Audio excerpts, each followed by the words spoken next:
sesuatu yang mengapi-apikan hidup dan semangat kita. Setiap orang mempunyai gaya dan irama tersendiri. Tapi, apakah yang boleh menyatukan semua lapisan masyarakat?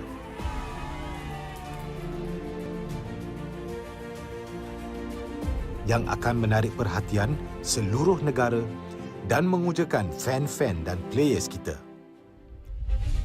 MPL Malaysia ditubuh pada tahun 2017 dengan impian yang besar untuk menghimpunkan player-player Mobile Legends terbaik di atas satu pentas kompetitif yang terbesar di Malaysia. Musim-musim lepas menemui pelbagai cabaran dan halangan, tapi MPL Malaysia tidak pernah berundur. Sentiasa berdedikasi dan bertambah baik untuk meningkatkan pengalaman e-sukan yang bertaraf tinggi. Kini, MPL Malaysia adalah satu liga yang penting dan paling dinanti-nantikan di tanah air kita. Dengan fanbase yang setia dan pemain profesional dari pelbagai latar belakang yang berusaha menuju ke puncak MLBB Esports. Persaingan dah semakin sengit, namun juara hanya satu. Inilah aksi kita, budaya kita yang unik. Inilah MPL kita yang dipenuhi dengan drama dan emosi. Marilah kita nyalakan pentas kita. Ini gaya kita.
Kehidupan yang lalu memang sangat biasa. Aku penuhinya dengan warna. Tak kisah apa orang cakap, aku teruskan jua. Aku terus positif dan tingkatkan usaha. Bermula dari bawah, aku buktikan kemampuan. Hanya aku yang mampu mengejar cita-cita. Jadilah bintang. Be the superstar.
feel.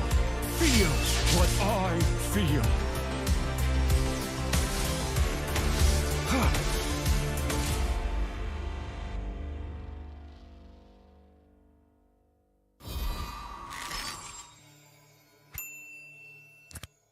Bulan lepas, tim Malaysia yang layak ke tournament peringkat antarabangsa telah gagal.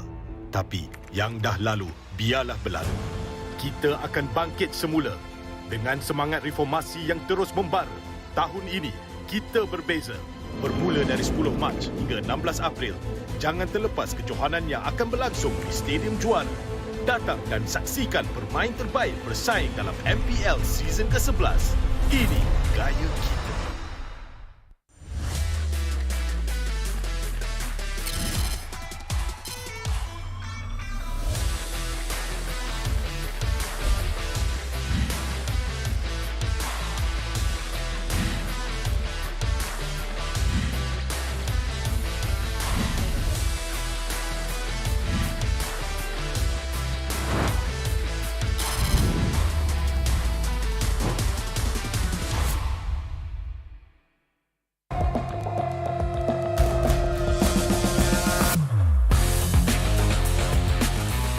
Memang banyak cabaran, tapi semuanya berikan aku pengalaman. Aku kena siap sedia, cari kekuatan untuk terus ke depan. Aku boleh buat dan kejar apa aku nak. Percaya pada perubahan. Jadilah bintang. Be the superstar.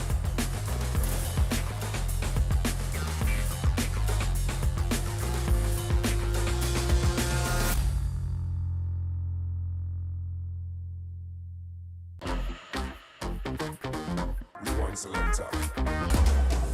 a jig around as he managed to evade the silence. But then again, he has to get away from Master Ram as much as possible. Alamak, satu outplay yang menarik. Bocah mungkin akan dikorbankan. Imperial Justice melarikan diri. Penjahat.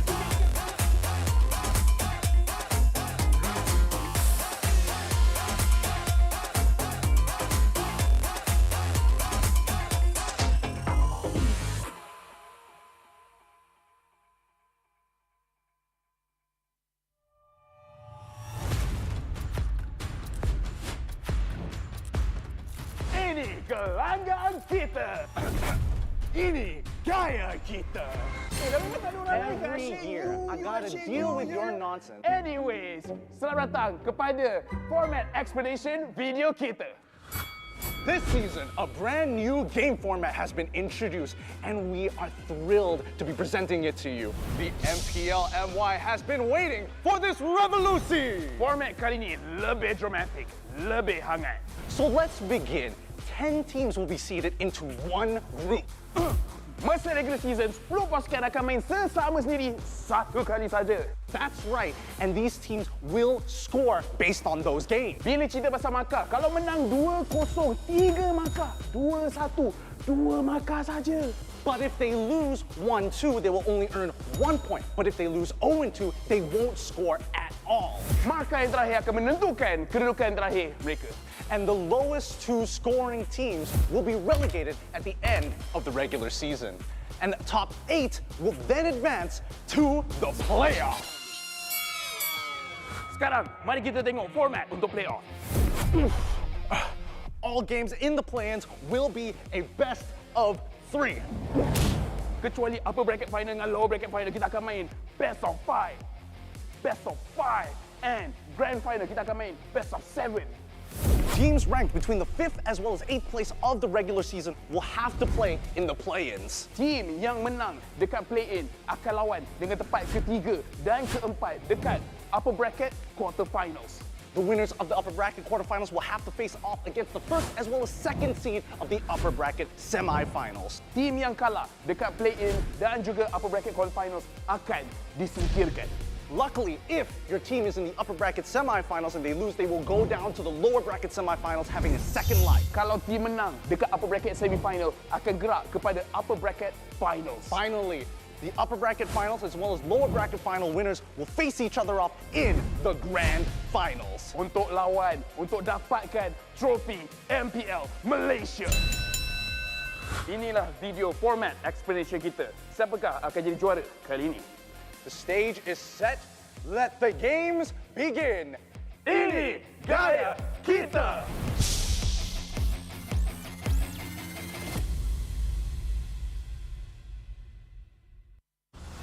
Meladi sebuah bandaraya. Rentak berterusan yang menggalakkan kita ke depan.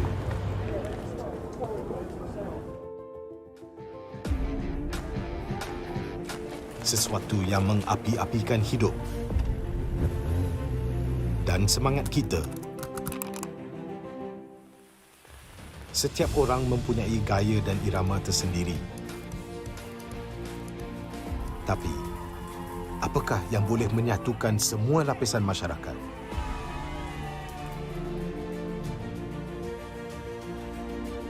Yang akan menarik perhatian seluruh negara dan mengujakan fan-fan dan players kita. MPL Malaysia ditubuh pada tahun 2017 dengan impian yang besar untuk menghimpunkan player-player Mobile Legends terbaik di atas satu pentas kompetitif yang terbesar di Malaysia. Musim-musim lepas menemui pelbagai cabaran dan halangan, tapi MPL Malaysia tidak pernah berundur. Sentiasa berdedikasi dan bertambah baik untuk meningkatkan pengalaman e-sukan yang bertaraf tinggi. Kini, MPL Malaysia adalah satu liga yang penting dan paling dinanti-nantikan di tanah air kita. Dengan fanbase yang setia dan pemain profesional dari pelbagai latar belakang yang berusaha menuju ke puncak MLBB Esports. Persaingan dah semakin sengit, namun juara hanya satu. Inilah aksi kita, budaya kita yang unik. Inilah MPL kita yang dipenuhi dengan drama dan emosi. Marilah kita nyalakan pentas kita. Ini gaya kita.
Kehidupan yang lalu memang sangat biasa. Aku penuhinya dengan warna. Tak kisah apa orang cakap, aku teruskan jua. Aku terus positif dan tingkatkan usaha. Bermula dari bawah, aku buktikan kemampuan. Hanya aku yang mampu mengejar cita-cita. Jadilah bintang. Be the superstar.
I'm a rock star.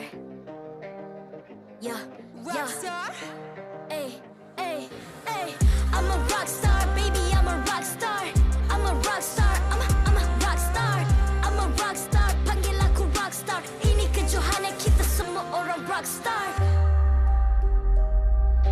Kita rockstar, kita buat saja gaya kita. Makin panas apinya sudah membara. Macam mana pun ku menempuh segala. Demi negara ku buat semua bangga. Step into my world, you know I'm always in my zone. You know I got my team, no I'm never alone. Bring out my best, buat yang terbaik. Jadi juara perlahan kita naik. Aku nak push, naik-naik jadi lebih bagus. Jadi hero, ku ada skill. Berapa banyak musuh aku dah kill. Ramai cuba mencapai, cause they envy me. Tiap game aku pasti jadi MVP. Easy. I'm a rockstar, baby, I'm a rockstar. I'm a rockstar, I'm a rockstar. I'm a rockstar, panggil aku rockstar. Ini kejohanan kita semua orang rockstar. I'm a rockstar, baby, I'm a rockstar. I'm a rockstar, I'm a rockstar. I'm a rockstar, panggil aku rockstar. Ini kejohanan kita semua orang rockstar. Tengok nanti siapa yang juara. Ni peluang kita bawa pulang piala. This is my game, this is my time. Menang semua, everything will be mine. Kalau jatuh kau pasti kembali. Bangun balik ku tegak berdiri. Kuatkanlah tenaga, ganjaran diperoleh. Ni kejohanan kita, Malaysia memang boleh. Rise up to the top, kita buat bersama. Semangat kita kuat di bawah satu bendera. Ay. I'ma go hard for the win. Win. On the battlefield till the end. I'm trying to beat the greatest anyone has ever seen. Stand by, I'm coming in for I'm the a win. rockstar. I'm a rockstar, baby, I'm a rockstar. I'm a rockstar, I'm a rockstar. I'm a rockstar, panggil aku rockstar. Ini kejohanan kita semua orang rockstar. I'm a rockstar, baby, I'm a rockstar. I'm a rockstar, I'm a rockstar. I'm a rockstar, panggil aku rockstar. Ini kejohanan kita semua orang rockstar.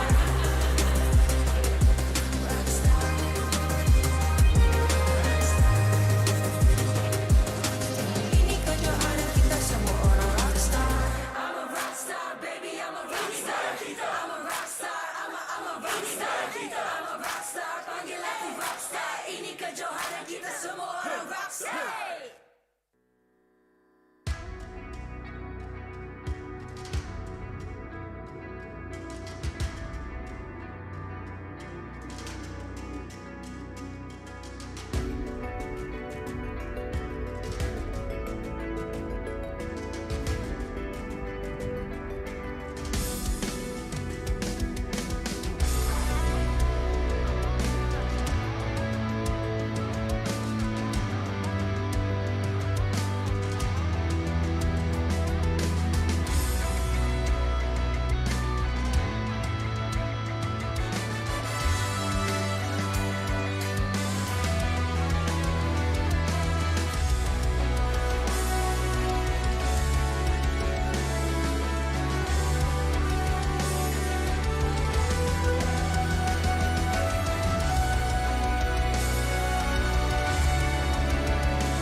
Ay.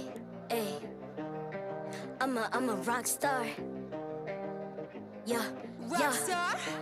Ay. I'm a rockstar, baby, I'm a rockstar. I'm a rockstar, I'm a rockstar. I'm a rockstar, panggil aku rockstar. Ini kejohanan kita semua orang rockstar. Kita rockstar, kita buat saja gaya kita. Makin panas apinya sudah membara.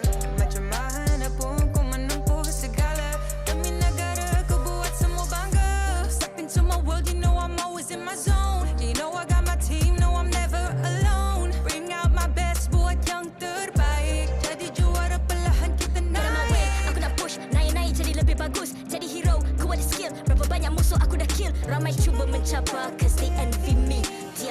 game aku pasti jadi MVP. Easy. I'm a rockstar, baby, I'm a rockstar. I'm a rockstar, I'm a rockstar. I'm a rockstar, panggil aku rockstar. Ini kejohanan kita semua orang rockstar. I'm a rockstar, baby, I'm a rockstar. I'm a rockstar, I'm a rockstar. I'm a rockstar, panggil aku rockstar. Ini kejohanan kita semua orang rockstar. Tengok nanti siapa yang juara. Ni peluang kita bawa pulang piala. This is my game, this is my time. Menang semua, everything will be mine. Kalau jatuh kau pasti kembali. Bangun balik ku tegak berdiri. Kuatkanlah tenaga, ganjaran diperoleh. Ni kejohanan kita, Malaysia memang boleh. Rise up to the top, kita buat bersama. Semangat kita kuat di bawah satu bendera. Ay. I'ma go hard for the win. Win. On the battlefield till the end. I'm trying to beat the greatest anyone has ever seen. Stand by, I'm coming in for the win. I'm a rockstar, baby, I'm a rockstar. I'm a rockstar, I'm a rockstar. I'm a rockstar, panggil aku rockstar. Ini kejohanan kita semua orang rockstar. I'm a rockstar, baby, I'm a rockstar. I'm a rockstar, I'm a rockstar. I'm a rockstar, panggil aku rockstar. Ini kejohanan kita semua orang rockstar.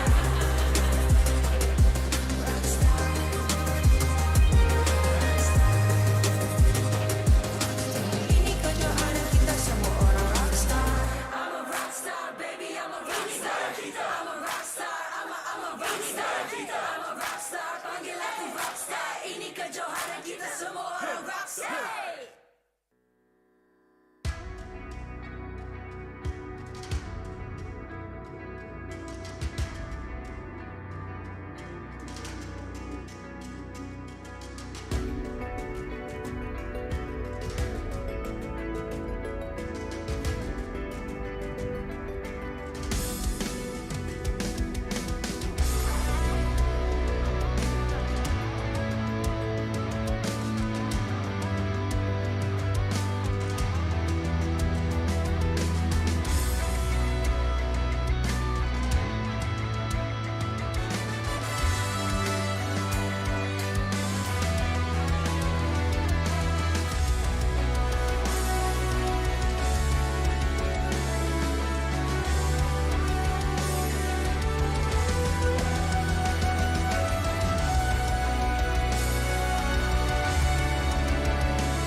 I'm a rockstar. Yeah. Rockstar? Ay. I'm a rockstar, baby, I'm a rockstar. I'm a rockstar, I'm a rockstar.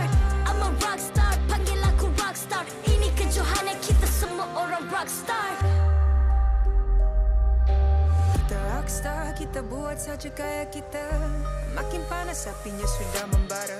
Macam mana pun ku menempuh segala. Demi negara ku buat semua bangga. Step into my world, you know I'm always in my zone. You know I got my team, no I'm never alone. Bring out my best, buat yang terbaik. Jadi juara perlahan kita naik. Aku nak push, naik jadi lebih bagus. Jadi hero, ku ada skill. Berapa banyak musuh aku dah kill. Ramai cuba mencapai, cause they envy me. Tiap game aku pasti jadi MVP. Easy. I'm a rockstar, baby, I'm a rockstar. I'm a rockstar, I'm a rockstar. I'm a rockstar, panggil aku rockstar. Ini kejohanan kita semua orang rockstar. I'm a rockstar, baby, I'm a rockstar. I'm a rockstar, I'm a rockstar. I'm a rockstar, panggil aku rockstar. Ini kejohanan kita semua orang rockstar. Tengok nanti siapa yang juara. Ni peluang kita bawa pulang piala. This is my game, this is my time. Menang semua, everything will be mine. Kalau jatuh kau pasti kembali. Bangun balik ku tegak berdiri. Kuatkanlah tenaga, ganjaran diperoleh. Ni kejohanan kita, Malaysia memang boleh. Rise up to the top, kita buat bersama. Semangat kita kuat di bawah satu benda.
MPL Malaysia Season 11 is powered by Munton. Official mobile internet, Hotlink. More internet, more speed, more Gaia with Hotlink. Game like a pro with ROG phone. Republic of Gamers, the #1 gaming brand in Malaysia. Champion Extra GG with Garnier Men. Fight 99.9% acne-causing bacteria in just 10 seconds. Official gaming chair, OSIM. Partners in esports, AirAsia Super App, ESI, PKL, EGG, and PSM. The story of MPL Malaysia Season 11's regular season approaches its penultimate chapter, and as competition draws to a close and the playoffs approach, only one team shall become the true protagonist of this story, with all others falling as their foil. On the English cast today, my name is Staffa, joined by Icy Baby 12 aka Terrence, and we shall be your hosts for today. Yeah, it is going to be a very, very exciting one, especially here for the final days of week number 5, because rumor has it the teams that are going to be playing today is going to be fighting for either their lives or a chance in towards the upper brackets for playoffs, because this is where things get extremely spicy, because rumor has it there is a very, very big possibility that a tiebreaker may happen next week. But in case you're wondering what's happening today, today's schedule, we are starting things off with Madness Esports going up against Homebois, and then after that we have Team HAQ going up against SMG, and closing things off is going to be RSG Slate MY going up against Team Lunatix. We've got quite a setup of games today, and as we mentioned, this is week 5 of the regular season, which means that the playoffs are fast approaching, and every single point will matter that much more for many of these teams that are still eager to claim higher spots within the playoffs to give themselves more chances to head towards that championship title. But for certain teams as well, things are looking pretty dicey. Let's talk about our first game of the day. It's going to be Homebois versus Madness Esports, the latter of which currently is facing elimination. Well, when it comes to Madness as well as Homebois, there has been a little bit of rumors here that things didn't exactly go according to plan. We did see Sepak kind of play in yesterday's game against Todak. He did really well. Based on the conditions that were set from Homebois, there has been a lot of talks as well. They're not exactly feeling themselves, especially coming from Sepak. I feel like I have to beg to differ a little bit. I do actually feel like Homebois still put up a really solid performance yesterday, despite the conditions that they find themselves in. It is not a situation anyone expects to happen. It's not a situation any of these players want to be put under. But what has happened, and I think they deserve praise for the tenacity and perseverance that they have shown so far. And we can continue to elaborate on that tenacity and perseverance among the player community as well by taking part in the All-Star event. Exactly, the All-Star events right now. The Purify Harmonia is currently available right here, right now, from the 31st of March all the way to the 23rd of April. You can complete tasks to collect tech notes and unlock free rewards like the special skin Rafaela, Seraphic Selfie skin, the Avatar Border Shine Atomic Pop, the Atomic Pop Spawn Effect, and the Graffiti B, the Superstar 3-day trials. And of course, the All-Stars is currently underway, and all you can do is invite your friends and enjoy the generous events with us together, because there is so much to talk about here when it comes to the All-Star match, and I'm extremely excited for it as well, because the rumor has it there is a tournament coming up next week as well. Very interesting so far, but going back to the topic at hand, we already talked about Homebois. Obviously, their mentality is going to be not the same as we expect when the season started, but I still think that they are a team that has to be respected, a team that is a threat to their opponents. And Madness Esports are in a really precarious spot right now. They need every possible point they can get in order to avoid this.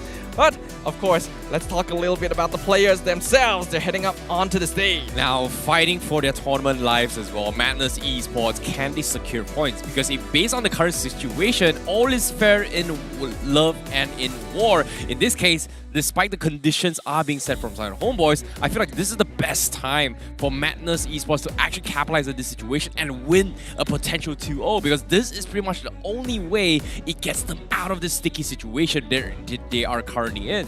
It is a pretty harsh way to look at it, but unfortunately, this may actually be the best chance they have. Homebois, they have been basically the boss, this team to beat for a lot of contenders here in MPL MY Season 11 thanks to their aggressive early game tempo and their coordination, especially underneath the shot calling as well as the direction coming out of Warlord and Barbosa here. These players have been a huge boon to the Homebois roster. Yeah, they have actually made names here coming from Homebois here. One of the regular season giants coming in. I'm extremely excited to see whether or not Homebois are going to be able to come up on top because based on the cams here as well, they look pretty good. Support was feeling a little bit low in yesterday's game. There has been a lot of talks here whether or not does he have the mental fortitude to do so. And even Daddy himself as well, he did mention as well, why is Support playing? Should he be with his family? But in this case, it feels like there is a lot for him to prove himself. He's doing it for his father. That is true. Having those emotions pushing from behind him is definitely going to be something to watch out for here. Especially, we already mentioned, Madness Esports, they need every point they can get in order to avoid elimination. Homebois as well want all these points to move up into upper bracket spots. But without further ado, let us pass it over to our host on stage to introduce the stakes and our teams playing today. Terima kasih kepada caster-caster kita. Hello semua. Nama saya Rose, host anda sepanjang musim ini. Dan ini dia perlawanan pertama kita untuk hari ini. Stadium Juara, are you ready for the first match of the day? Dan nampaknya semua orang dah ready. Should we call them up? And with that, mari kita invite kedua-dua pasukan dari Homebois dan juga Madness Esports. Madness Esports. Seperti telur di hujung tanduk, kini mereka di zon bahaya. Tetapi mereka membuat perubahan ke atas line-up utama. Maima selaku mid laner diturunkan ke medan penentuan. Apakah strategi akan dibawa untuk mengatasi Homebois? Dan mampukah mereka meraih kemenangan? Sama-sama kita saksikan.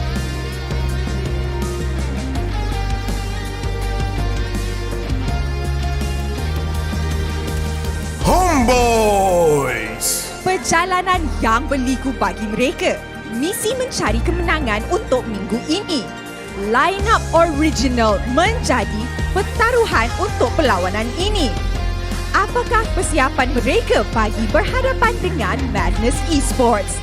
Dan mampukah mereka untuk kekal fokus hingga ke akhir perlawanan? Mari kita lihatkan kemampuan mereka.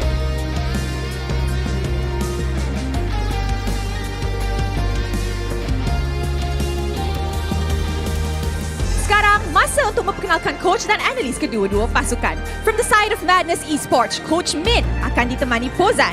Manakala untuk Homebois, Coach Dale hadir bersama analis Saiful. Mari kita teruskan dengan fist bump di antara pasukan sebagai tanda profesionalism. Inilah gaya kita. Inilah semangat kesukanan kita. Kawan di luar gelanggang, lawan di Land of Dawn. Sementara player sedang mengambil tempat mereka, let us introduce the one who officiates the match and maintains MPL's integrity. Mereka inilah yang akan memastikan perlawanan sentiasa berjalan dengan adil dan lancar. Head of League Ops, Jay. Head Marshal, Nicholas. Kedua-dua Marshal, Yitze dan Hebe. Thank you for your hard work. And with that, the players are seated, but I don't think Stadium Juara is ready. Stadium Juara, are you ready for the first game? Tak cukup. Saya ini tak ada. Sabar. Alright, let's start again. Stadium Juara, are you ready for the first game? I like. Will Madness Esports take this match, or will Homebois rise to the top and take the win? And with that, teams, this is your moment. Game on.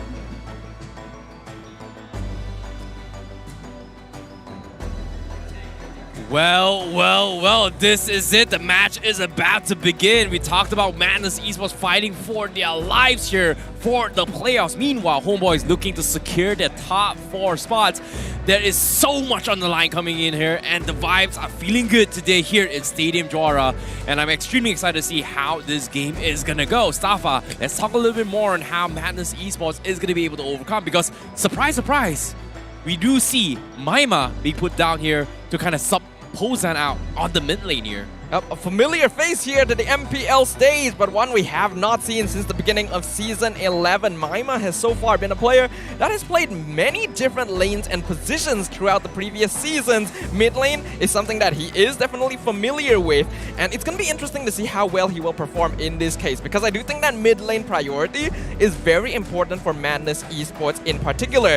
They like to play a similar style to the Ube strat, but doesn't seem to have quite mastered it the same way teams from other countries have done, which means that oftentimes mid lane is left vulnerable, and perhaps having a player with the experience of Maima will help secure that for them. Now before that, let's take a look at the Turtle Mania ranking for now. Chibi currently in the top of the leaderboard with 30 overall kills, alongside with Skies coming in with 30 kills. This is something that I think Homebois is really good at when it comes to objective, right? They've been always dominating early stages of the game. They do prioritize on the Turtle more than the Lord fights a little bit more. In even yesterday's games against Todak, all 3 games, Homebois was kind of in the lead here. So it just shows you how much emphasis that Homebois does in dominating the early stages of the game.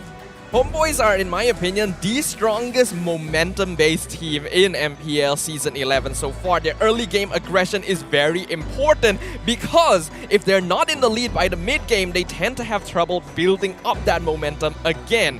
Against a team like Madness Esports, this interaction is going to be very interesting, because Madness has a very passive early game in comparison due to Mali's tendency to stay in the gold lane for long periods of time. Have they been able to overcome this weakness in their strat?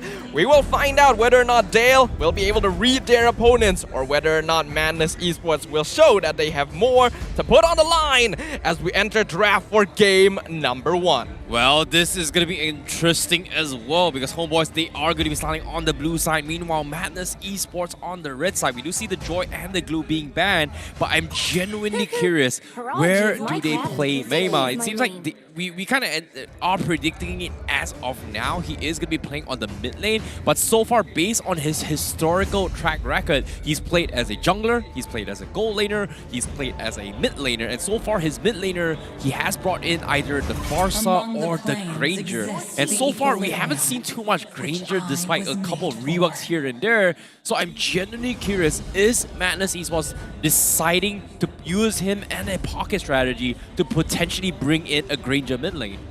Well, I'm going to doubt that for now. I definitely see where you're coming from, and that Granger was one of Maima's signature picks from many seasons past.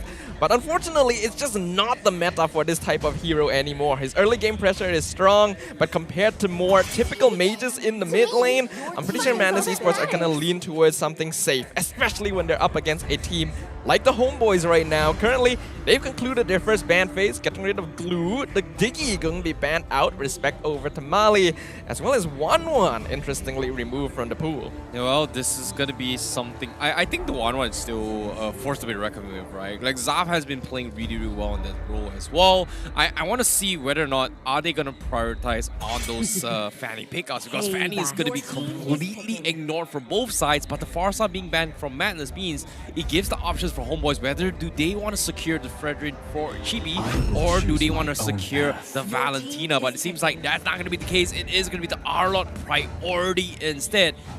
But the question here is, this is going to be the talk that we've been talking about as well. We did see a Minsitar game yesterday. It is one of the very few heroes that can actually deal with the dashes coming in from Arlott. Minsitar is a good shout, but doesn't really seem like the type of hero that would want to play in particular. He's more aggressive. He doesn't want to be standing back looking for hooks, setting up with the King's Calling. He wants to set up fights. He wants to play heroes like the Lapu Lapu, like the Yuzong. But obviously, they're not going to pick up their EXP laner too early in the draft right now. Starting off safe with the Melissa and Valentina. This may be going in the hands of Maima. You know, it's interesting enough, considering that Valentina has been in the meta ever since its debut here in the Land of Dawn, and now for it to see actually having a 43% win rate, it's kind of scary considering that it's still very situational based. And speaking of situational, I think now, based on the circumstances, this Valentina looks to be a very good pick, considering that Homebois has just drafted a Fredrin as well as a Faramis. 3 very disgustingly strong opening coming from Homebois. Oh, well, in return, we're gonna be seeing a signature pick coming out of Mali on the side of Madness Esports. Estes gonna be picked up there. The Ube strat returns to the Land of Dawn once again. A really solid way to deal with the team fighting potential that Homebois will be bringing with heroes like the Fairmiss and the Arlet. This is honestly a really scary opener from the Homebois in particular. We haven't seen Warlord's Fairmiss in a little while, but when he started off the season with it, it was his signature pick to the point where he went like with only one death in the first like 6 games that Homebois played, so a hero to be feared for sure. Now, when it comes to the bans here, based on this 3 drafts opening coming from Homebois, I really like that it is just very, very strong engagements as well. Got very, very strong frontliner, but in terms of overall damage, they do need a little bit more time. So it all comes down to towards whether or not what kind of marksmen are they going to be playing here, because based on Madness Esports, they don't have frontliners. They've got high sustainabilities alongside with a potential stolen count altar. But all this really, really excels during towards the mid to later stage again. Most likely it's going to be the first Lord contention, and this is where it's going to be a big problem. Can Madness Esports stop this aggression coming from Homebois? Because based on this 3 opening as well, they can look to invade the jungle very, very heavily, which we do see teams actually deal with Sonic by having 4 heroes dive into the jungle, cancelling him off, especially during the Friday's games against Madness. Yeah, and that's exactly why they ban out heroes like the Hilda here. They know that Barbosa, so scary on this hero, they cannot deal with early game aggression very well because the roam will typically be stuck in the gold lane. So Madness Esports needs to avoid giving Homebois too much of an advantage. It's actually okay for them to have to face some early game aggression because teams have already demonstrated that as long as they're not too far behind, mid to late game still allows them opportunities to scale up. The most important part is not to outright get destroyed during the first few minutes. Well, that is going to be a big question as well, because whether or not can they actually sustain their way through, because we are looking for a lot of potential invades coming from Homebois. In this case, you talked about Barbosa. I'm curious to see, is this going to be bringing in a potential Franco? Because it feels like having a Franco isolating players isn't too bad, but the question here is, what is he going to play? Because so far, I feel like there is just so much ways they can actually deal with this Estes, right? And personally, we haven't seen a Edith roam for quite some time, and I feel like Edith really works well against the Umi strategy. I think as a roam here, not particularly. I actually thought they would go for something a bit more AoE, but I completely forgot that Kaja was let through this entire time. I understand why they would go for it, but I was expecting more of a Kufra or a Lolita here. The Divine Judgment is another big ultimate that could be stolen away, but Homebois may just be going for the Overwhelm strat here. They have Final Slash, they have Cold Altar, they have Divine Judgment. It's going to be hard for Maiba to make that decision as Madness finishes off their draft with the Baxia. Okay, Jungle Baxia coming in from Madness Esports. So far picked only 3 times with 0% win rate. I can see where they're coming from. It does have the sustainabilities. It's got strong wave jungle clears in the early stage of the game. But the question here is, can they sustain it and buy enough time to scale into the later stage of the game? Madness Esports definitely having the win condition of trying to stall the game. Meanwhile, from the side of Homebois, they are looking to pick the fight, to isolate the fights, and then go in for the pickoff to actually snowball the game. But based on the drafts here, you can see there are different win conditions coming from both Madness as well as Homebois, because in the utility and teamfight potential, Madness will dominate it in towards the later stage of the game. Meanwhile, for Homebois, it is going to be trying to snowball early, to set the tempo to allow this Frederick to get out of control. I'm looking forward to see how this game is going to go between both these teams. A game with stakes for both sides as Madness Esports aims to avoid elimination while Homebois wants to secure their position in the playoffs right now, entering the Land of Dawn. Will it be the Ube strat coming out of Madness Esports or the early game aggression of the Homebois? Oh, this is very smart of Homebois as well. We know that Madness Esports heavily depend on whether or not Sonic gets his farm rather early, and Homebois is taking the advantage to actually pressure them and hopefully get a couple of kill potentials, because if they're able to snowball hard, an additional lead, it's very unlikely that Madness Esports is going to be able to do too much about this aggression. And you can see the invades already coming from Warlord as well. They have to be careful though. Warlord already forced to use Flicker very early on to avoid the 4-man dive coming out of Madness Esports. One thing to note, Homeboys, they like to play early, but the draft doesn't quite support it right now. You can see Madness doing a good job facing their aggression. Well, they're definitely showing a lot of confidence coming from Homeboys to threaten Madness Esports. But meanwhile, this is all actually happening, right? You can see that Homeboys, they do have a very strong late game potential, and that is pretty much having this carry, which pretty much shreds through every tanky compositions coming from Madness Esports. Even if you have the heals coming from Estes, it doesn't necessarily mean that you will not drop. In this case, Sonic has to play extremely careful on who he dives on, because once he lands on towards the wrong target, this carry is going to get free hits all the way through on this box here. Yep, that's what they have to be careful of. This game is going to reach its peak right now because it's going to be around that 2 to 3 minute mark when both teams hit their level 4 where we actually start to see some movement being made. Right now, not a lot of aggression Homeboys can output with the heroes that they have, while Madness Esports are perfectly content to just wait for the objective. Yeah, you can see Chibi as well being extremely cheeky. He was looking to set up for a punish, but guess what? Wrapping around here, he does scout out Sonic, and this is going to be a very awkward position. 3 members, the bravest fighter, nice final slash pushes them out, but Chibi still secures the turtle as the Cult Altar saves him at the last moment. Does he have the Appraiser's Wrap? He's setting up for it. He has enough combo points. He's going to drop real low though as they're pulled back once again. Yeah. The first victim, Maima, forced the Flicker away to make sure he doesn't follow. My goodness, what a clutch coming in from Warlord to save the day. Not just one, but hold that thought for now. Here comes Subbat.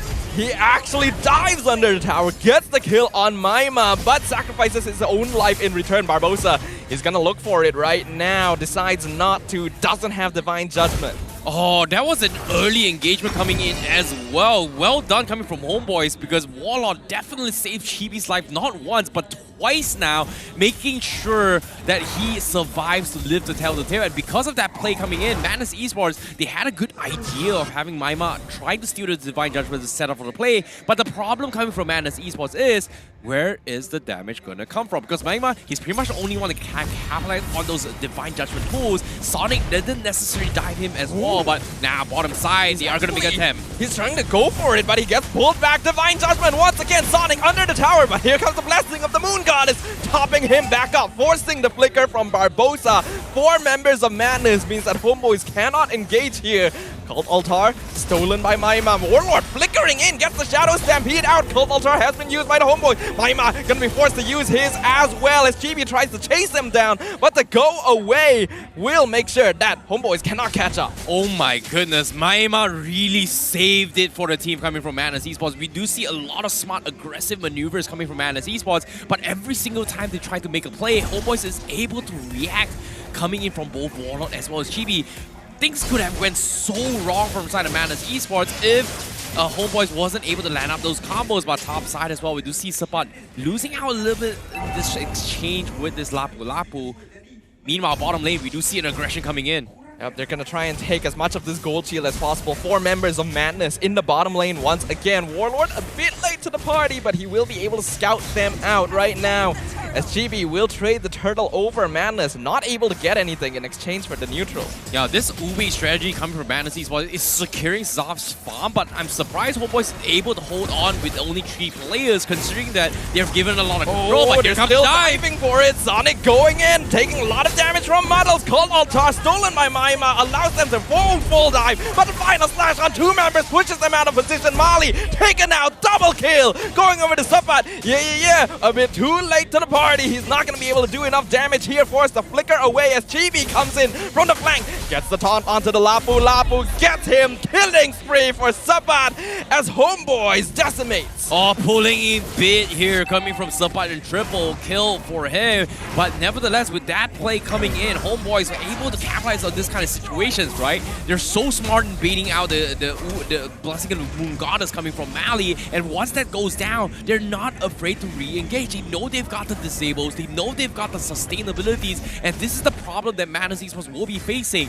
They have the sustains, but where is the damage gonna come from? They need to heavily depend on Saf, depend on Sonic, depend on Maima, and so far, Maima has been doing so much for the team, but eventually his team needs to do something about it to actually get a pick against Homeboys. Speaking of the Homeboys, conceal play already, going for that mid tier 2, destroys it instantly, not not much Madness can do about it. Sonic, he's on top of Warlord, trying to chunk down the Fair Mist, maybe force out the Cold Altar, but no dice there. Yeah, it is very difficult as well because Homebois, they're doing a fantastic job of just kiting Sonic here. They're trying to beat out Toys for Sonic as much as they can because once that is pretty much popped in, you have only two choices. You force a fight or you completely wait it out because once that ultimate has been spent out, there's pretty much loses all main damage output coming in from the box here, and that's going to be a big problem eventually, especially when Homebois has got so much kiting capabilities. Yeah, already forced to use Bravest Fighter, dropped to no HP. Homebois gonna get another turtle for absolutely free right now.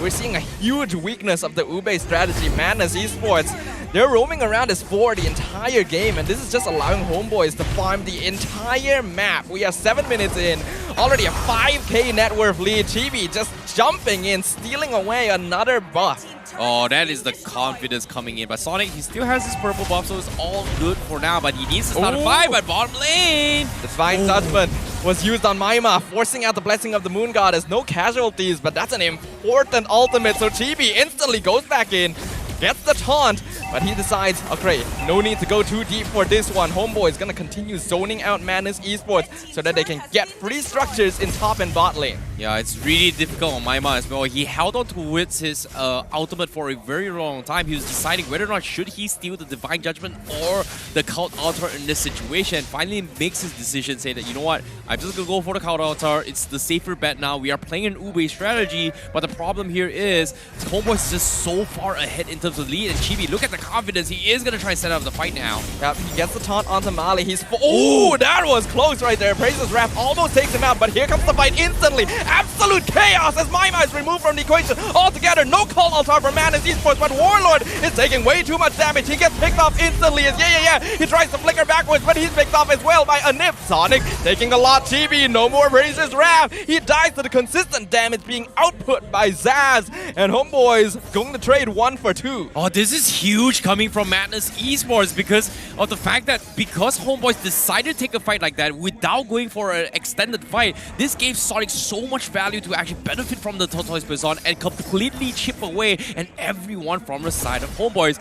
Yes, Cult Altar is great and all, but if you are standing on lava, it will eventually burn you to death. In this case, Homeboys, they have to really rethink this year. Should they actually respect the Ube strategy? Because of that fight, it gives a little bit of hope for Madness Esports, but at the same time, it's still too soon to be set of a lead yet. Yeah, I think it's just a bit too risky for Homeboys to fight into a defensive Madness positioning, especially when they have Melissa. Zavs 0-0-3 so far. Not the best farm, but still ahead of the rest of his team. So they have to respect that, not to mention the anti-healing that Sonic is able to apply. With no ultimate, Chibi cannot force these things, but speaking of forcing, Barbosa flickers backwards, Divine Judgment catches out Zavs instantly as picked up with a double kill to a nip. Mali, Blessing of the Moon Goddess, not gonna save him. Triple kill for the carry. Sonic left alone, 1v5 Maniac, picked up by a nip. Oh, beautiful, beautiful distraction coming from Homeboys as well. They start things off with the Lord while Madness Esports was focusing on the Lord here contest. They went in for the wraparound. Barbosa was able to isolate them and pick them apart, and that's the biggest weakness of the Ube strategy. If you are not with your team, you're not going to be able to do too much, and the moment it split into his two very, very miniature fights, Homeboys was able to just completely win all individual fights. So nicely done coming from Homeboys. Now with this Lord lead coming in and an 8k net worth lead, it seems like chances of Madness Esports fighting back is getting slimmer by the chance, but seeing how the itemization is coming from Madness Esports, it's still going to be taking a little bit too much time here, especially when Mali is not a very tanky SS as of now. But he sees his 3 people, a 4-man final slash dashing through and through with the healing. Barbosa is looking for Divine Judgment on the Mali, but he gets caught out. Cult Altar to save him. Flickering forward. Barbosa gonna be picked off straight away as Sonic gonna be diving in. Gonna be picked off by Chibi as Madness Esports makes a hasty retreat. Homeboys not quite able to catch up. Oh, you can see the greed and frustration coming from Barbosa as well. He had the right idea. He tried to flicker forward, but because he got terrified from Maima, he couldn't get the Divine Judgment off Mali. But as of now, despite Barbosa being down, Homeboys still has perfectly enough weaponry to still siege high ground. In this case, GB looking for the fight as well, but Madness Esports, they will somehow be able to defend for now. Yep, an easy force from the Homebois right there. They weren't able to get the kill they wanted with the Divine Judgment, but with a nearly 10,000 net worth lead, very easy for GB himself to just zone out the ranks of Madness and allow for his teammates to pick up a free inhibitor tower. Looking at the gold ranking, 4 members of Homebois topping the charts. Madness are in a really dicey spot. Yeah, Madness Esports, the only thing that's good going into is the draft is this Ube strategy. As long as they come up with spy, it's extremely difficult for Homebois to actually punish this. And it's time and time again, Homebois can't seem to get those kind of finishers unless they're isolated. So it all comes down to whether or not can Barbosa and Warlord set up the situation for Homebois to actually punish them off one by one. And that seems to be the win condition. Meanwhile, Madness Esports, they need to somehow be able to group up as spy regardless of where Barbosa and Warlord is taking those fights. The base push is going to be the riskiest part of this strategy right now for the Homebois, because even with this lead, Madness are a very strong 5-man team, especially if they can keep Zav safe in the backline. Now that they've been forced into their base, the Lord is very much necessary unless Homebois can find an excellent pickoff. And that's going to be difficult to do right now. Yeah, with the golden staff coming from Zav, we are going to be expecting this Melissa to be able to chip away at the Cult Altar relatively quickly. But the problem here still remains. Can Madness Esports get those farm? Because eventually, they need to find a way to equalize. And Homebois, they know perfectly well they cannot allow them any sort of space to even get farm. And it all comes down to waiting on this Lord Pit. Now, with the Lord going to be coming up in 10 seconds as well, this is where things get a little bit interesting. Madness Esports, they have to make somewhat of a play, get a pick, or either win the 50-50 coin trade. Honestly, I don't think Madness Esports can afford to contest this at all. Literally, there's nothing they can do. Homebois, they do way too much damage. Madness Esports, a bit too much hesitation. I know that they're going to check the jungle safely so they're not caught out unaware, but yeah, in this situation, all they can do is just bolster their defenses and hope that they can bunker down. Oh, they're going to go all in on Zaf this time, coming from Madness Esports. Not even going to give the orange buff to Sonic, knowing that probably the only way that Madness Esports is going to be able to win is Zaf is able to completely wipe off Homebois from this entirety of the fight. But based on what we are seeing from Homebois, is splitting up into a 2-1-2 strategy. They want to sync up the lanes. They want to shove all the outer inhibitors. And once that happens, that means Madness Esports still cannot take the fight unless they're grouped as 5. Well, they are grouped as 5 right now, but the Lord is pushing in. Bottom inhibitor already taken out. Chibi getting the stun onto Sonic as the Divine Judgment on. Balancing up the Moon Goddess keeps him alive just in time. But Homebois going in full force. Cult Altar. Lord is on top of the crystal as the Praises Wrath decimates Sonic.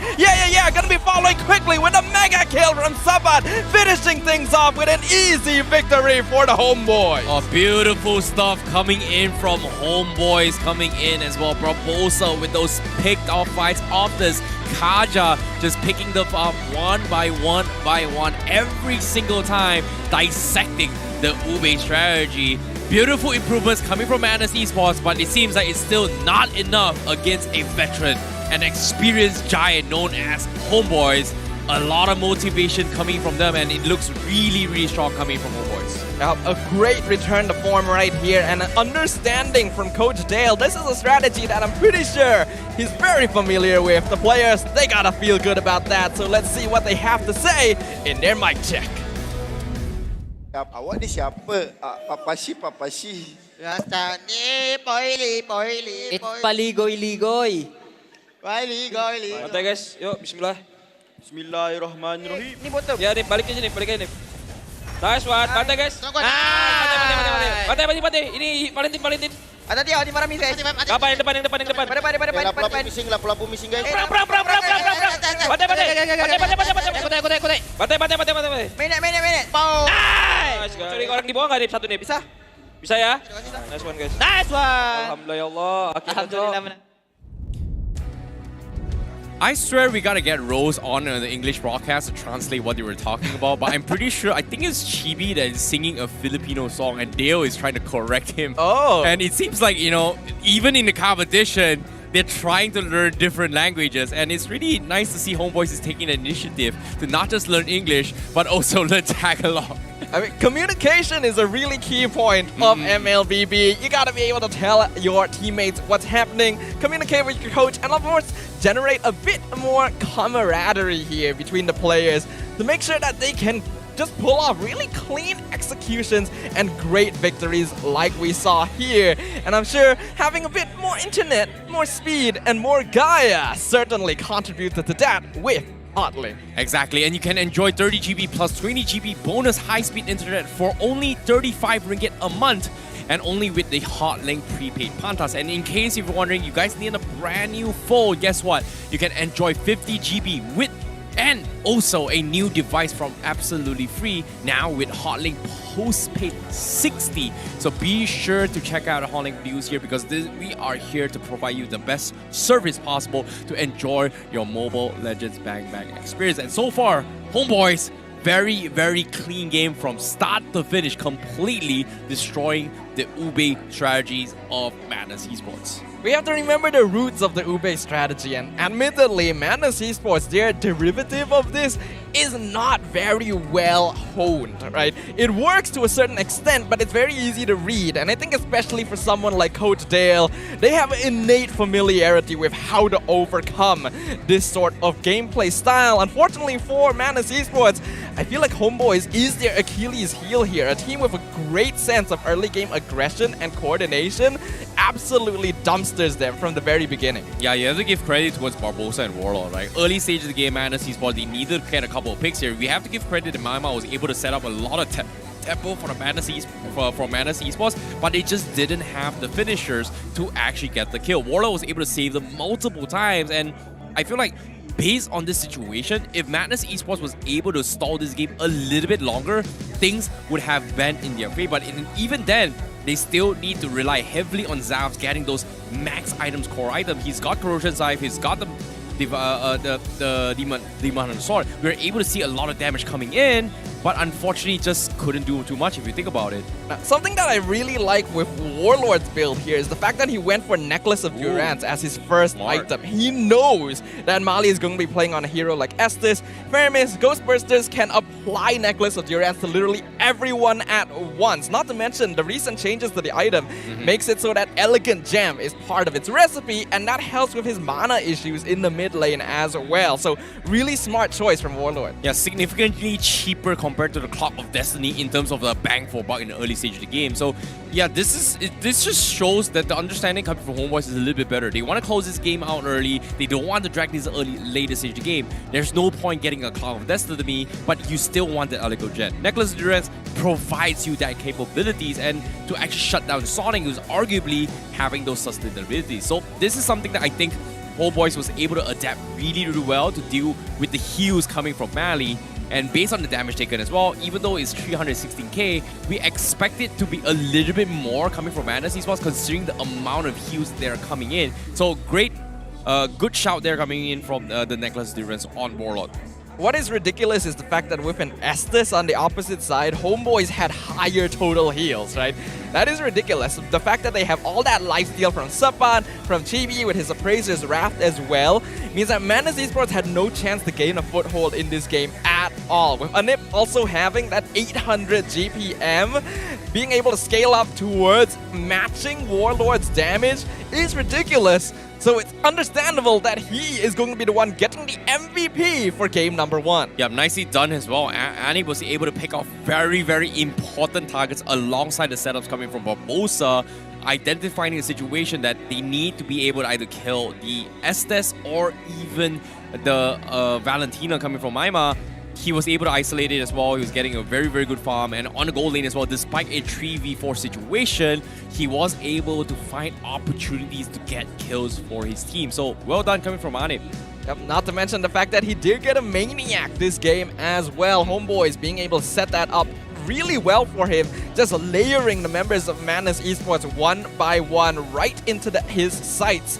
And now having a look at the heat map coming out from Anip here to see his movements towards the 7th 8.5 to the 10.5 minute here in this game.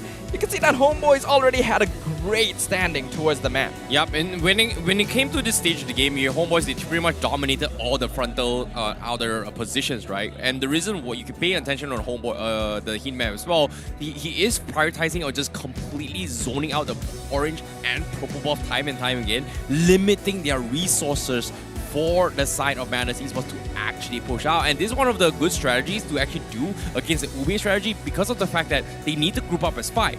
But the only way they get some sort of farm coming from Madness Esports is to go in for a split push gank. And the moment if they do scout out this rotation, Anip is going to be in position to either pick off, force a fight with either the person who's doing the split pushing or the ones who's pretty much left behind or straggling on the sides. I think overall, Anip just got given a really easy game here because the rest of the Homebois were just doing such a good job of controlling the map as well as Madness Esports' movements overall. Unfortunately, as we can see in the highlights here brought to us by Garnier Man, Homebois were dictating the control of this game right from the beginning. Madness Esports had some pretty good moments here. If they got that kill on Chibi, it would have been huge. But afterwards, Homebois started fighting back. Yeah, this is kind of like a surprising plot twist as well coming from Homebois, right? Like, for Sepa to actually join in the fight alongside with Yeah. Little did they know that Homebois actually had a lane swap with Chibi going on the XP lane so that Sepa was able to do his thing. Chibi needs a little bit more space and levels actually for the fight, but even eventually it came down to whether or not do they have that early level lead, and that's exactly what they need to snowball against an Uber strategy. And you can see Madness Esports time and time again, they force a fight, but at the same time, if they're not grouped up as 5, it's extremely hard to win those fights at all costs. Yeah, we can see here the Maniac set up for Anip very easily for the side of Homebois as well. Literally nothing that Madness could do to defend their teammates, and towards the end game, Blessing of the Moon Goddess just didn't do anything but delay the demise for Madness here. As Homebois, a 13,000 net worth lead with the crystal breaking is an insurmountable difference. Yes, Madness Esports, they went into this game prepared to be a little bit behind in terms of net worth, but this is too much. You cannot come back from that. Oh, it's just a little bit unfortunate. Sometimes luck is a little bit factor. Sometimes it's a little bit of skill as well. But what I do know is that the All-Star bonus event, the All-Star Last Anchor, is currently available right now. And you can select the limited skins you want and redeem it for absolutely free. Yes. Wow. Free skins for you guys, and make sure to get it right here right now, because on the 31st all the way to the 30th of April you can complete event tasks to collect wish skin fragments and redeem one of the skins below: the Gato Kacha Arhat King, the Natalia Deadly Mamba skin, the Esmeralda Poison Vine, the Marty's Death Rock, the Terisla Hammer Giant, the Alpha Crimson Warrior, and the Harif Fashion Expert. All the skins is available for you guys in the All-Star events. Sounds like quite an exciting event that you guys definitely do not want to miss out on, so make sure you guys check that out. But speaking of, we're going to be going into Game 2 very soon, so before we start off another foray into the Land of Dawn, let's talk about what happened previously. As we can see from the drafts here, these are very typical lineups from both teams, and it speaks to the fact that Homebois just really understand exactly what they need to do to render Madness Esports helpless. You know, once upon a time, if before Fredrin was out, before Faramis was out, Estes would have been a very, very big, huge factor to actually win the game, because in terms of AoE damage, there are not a lot of heroes that can actually burst the entire composition coming from Madness Esports enough to actually chip away. But even then, with the Faramis, with the Frederick, a lot of CCs coming in, Madness Esports, they were still able to hold on. And the only thing that kind of won them the fight is pretty much that Homebois had the early domination. And this is something that I think Madness Esports, they need to figure out how they actually come up on top. Yeah, this lineup unfortunately didn't quite work for them. Madness Esports a bit too interdependent on each other's presence, sending 4 members down to the gold lane and then not achieving anything with it. When you play a 4-and-1 composition, the EXP laner becomes that much more important. Yeah needed to win his lane out against Sapat. And unfortunately, the Arlet proved to be so much of a problem for that Sapat was even able to move across the entire map and join the team fights on the bottom side without losing any structures at all. So the macro play instantly in favor of the Homebois. Madness Esports, they got a lot to work to do, so hopefully their coach is going to be able to come up with something as we now prepare to enter the draft for game number 2 against, it's gonna be the Madness Esports up against Homebois. Now, when it comes to the drafts here, seeing that Madness Esports will be taking the blue side this time, Mally needs to channel his inner energy to figure out how do they want to play this. Does he still want to stick with the Estes? Because so far, the Estes pickup has not been worked out ever since, but they will respect the Faramis this time with Warlord clutching in for the team. It seems like Madness Esports, they realized that they could have won that early engagement from game 1, but because of how Warlord was playing that Faramis, they will be respecting and abandoning it now. Yeah, we already highlighted the Faramis during the draft for game 1. This is a hero to be feared, and in the hands of Warlord, it is something to be respected. We already saw that, and it's such a good hero to deal with the Ube strat as well. Cult Altar provides safety, and Ghostbusters loves it when the enemies just group up all together. So it's understandable that Madness Esports don't want to have to deal with it, but it's also interesting that Warsaw, as well as previously the Eve, were respected so much by Madness Esports. They're going to be banning out the glue, finish things off. Homebois continuing to respect onto Mali's Diggy, but otherwise, everything looks pretty normal. Well, speaking of this as well, seems like there are a lot of heroes completely ignored. In this case, there is still the Fanny, there is still the Frederick, there's still the Arlott, there's still the Mortis as well, completely in the pool. Madness Esports first pick here. Do they want to steal the Arlott away from Suppot, because he was doing really well in that game, because every single time Suppot comes into the fight, Madness Esports is just getting dived head on over and over again. The final slash setup is extremely annoying to deal with, but Madness Esports seems like they will do so. Yeah, looks like Homebois is quite comfortable giving this away, which means they definitely have a plan. The Fredrin, pretty obvious choice now that Arlott has been taken by Madness Esports, but the Valentina gonna be taken away here. Warlord gonna be stealing away that final slash for his own benefit. Wow, well, to be honest, I haven't seen an interaction like a stolen final slash. Like, we've seen so much of like, that. I know it's a really good interaction, but what can you set it up into? Because so far, the most coolest one I've ever seen was Team HAQ actually setting the final slash, sweeping the. It's kind of like a sweeping broom animation where you sweep the enemies into a Lolita Numenon Blast. That would be pretty cool. Well, speaking of Numenon Blast, it's actually going to be on the side of Madness Esports as well as the real-world manipulation. So instantly, massive team fight combinations. If they're able to catch on multiple members of the Homebois, that is so much crowd control. I really like this broom strategy coming from Madness Esports. It's like the broom and ladle, you got to sweep the floor. You know, you sweep your enemies into a Numenon Blast, you sweep them into a real manipulation. It is going to be extremely hard to get out of. And based on this, I feel like getting a Diggy isn't too bad coming from Homebois to actually disengage from the potential brooms. But nope, seems like considering that Diggy was first banned from Homebois, well, it is going to be tough. You know, are we going to see Purifies coming in from Homebois? Yeah, unfortunately, Time Journey just not an option anymore. So yeah, this is quite scary for the Homebois. I like the Melissa pick. A hero that can just stand in the back line may be difficult to dive on with the go away as well, but Valentina has a pretty tough job here. Warlord, 3 huge ultimates to choose from when they want to take these team fights. And it's going to do a lot to deter Homebois from getting too close and gaining their momentum. This broom strat, as you mentioned, with the dust pans coming in in the form of real-world manipulation. Gonna be interesting. Can Madness Esports clean up Homebois' act? Well, that is going to be a tough one if you think about it. But as of now, what I do know is that Homebois, they are going to be leaning towards some comfort picks as well. Suppot still has a very big hero potential. Lapu Lapu still going to be in the pool. Glue going to be banned off for sure. But I feel like Suppot, he can potentially bring in the Benedetta or the Paquito, which is something that can completely disrupt the backlines. Yuzhong isn't too bad up on Suppot as well to actually try and disrupt the backlines, especially against an Arlott. Arlott doesn't necessarily do well against a Yuzhong, but yeah, it's gone. Nope, it's fine. Now that you point out the Paquito, I actually kind of like it in this situation. Having a low cooldown ult like the knockout strike to disable the backline may be pretty good. And now that we're seeing the Franco being picked up, not as last pick for Barbosa, I feel like the Paquito option may be what Homebois is looking for.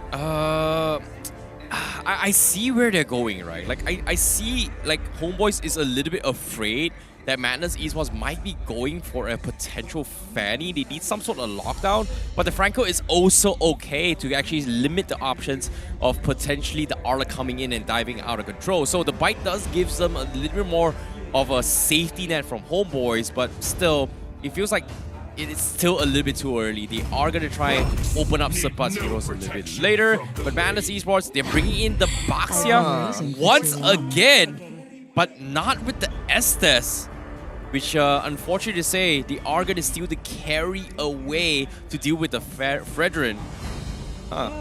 Interesting here. Now, I'm not a big fan of the Baxia. Once again, there's a reason this hero has a 0% win rate. It's not so good, but combined together with the big teamfight potential of the side of Madness Esports, perhaps having the Tortoise's Presence just to slow down Homebois even further may set out for Zavs on a hero that perhaps is a little more close range compared to his comfort picks. We'll find out as we see. Not gonna be the Paquito, Lapu Lapu, the safe choice from the Homebois to round up their draft. I was expecting maybe the Paquito or maybe even the Benedetta, but the Lapu Lapu will work really well. Gives you a lot of zoning control, but at the same time, can any one of them actually pick off the carry? Because the biggest threat coming from Homebois is going to be this carry Zav coming into his later stage of game. But as long as they find a way to actually punish this carry, they will be able to close out this game relatively early. Meanwhile, from the side of Madness Esports, based on the drafts as well, they've got a very solid draft on earning the early game as well as the late game, just because of how this carry is going to be able to peel through all these tanky compositions. So the win conditions are pretty much very clear, and the predictions wise is heavily favored on towards Madness Esports. But the problem is, it all comes down to execution. So I'm looking forward to see how this goes between both these teams.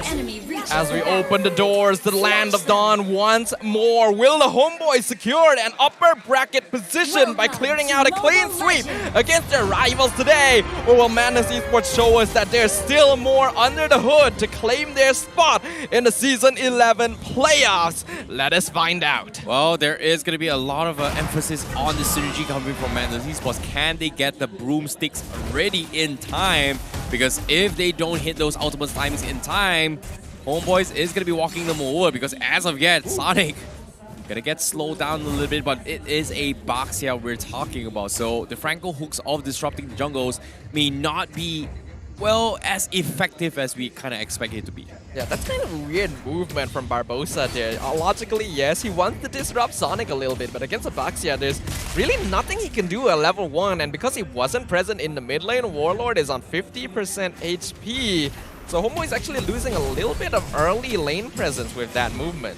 Yeah, and seeing the itemizations, the emblems themselves here, we do see a little bit more ability, but hold that thought for now. TB! No Appraiser's Wrap, he's dropping to 10%. Yeah. Maima gonna be the fun to get first blood for Madness Esports. Yeah, that is really important for Madness Esports. They tried to actually give the kill towards Zavs here. Unfortunately, they just couldn't, and they are gonna try and secure it for sure. So this is actually huge for Madness Esports. Particularly to say as well, they've got a strong early pressure, they've got very strong late game potential as well. And if they are able to scale this into his middle stage game, Homebois, they are going to be in a lot of trouble, because eventually they need to get a pick. And Nave, look at all that CC, the real manipulation into the stun from Mali. No presence from the rest of the Homebois at all. Madness out momentuming the early game aggression right now. Yeah, this is good. This is really good. This is exactly what the Madness needs, but Chibi is going to be a little bit trouble. The basis buff completely yeah! The beautiful side steps here. He finally gets picked off, but his job is already done. Chibi not going to be around to take away the turtle. Homebois trying to reset it, but it's going to be Sonic who secures it in the end as Barbosa, nice sidestepping, flickers away from Numenon Blast. Madness Esports firing on all cylinders right now. Yeah, this is huge. This is extremely huge for Madness Esports. This is the momentum that they needed from game number 1. And as this game goes by as well, Homebois, they are going to eventually realize that, hey, the biggest threat here is gonna be trying to annoy Chibi time and time again. And so far, Chibi is doing a fantastic job getting some sort of farm, but the problem is he's gonna be in a little bit of trouble because bottom side, Barbosa, he's just dead. There's nothing he can do. 4v2, Anip, he wants to survive this. Go away, not gonna protect him as Maima controlling the entire battlefield with the real world manipulation. Oh, the aggression coming from Madness Esports is just unfathomable because as of now, they are going to re-attempt this dive. Wow, 4 members still down here and Warlord was not expecting that. RWM not going to save him as Zaz takes down the entire bottom turret. Just a tiny bit of HP left instantly. 3k net worth lead for Madness Esports. Well, this is not going well for Homebois because Madness Esports, they found their momentum and rhythm because every single time the real world manipulation is available up on Maima, you can see that Madness Esports is looking to pick a fight right from the get-go. And now, as soon as I say this, he just got his real manipulation and he is gonna look to punish Anip once again. Madness Esports finally take down the tier 1 bottom. Barbosa, he might have walked a bit too far too soon. The rest of his team, they're just gonna abandon him. They cannot take this fight. Maima with a killing spree. So very smart of Madness Esports. Oh! Warlord! Oh my God! Pushed out with the final slash as just comes and says, I'm gonna take that if you don't mind. Well, in this case, he just got swept under the rug because that's exactly what's going on, Homebois. They're completely unable to do anything in all this engagement. This is the first time we have kind of seen the Homebois losing out so much in the early stage game, but can they find a way to make a comeback? Because as of now, Madness Esports, they're power leveling Zap as much as they can. Meanwhile, Anip is pretty much 2 levels behind on this Melissa. Homebois, they have no choice but to concede this. They have to make space for Anip to actually go in for a couple farm, and it seems like they are in return gonna try and zone them out instead. Barbosa walking up. They're gonna get caught out. Sonic is here, zoning out Warlord. Flickers, 2 of them from Homebois already used the disengage from Madness. The taunt coming out from Chibi. Hook going to miss entirely, predicting the dash, but miscommunications as Anip now caught in the real world manipulation, down to 40% HP. Numenon Blast flickers forward. Oh! Numenon Blast from Madness Esports. Anip and Warlord taken out. Iron Hook pulls Sonic into the tower. They will get some revenge here, but the Madness have already taken out the top tier 1. Homebois being outplayed. Sheesh, man, leave 4-man Numenon Blast. Perfect angle, perfect setup. What a play as well as they continue to punish Anip time and time again. And this is huge because every single time Anip dies, he is going to lose his level trait against Zav. And Zav now, 5 minutes in the game, he got his golden staff on his carry. That means this carry is going to be hitting so hard against Homebois. It is going to be a big problem for Homebois to actually zone and push out the lanes. This is actually really bad news for the Homebois right now. This is a team that really depends on their early game leads in order to completely dominate mid and late game. And now that they're 4,000 gold behind Madness Esports, this Broom and Dustpan strategy working out excellently right now. The crowd control just preventing Homebois from executing any of their game plans. Yeah, Homebois just struggling to actually get scraps here. It seems like they are going to secure the tier 1 up top. Meanwhile, bottom lane, you see Madness Esports already pressuring here. They're sending in Serpa to actually stall the aggression, but there's only so much he can do. He will be able to buy a little bit more time, but unfortunately, the tier 2 will still gonna fall here. Mid lane, Chibi also gonna be aggressive as well. The conceal play comes in. Ooh, they want to catch the Fredrin so badly. They're not gonna be able to pick up on him. Iron Hook going to miss once again. 5 members of Madness Esports. Real one manipulation comes out. Numenon Blast on 1 member. Yeah, from the right side. Instantly executing Warlord, but he's taking a lot of damage. Anip has scaled up. That's gonna be a kill for Suppa. Jumps in with the Bravest Warrior. Gets the 2-man Landshaker as Madness Esports. They're struggling to retreat. Mali gonna be caught out. Double kill for the Lapu Lapu. Sonic, the next target, right into the Abraser's wrath thanks to the Bloody Hut as Barbosa gonna be picked off with a mega kill from Maima. Chibi, he jumped too far. The double kill in return for Eve on the side of Madness Esports. Oh, beautiful stuff coming from Madness Esports as well. Maima and Zav was able to isolate the fight. Homebois, they were able to punish Madness Esports in all these engagements from the aggression, but as soon as the game, the fight dragged out a little bit too long, this is where he shines the most, right? The Ice Queen 1 of Maima is slowing them down to enough time to allow Zav to get in a couple of resets, and once Homeboys use up all their skills, they're pretty much left out in the open for free pickings, and that's exactly what Homeboys kind of overheated a little bit here, just because Ane was able to do so much damage when Madness Esports was clumping up S5. The important part there is that Homeboys still have a chance to claw this back right now. Having Melissa means that if they can funnel Madness into a defensive positioning, they actually have really strong consistency in their DPS. But Maima is a big problem. This Eve, 5-0 and 7 so far, being able to actually show his stuff. And speaking of, Sapan, he may be out of position here. Bravest Fighter will get him out. Yeah, Maima is doing really, really well so far, and he's got 33,000 damage on that Eve. He's just getting free targets after free targets, and every single time he has his real manipulation, you can see he's making the calls. Hey, Madness Esports, we need to take a fight. And now Homeboys, they realize this, they are respecting this, but at the same time, they're just completely dodging the fight, knowing that the only way Homeboys makes a comeback is they dodge fights, find farm for Anim, and eventually they will be able to do all right against Madness Esports. What Homeboys is doing right now, though, is that they're playing the map. They're going for the macro. They know they can't win out Madness Esports in a straight-up fight, so they're giving away structures and trying to split up their forces to go for trades across the map. It's all they can really do for now to keep themselves in the game. Sonic engaging onto Barbosa. Chibi wants to save him, gets the taunt out, but the Madness comes in. Victor and final slash from Yeah, pushes Chibi out of position. He's still in the real one manipulation, cannot get his ult out. Zavs with the killing spree. Yeah, this is risky coming from Homeboys. They need to take this kind of risk, but at the same time, Madness Esports is just not giving it to them. But with massive ultimates drop down on Maima, Homeboys looking to re-engage. Unfortunately, Madness Esports realized that the Lord priority is going to be even more important. It's just not worth it to force a fight right now. This Franco pick on the side of Homeboys, Barbosa, he hasn't been able to get pickoffs this entire game. It seems like Mali, he's very familiar with this hero. He knows where Barbosa is going to be looking, and right now, that is keeping Madness Esports out of the clutches of the Homeboys and allowing them to dictate the engagements.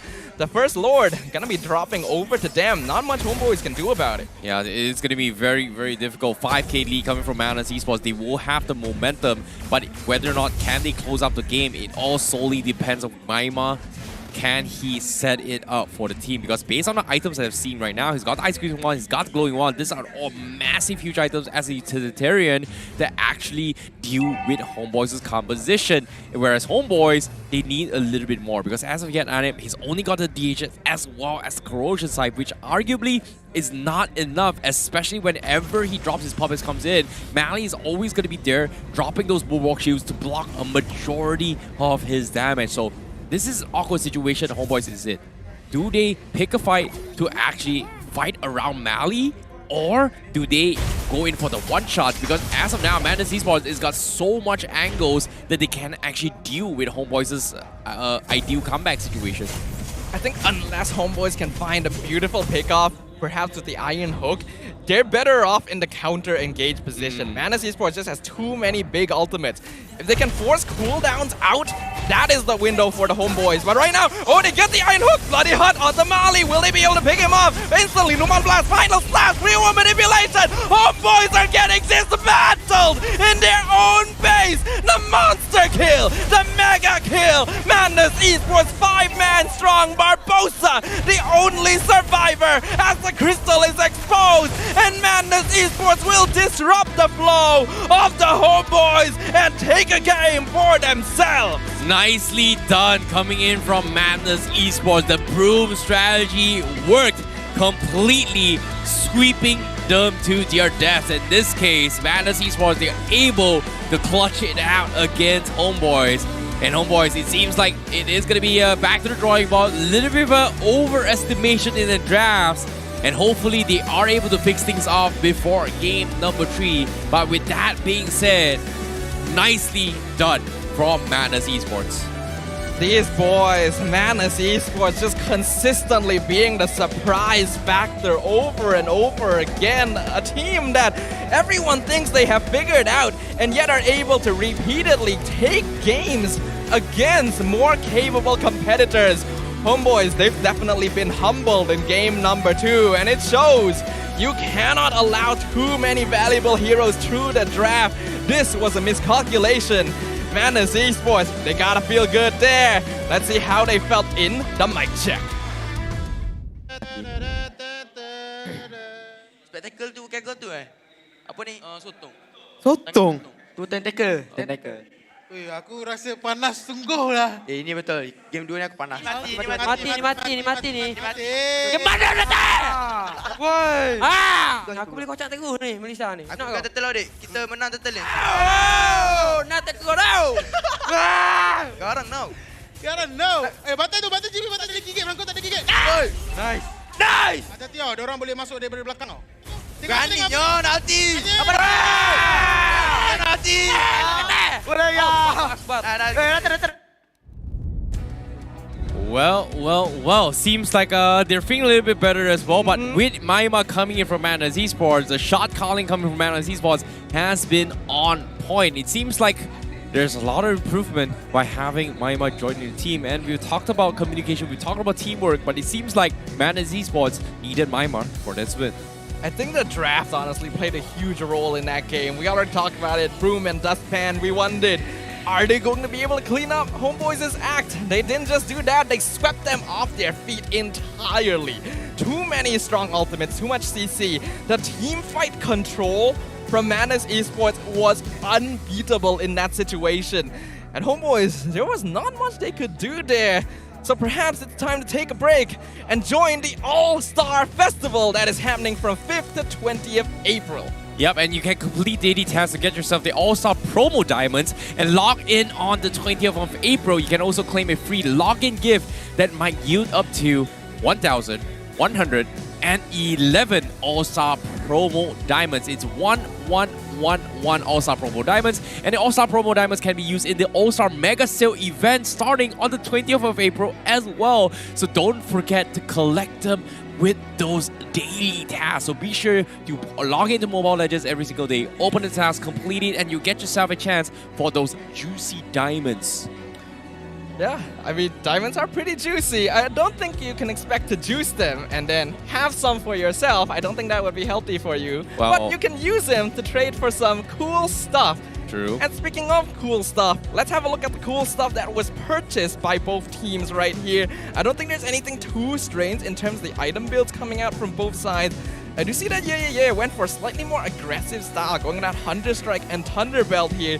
And it is pretty understandable. He was winning his lane, he was doing great, and those Vinyl Slash setups, sweeping them into the big ultimates coming out from Madness Esports, created so many good setups. Personally, I'm not a big fan of the Thunder Belt in general in this kind of item build. It gives you a little bit of mana regen, but based on the composition coming from Madness Esports, they're looking for a CC control and slow effect resistance composition, where you have the Ice Cream 1 slows coming from the Eve, you've got the slows coming from the Thunder Belt, which kind of limits all these options. This is like all major big weakness flags for a Fredrin, and you can see time and time again, every single time Chibi tries to set out a play, he can't necessarily get out. So this is where Madness Esports was able to get the jump on them and punish them for this aggression. So based on this composition, based on this draft, Madness Esports was got every single angle possible covered in order to deal with Homeboys completely.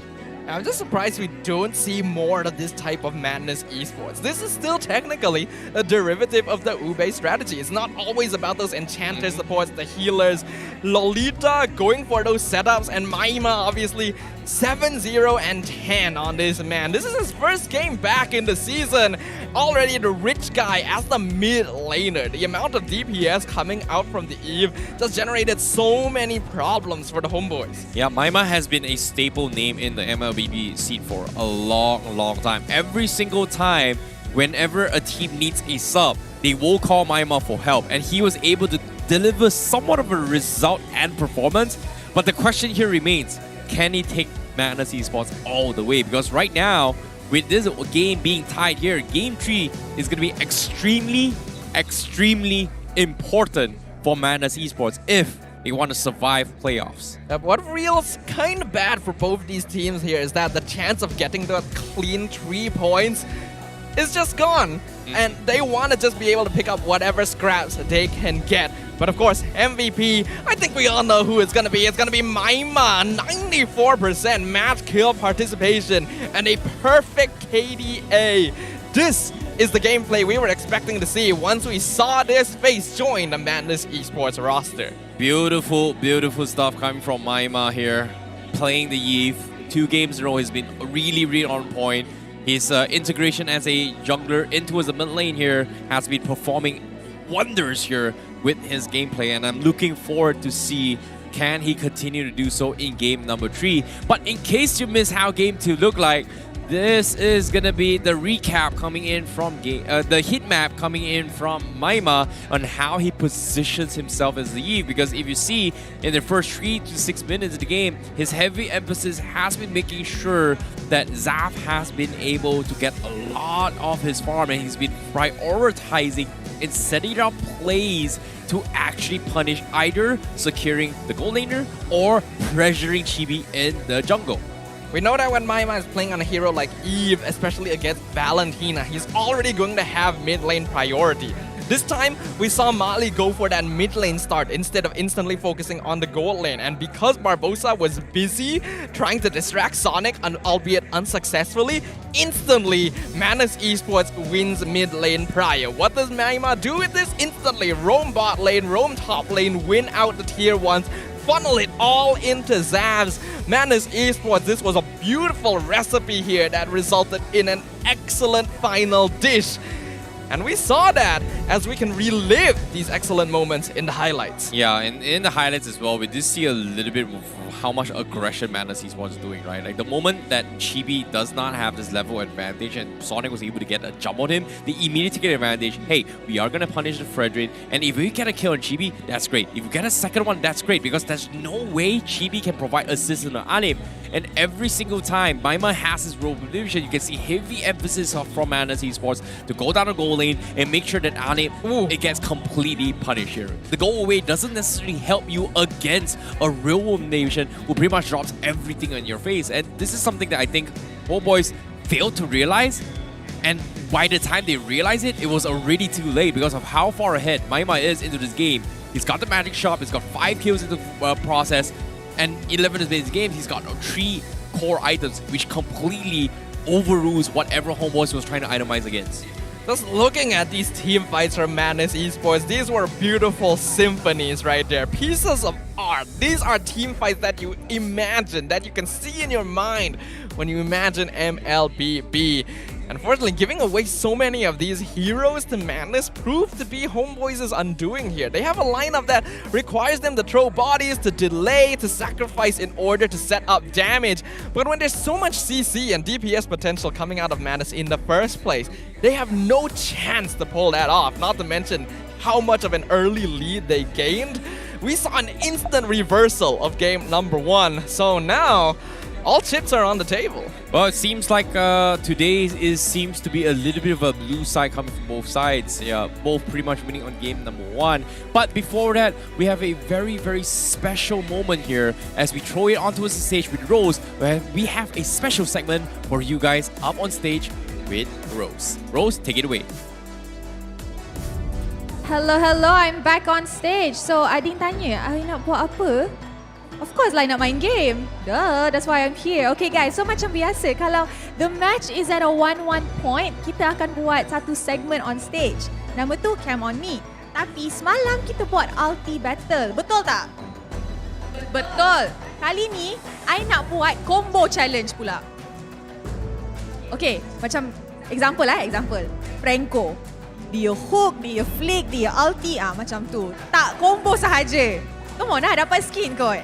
Okay, so let us invite our first 2 participants. Floor manager sudah pilih orang. So kita ada 2 orang. Okay, hello. Oh, 2 orang kawan. So okay lah. Boleh lah kan request pelik-pelik nanti. Hello. Satu sini. Hello. What's your name? Farid. Okay. What's your name? Razi. Okay. You main role apa? Jungler. Main role apa? Mid lane. Okay, so kita bagi hero based on dorang punya role, boleh? Jap.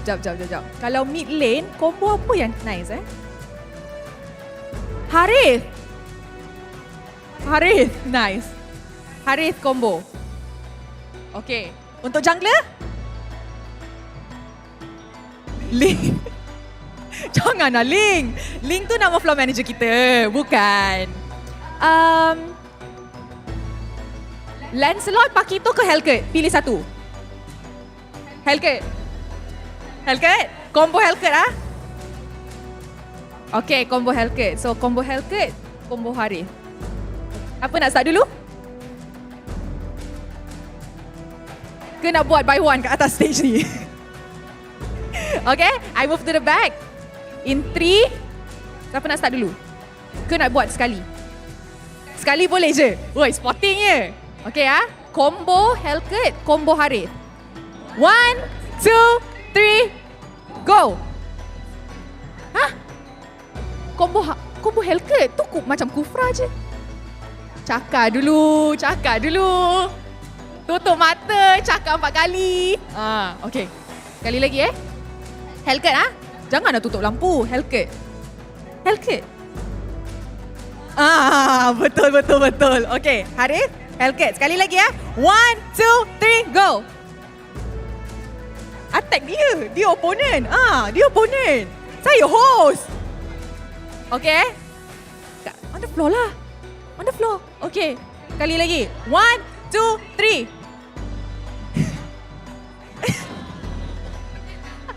Boleh lah. Okay. Harith pula. Takkan mid lane tak tahu Harith combo apa. Panic.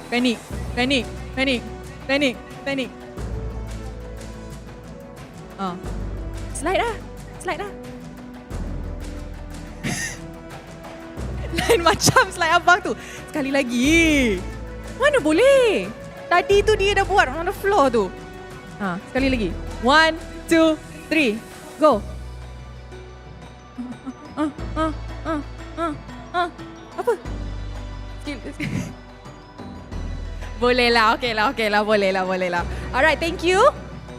You can claim your skin from our floor manager nanti. Alright, our last 2 contenders. Can we please have them up? Oh, on the right side pula. Okay. Hello.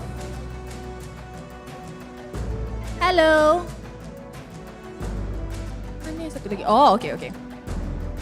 Okay. Yang ni, I ada idea. Hello, what's your name? Azizi. What's your name? Kafi. Okay. So, hari ni datang sokong team? Datang sokong team apa? Homebois. Okay, dia pemalu. So, since dia pemalu, I nak dia buat combo Kufra. Dia pula, I nak dia buat combo Badang. Okay? Boleh Okay. 1, 2, 3. Go. Combo bang, bukan ulti je, combo. Daripada masuk tu, jadi bola lompat-lompat, masuk ulti. Betul. Okay, sekali lagi combo 1, 2, 3.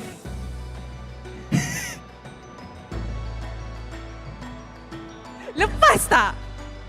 Lepas. Okay.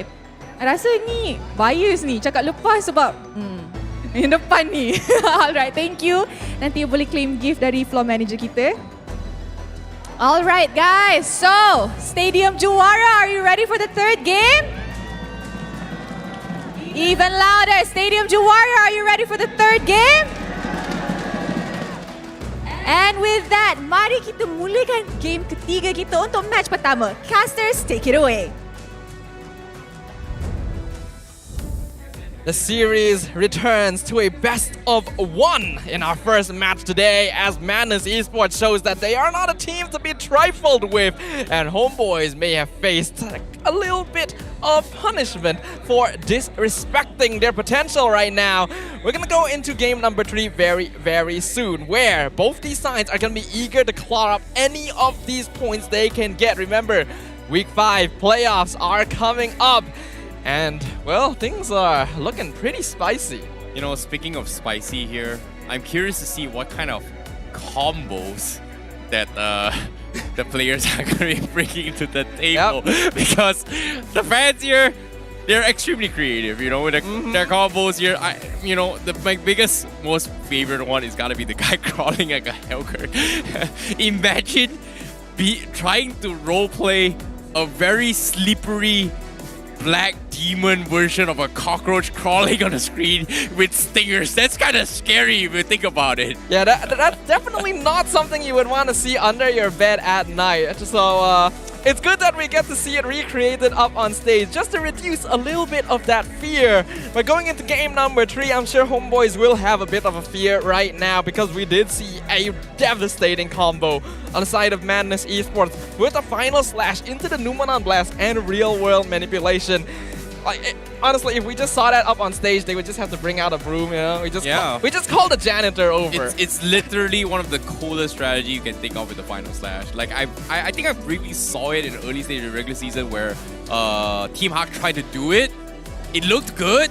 It looks nice, but they couldn't win the fight. But that game from game number 2 was so clean from Madness Esports to a point that there was absolutely nothing Homebois could have done. It felt like a situation where it felt like an Atlas Wombo combo Fatal Links into a complete disaster. But in this case, with no Purifies, with no Digi from the side of Homebois, it was extremely hard to do so, especially when Homebois first phase banned the Digi, knowing that this is a comfort pick coming from Mali. And for Mali to set up a 4-man Numanon Blast in the early stage game, everyone from side Homebois just couldn't do a lot in that situation. So I guess when it came down to this draft, it feels like there's a lot that Homebois needed to fix in game number 2, especially when they forced the Franco, hoping that it will be enough to slow down Boxer's rotations. I do have to wonder whether or not Homebois, their draft just underestimated Madness Esports, or they just forgot and were completely caught off guard by the heroes that were drafted up. Perhaps they were expecting for something like the Estes to come out again, but now they know that it's best to expect the unexpected here, and that's going to be the spirit that we're going into game number 3 with right now. Ladies and gentlemen, make sure you guys stay in your seats because this is going to be a game to determine which of these two teams gets that final important point to move up in the Season 11 regular season rankings. Wow, well, coming to the drafts, once again, Homebois, they are going to ban off the Diki once again, but so far 2 games in a row, if you were to base off this series' stats so far, Arlott has had a 100% win rate of this series. So it seems like they might be leaning on a little bit more towards Arlott for support once again for Homebois and just let the Fredrin through. But so far, Carry has been a very, very good answer towards the Fredrin. Likewise can be said for the Yeet. So this is something that I think Homebois needs to rethink their strategy because with the Faramis ban coming from Madness Esports, it forced Warlord in a situation where they were forced to actually play the Valentina themselves. But now with the Faramis ban here, Homebois, just denying their own personal drafts, expecting that Madness Esports might be using it to take it away from them. So I like the adaptations coming in, but Madness Esports, they respond with the Yeet as well. It seems like they want to pick the Fredrin up on Sonic this game for Madness Esports, knowing that Homebois might be taking the Arlott.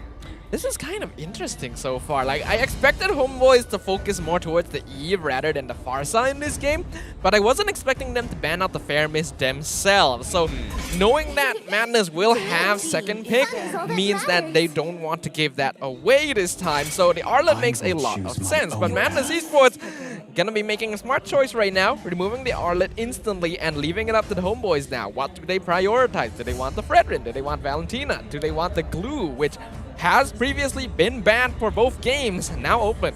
Yep, and at the same time, I think Farsa isn't too bad here coming from Homebois if they want to decide it on from Warlord, knowing that Warlord does have the tendency to lean on specific mages. But I'm curious to see whether or not are they going to go for it, because as of now, it seems it isn't too bad to actually set up as a tempo to actually go for it, but at the same time, Kadita completely ignored from both sides. And okay, we haven't talked about this for a long time. Glue, flexible picks here for Rome, flexible picks for XP lane. they are gonna pick it up for themselves.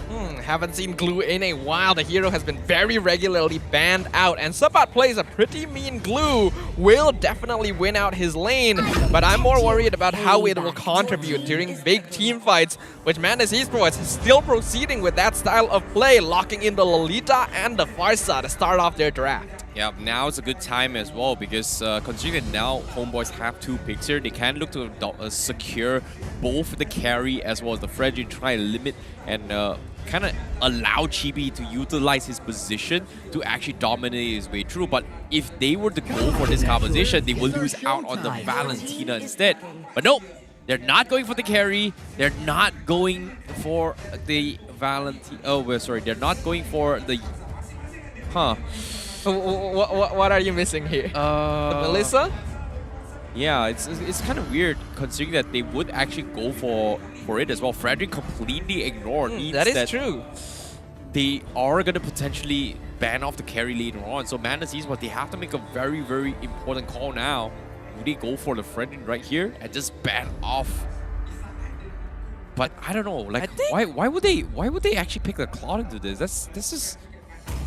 I think what Homebois is looking at right now is probably the Martis for the jungle position. They might be letting the Fredrin go to Madness Esports, which they are gonna instantly lock in so that they will give Chibi more damage potential as well as a hero that has anti-CC built into the Mortal Coil. That's just my assumption right now, because Madness Esports, their opening draft looking pretty scary. Not sure if Homebois has enough early game pressure. Like, I get that from the side of Homebois, these are 3 S-tier picks, right? Like, Claude is great, he's got a little bit flexible, you have a little bit of wombo combo, but with Faramis being banned here, you don't necessarily need those wombo combos to actually clear off those temp HPs or etc. But I guess, you know, Claude is enough to deal with the Fredrin, but especially with the Lolita coming in, I'm a little bit concerned. But I guess maybe from Homeboy's perspective, it is going to be because that, hey, when the shields are up, carry can't do too much. But with the Claude, you can battle image back past the shield and then pop a Blazing Duet. But with the Frederick in mind, it also can be used as a integration to actually cancel off the Blazing Duet when he goes for those kind of dashes. So that's why I was a little bit surprised that they actually drafted this coming from Homeboys. But with that being said, now the biggest issue here is, like you said as well, the Marta is going to be potentially grabbed from Homeboys. Madness may look to ban it off, but they are respecting the Kaja first in case of any kind of isolation. The Leslie ban is kind of strange coming out from the Homeboys right now. I guess they want to avoid Madness from having too powerful of a backline. And just as we mentioned, Madness Esports not going to give the Martis over to GB. They already have 1 S-tier jungler, not going to give the other one away to maintain superiority over the jungle area. I guess, you know, based on what Homeboys is trying to do as well, I talked about mobility, I talk about backlines, right? There's this one hero that really suits Homeboys right now, and that's pretty much the tank slot up on GB. Just because of how mobile they can get.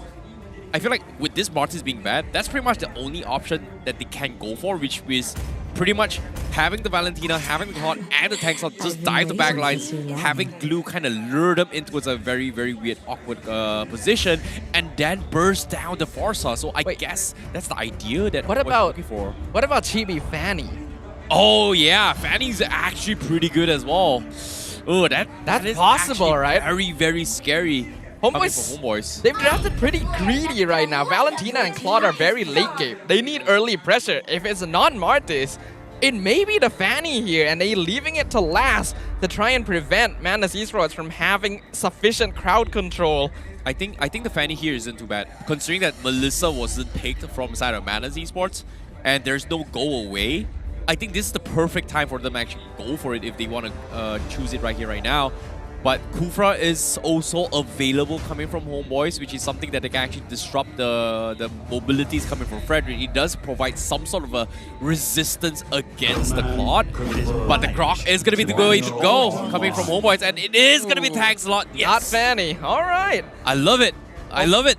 Homebois sticking to their guns. Tanks a lot. Pretty solid overall. The Grok Roam, I'm pretty sure. It can still be flexed with glue, but I'm pretty sure it's going to be Grok Roam. I'm a little worried about that. I feel like he's not going to have quite enough pressure against a Lolita Farsa combination. So a lot of pressure onto Chibi to perform during the early few minutes.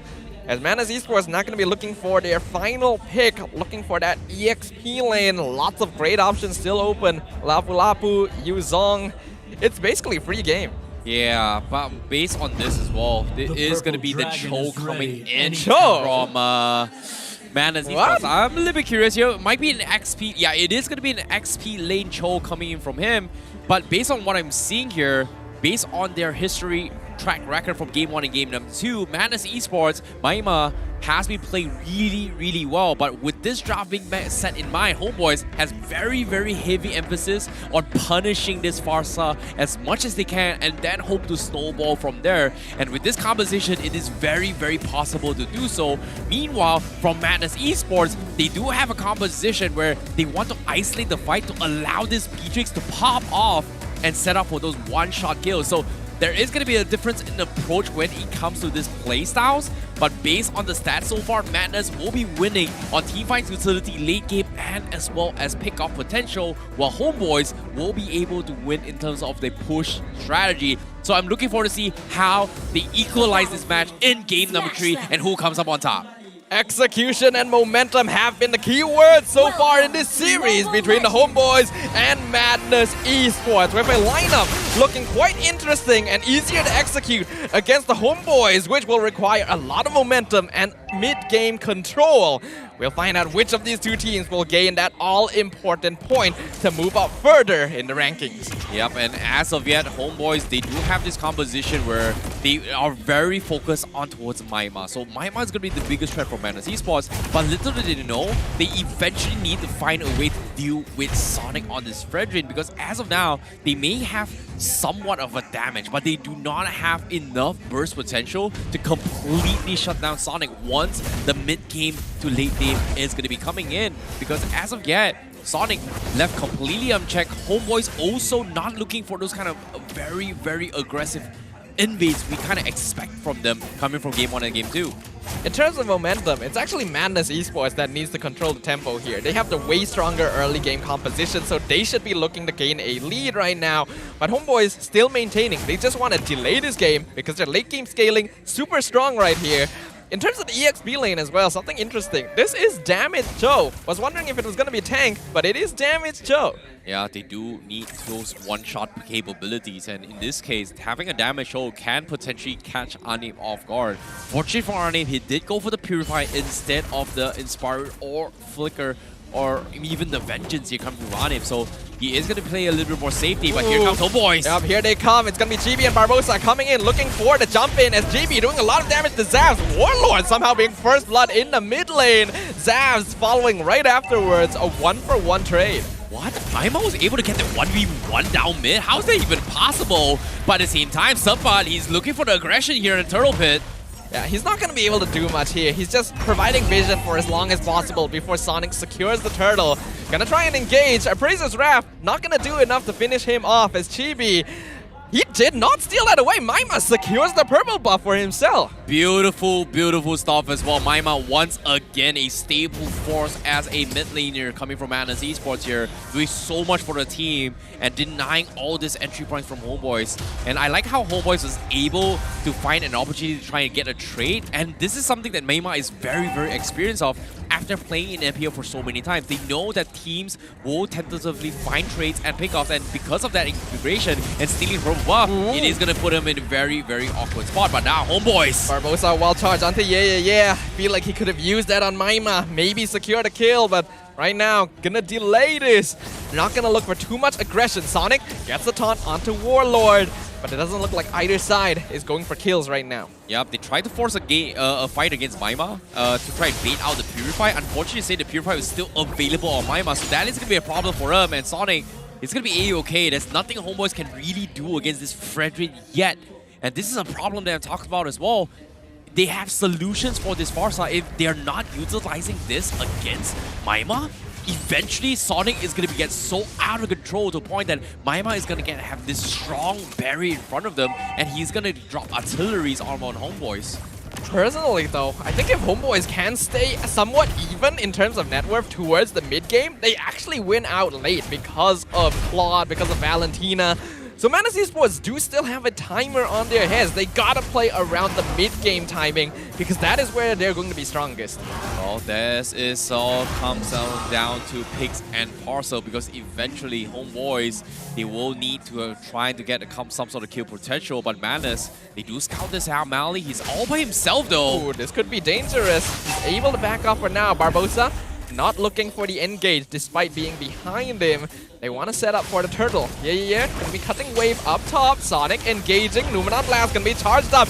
Gets the stun onto the Fredrin. Here comes the blazing duet. Feather Air Strike a bit too far back as Sonic is instantly taken out. Sonic somehow still gets the turtle despite dying in that exchange. But here comes Suba flickering forward. Double kill picked up by Warlord. Oh my goodness, this is huge from Homebois as well. We talked about problems for how they deal with Sonic, but when it's a 5v4, it's gonna be absolutely worth it for them. But while this is actually happening here, as soon as Ye showed himself up top, shoving the lane, Homebois immediately collapsed on Madness Esports. And this is actually a good equalizer coming from both sides, if you think about it, because Homebois, they desperately need more objectives, while Madness Esports is just denying them time and time again with those resources. Yeah, but look at the net worth difference. It is even right now. Homebois are achieving their win condition right now as long as they can continue controlling this situation. And Madness ideally needs to make something happen here. They have Maima, they have Yeah, set things up. They're looking for it now. Oh, they're gonna get the way of the dragon onto Sabat, into the feathered airstrike, but this is a glue split, and he's just absolutely fine. I feel bad for Maima. He tried to go for the auto lock here. Auto lock on the first artillery was on the minutes because he did not have vision in towards the bush. But nevertheless here, they are still going to make it a 10 down bottom again. Yep, yeah. This is the problem with damage. So oh, his no. flicker didn't go over the wall, and that means Sabat is able to punish the enemy EXP laner. They do lose the tier 1 though. Well, that's the problem about damage show, right? You are so squishy. Once you go in for the all-in push, if you do not get those important caches, this show is gonna die out. And Homebois, they're doing a fantastic job at here, but here comes the push! Flicker while charged into the blazing duet, into the Numenon Blast! Zav flickers out, but will he be able to survive? He got the Nibiru's passion out and trades Barbosa for his life, while Chibi in bottom side dealing with Sonic. They've already lost Sabat as well. This Fredrin chasing down the tanks a lot. Will Chibi be able to escape? Just barely, but guess what? Turtle is up. Madness have full control. Super fancy plays as well, but at the same time, Sabat was actually picked off on the sides as well. That's not exactly what Homebois needed in this situation, because Madness Esports, they are losing out a lot on those Zap, but eventually, Sonic is in a stage where it's just so hard to kill with. Maima's got 2 0-0, and Homebois, they're trying to funnel all these resources to Anip in order to actually get some sort of footing, and it is a problem from both sides now. Whereas Homebois, they're looking for opportunity to kill Farsa, they can't find it. That's a big problem, +1. Madness Esports, they're doing a fantastic job of doing that, and all they gotta do is buy time for Sonic to come online and then set up for Maima. But Sonic, like, I feel like if they just keep trying to rely on bringing him online, Homebois is gonna out momentum. Wild Charge comes in, cancels the feather airstrike, blazing to it, takes out Maima instantly. Sonic forced the dash back into his base. The tier 2 now being threatened. Yeah, he's gonna look for the way of the dragon. Perfectly timed iframes from Chibi doesn't allow him to get it, and yeah is picked off. Beautiful stuff again, and Homebois once again punish Madness Esports for their overzealousness. And what I'm talking about is that why they chose to fight in this specific moment was the fact that Madness Esports showed 2 players down, 1 in mid and 1 all the way into tier 2 down bottom, where Zap was chipping away to tier 2. And as soon as that happens, they saw a perfect green light. Maima is right in front of me. Barbosa is going to go in for the jump. And that's exactly how Homebois was able to get this fight. But even then, Madness Esports somehow still manages to trade 50-50s across the map. But this is actually in Homebois' control now. Again, remember, once mid-game comes around, Homebois just needs to be somewhat even in net worth. And they're actually ahead thanks to all the funneling. Unnamed now 600 gold ahead of Zavs. And this could be a bit of an issue. Yeah, especially not getting to do anything this game. At the bottom of the network charts, just above the roamers, the damage show needs the snowball, and that's not happening.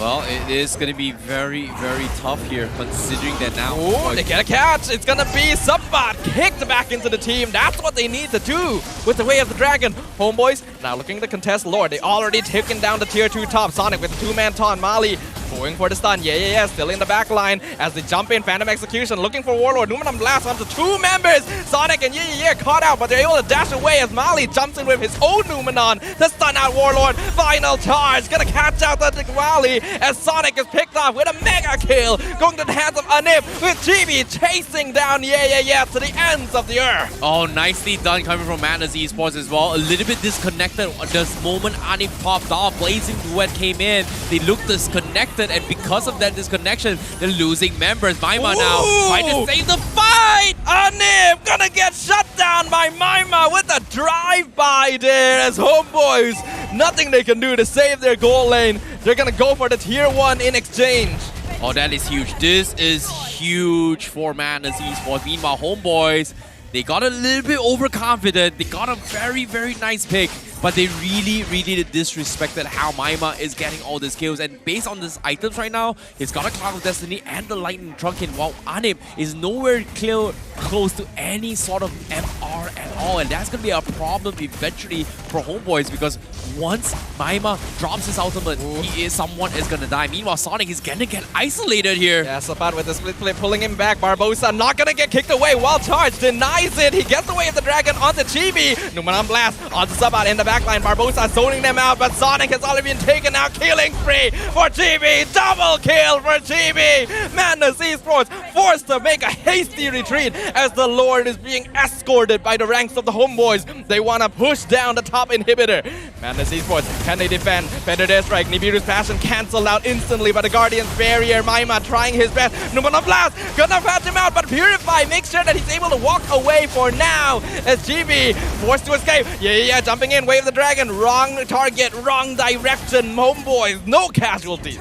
Oh boy, Homeboys, they really choked them out at a very, very nice spot as well. Early to the prior fight, they were very patient in taking advantage of this Lord advantage that they're given, right? As long as Madness Esports doesn't make drastic changes, Homeboys, all they gotta do is just wait patiently and the Lord will do the job. And they were able to bait out all these rotations, and eventually Sonic was chipped away because of how out of position he was.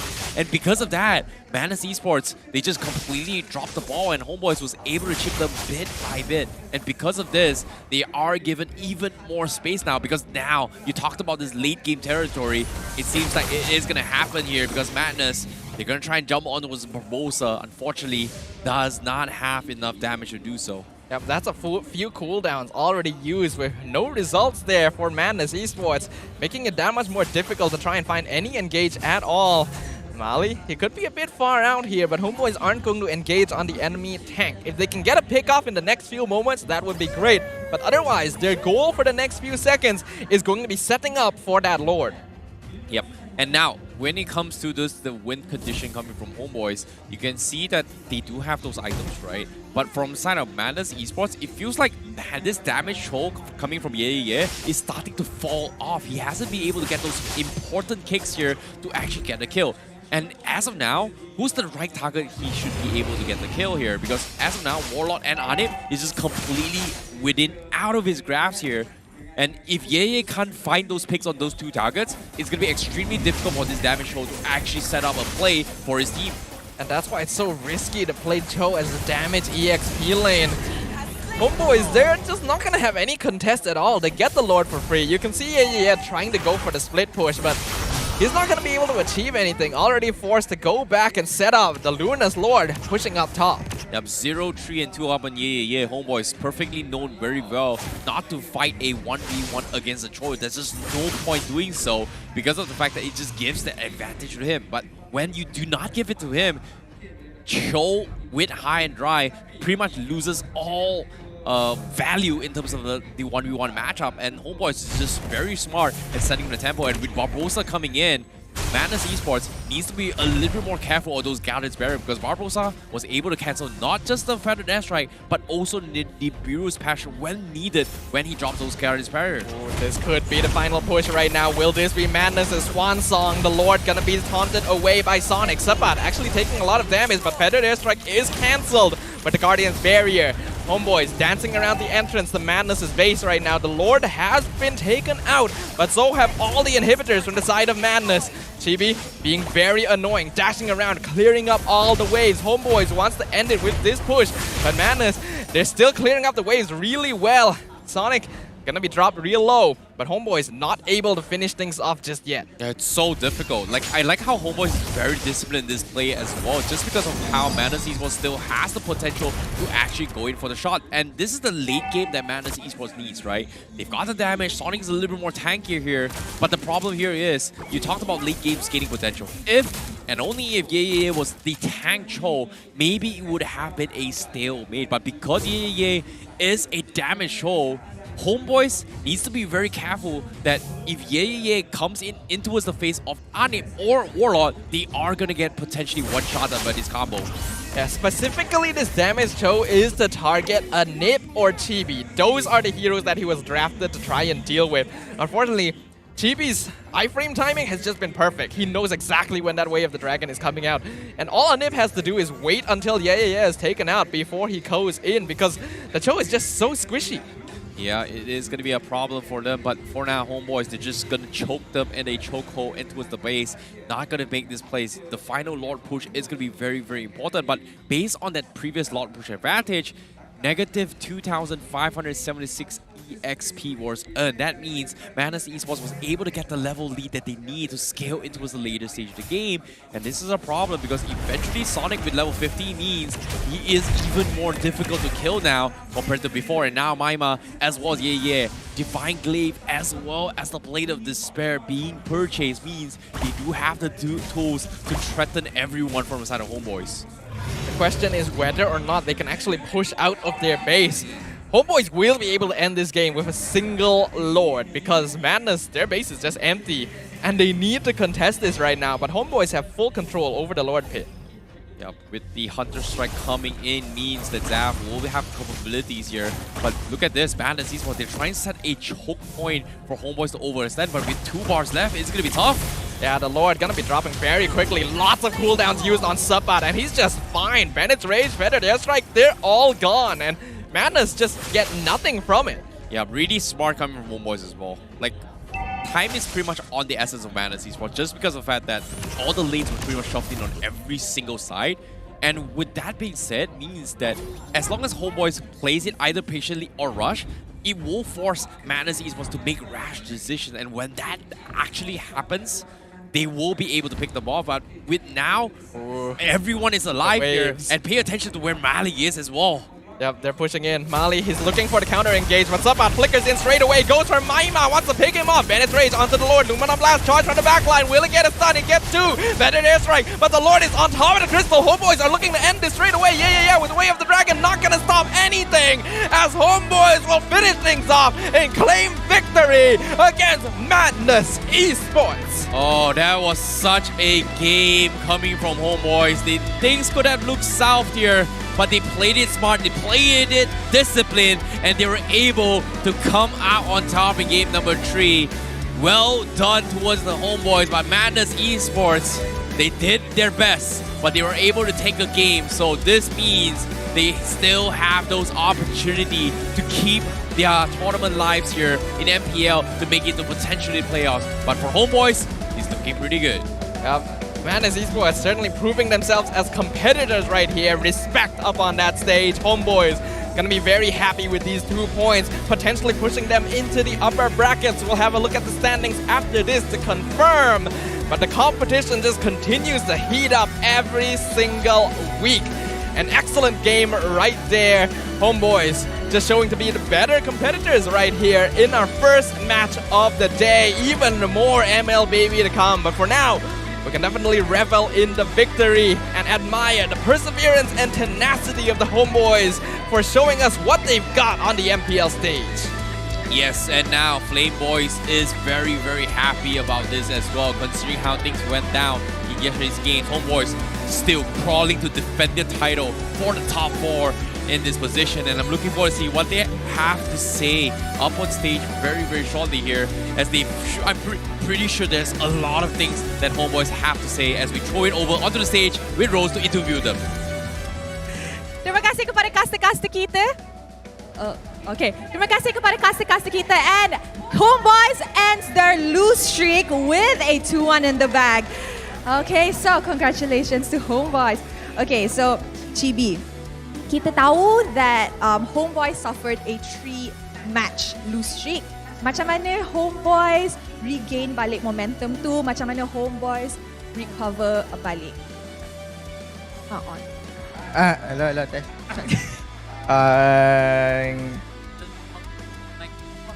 Kita orang learn from mistake lah. Tu je boleh cakap. Learn from mistake, kan? Learn from mistake. Kita orang belajar daripada kesilapan kita orang training lebih lagi dan kita orang buat yang terbaik juga. I see. Alright, I nak tanya Anip something. Game pertama, Anip dapat Maniac, siap dapat MVP lagi. Sabar.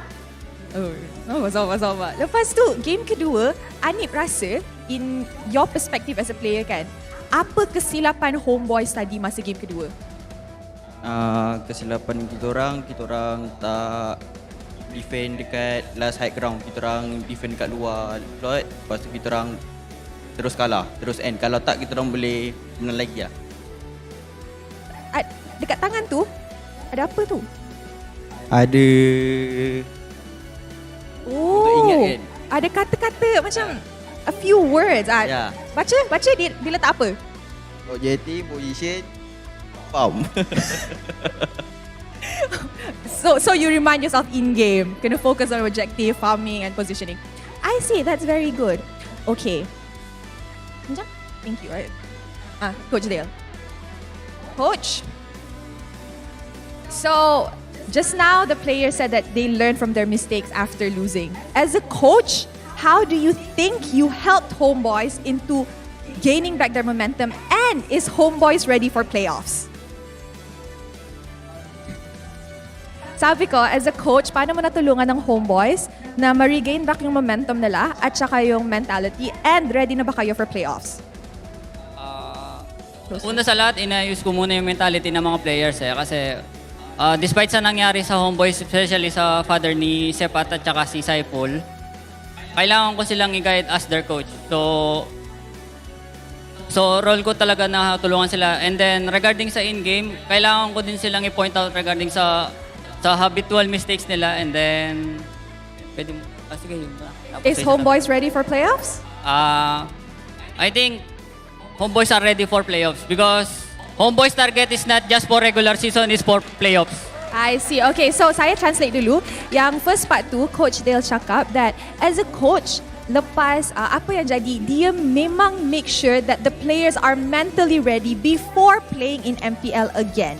So, dia bagi pep talk dekat dorang, cheer them up, and then did what he could to make sure that the players are mentally ready and ready in game as well. Okay guys, so do you guys think siapa MVP of the match kita kali ni? Anip. Alright guys, count with me tau. 3, 2, 1, Chibi! Chibi punya retri hari ni on point juga On point, retri hari ni. Alhamdulillah. Okay, so Chibi. Yeah, sure. Okay, so dia cakap nanti pass mic kat dia. Okay, so Chibi, MVP of the match, lepas a lose streak, how are you feeling? Alhamdulillah, feeling baik lah. Feeling good. Feeling good. Yeah. Okay, so hari ni Cik B nak cakap apa untuk semua orang yang datang Homebois? Okay, kalau untuk semua datang kat sini, thank you sebab support. Untuk Flameboys, thank you sebab masih support kita orang, setia kita orang walaupun kita orang low streak. So, still dengan kita orang. So, terima kasih banyak-banyak. So, kepada fans Madness, thank you sudi datang. Kepada online, thank you sudi support. Okay, kepada Daddy, love you Daddy. Okay, bye-bye. Comel. Thank you. Belum. Okay. Una sa lahat, nangingi ako na sorry sa Flame Boys and then staff ng Homeboys sa downfall namin, and then nagpapasalamat ako dahil nandiyan pa rin sila at patuloy kami sinusuportahan.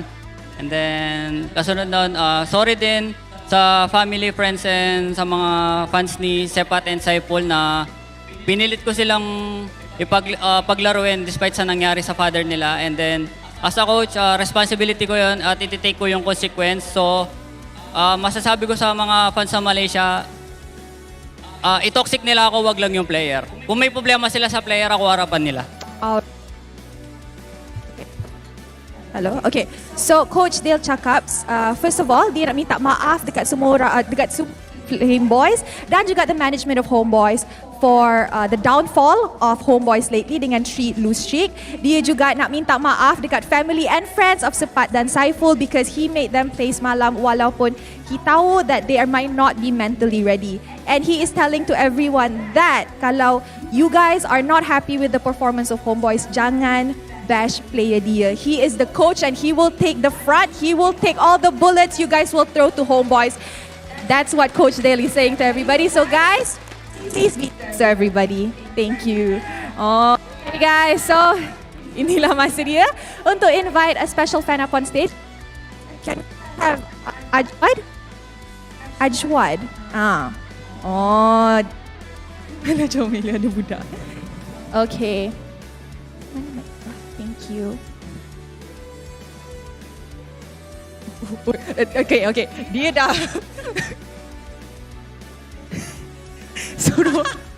suruh pegang lagi. Nak cakap ni by the way, kami di Flame Boys dengan Homeboys nak dedikasikan kemenangan ni untuk keluarga arwah Saiful dengan Sepat. Lepas tu salam takziah, semoga arwah di kalangan orang yang beriman. Saya tak nak cakap apa-apa kat player, tapi saya nak cakap kat Flame Boys. Saya nak cakap yang lalang-lalang tu suruh keluarkan Anet semalam tu, korang kena tahu ni King Anet tau. Kau tengok, korang taunting dia semalam, maniac dia keluar hari ni. Kalau tak nak bagi dia perform, jangan taunting dia lah, tu je lah. Alright, thank you Ajwad. So I'm going to move here untuk bagi diorang peluang untuk ambil gambar. If you guys nak saksikan game-game yang macam ni, jom datang ke Stadium Juara by scanning the QR code down below. Dan kalau korang ialah satu fan untuk naik pentas MPL, korang akan dapat skin yang bernilai 899 diamond. Thank you Ajwad and thank you Homeboys. Congratulations. Thank you. Whoa, the audience is fired up and the audience is super ready. Okay guys, so what do you think of the first match of the day? Nice tak? Lepas ni ada lagi tau. And with that, mari kita dengar mic check game ketiga match pertama for the side of Homeboys. Mic check, let us hear you. Dua-duanya. Enjoy the game guys. We can do this, ha? Okay. Go. Semangat ya. Ya. Ya. Let's go ya. Farsha level 4 cok. Farsha level 4 ya. Nice. Nice, apa. Fasya dah ulti. Balik ya, Bi. Siapa dapat, Bi? Dia dapat. Santai, enggak apa-apa, Bi. Gas. Santai, Fredin, guys. Mati. Nice. Awas, show. Santai, Ban. Bantai dong, Ban. Nice. Golden dong, guys. Ada Farsha ya, Bang. Ada Farsha. Ayo, kita bisa enggak? Aku pasang. Jauh, jauh. Tower. Gua apa map bentar. Lagi bosan, Jok. Where are you? Oh my Mali. Ya. Bi. Sudah, Fikar. Tower. Jadi gua. Nice. Wah, keren. Well, this is a predicament here coming from Homeboys, but well done coming in from them for actually bouncing back from that losing gear. And Dale has been taking responsibility for all the mistakes that they have done so far. Of course, a shout out to support as well as Irfan for, my condolences for their losses. But at the same time, things are looking really okay for Homeboys. But at the same time, it is still going to be a long grind for them if they want to try and secure the top 4 for playoffs. But they are definitely ready based on what Coach Dale's interview right earlier. Yeah, and regardless, I think we all have nothing but respect for the players on the side of the Homebois, for Coach Dale as well. The emotional strength, their tenacity and perseverance to continue pushing forward no matter what circumstances may hit them both in and outside of the game is something that we should all respect and aspire to be. And I'm really glad that they were able to get a victory today. It could have been a clean 2-0, I think, just a little bit of underestimation in game number 2, and Madness Esports showing us that they really are contenders this season as well, especially with the addition of Maima. Goes to show, there's a reason why we always call this the most competitive season of MPL MY, and there's still so much more to come. Exactly, and with Maima's integration in that final match as well, you can see in the comms as well, they're very aware of Maima's position. The moment Maima has his 4, he's not afraid to utilize his feather effect to zone them out. And things could have went either ways as well, because in that final moment, if they did not go for the crystal push, there was a very, very strong possibility Madness Esports could have made a comeback. But the question here is Madness Esports going to be able to do that later on into the later stage of the game? Because Homebois, they're looking pretty strong, they're looking pretty fire, and during the playoffs, can they take it all the way? That's going to be a completely different question to be thrown in the later weeks to come.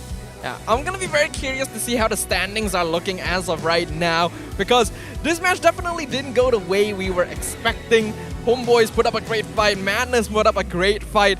Madness, they really needed a clean sweep in order to guarantee themselves a chance out of elimination, and now they may have to face a tiebreaker or even just straight up relegation altogether.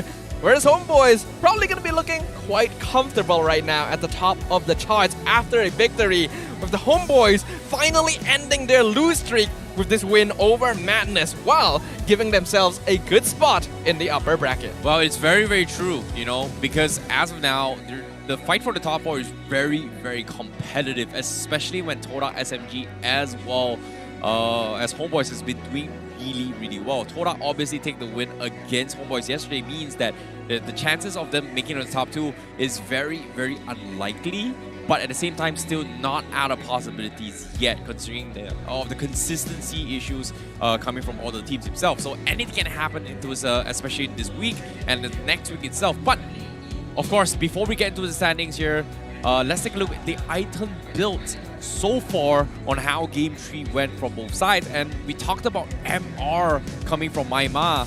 Anip was able to build his Athena shield alongside with a magic blade to deal with the burst coming from the far side.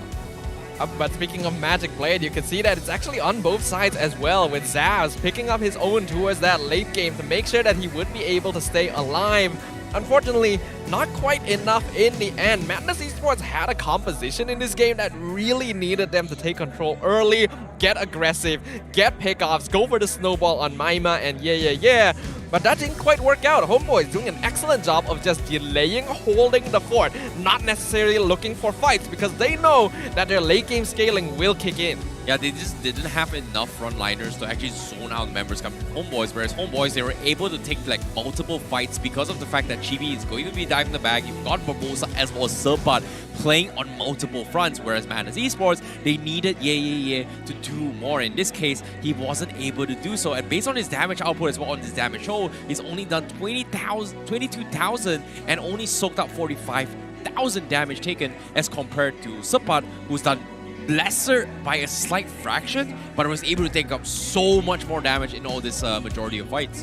What's tricky about Cho as a hero is that unless you are in the top mechanical players of Cho, it's actually a hero that's fairly telegraphed. That's why Chibi knows exactly when he needs to pop the Torrent Rose to avoid being taken out by the way of the dragon, and because he's so squishy, he's just not able to output DPS. But when we're talking about DPS, Maima actually still at the top there. That's why Homebois gave so much respect to him, with Madness Esports actually having a higher damage dealt in total in the end. But the victory still going over the Homebois, because they had a really smart idea of controlling and delaying that early game to make sure that even if they're not winning fights, they're not losing them either. Yeah, game 1 here was pretty much a complete storm as well, considering that Arla was just there alongside with Frederick, right? You are getting a lot of this value picks here. The Faramis was one of the big clear win conditions coming from Homebois. It's pretty much one-sided, but game number 3 is where things got a little bit more 50-50 between both Homebois as well. Man, it's because of how Maima has been positioning himself with this Forza. The biggest problem for me was that how did Homebois deal with this Frederick? And based on how the draft came in, they were just either ignoring the Frederick and try and punish Maima from the back lines and isolate the fights. And that's exactly what they did in majority of it all. And I really like that with this Grok being played for Barbosa, it was able to do exactly what it was intended to do. Well, speaking of doing what exactly is intended, the MVP of the match this time, GB, was able to execute on the game plan perfectly in both of these games, playing Frederick in game number 1 and then the Tanks-a-Lot in game number 3, being able to secure objectives as well as provide for utility and front lines that the rest of his team can play around. GB has been a consistent player ever since his debut here into the MPL MY. Excited to see where his growth will continue. Yeah, this is where things get a little bit harder for the teams, but well done coming in from Chibi because he played a very, very solid game on his Lancelot as well as his Frederick from game number 1 and even game number 2 as well. I wouldn't say that he didn't do too well, but it was a difficult one to do. He did all he could in that situation. But in case you missed out on how game 3 went, this is going to be the highlights coming in on how it all went down because you can see Homebois, they're just heavily emphasis on just shutting down Zav, a very similar approach on how Madness Esports did in game number 2. They were trying to mirror the exact same composition, and the moment they were able to get the upper hand every single time in all these fights, just because of the fact that they were able to identify that, hey, Yeah is not on this fight. We can't choose this 4v5. You can see Madness Esports were definitely trying something different in this game in that they weren't just all grouping up as 4 towards the laning phase. They were actually splitting up, trying to retain map control. But Homebois took a lot of advantage with this, right? Being able to split up their forces, go for pickups because they do have a solid amount of CC.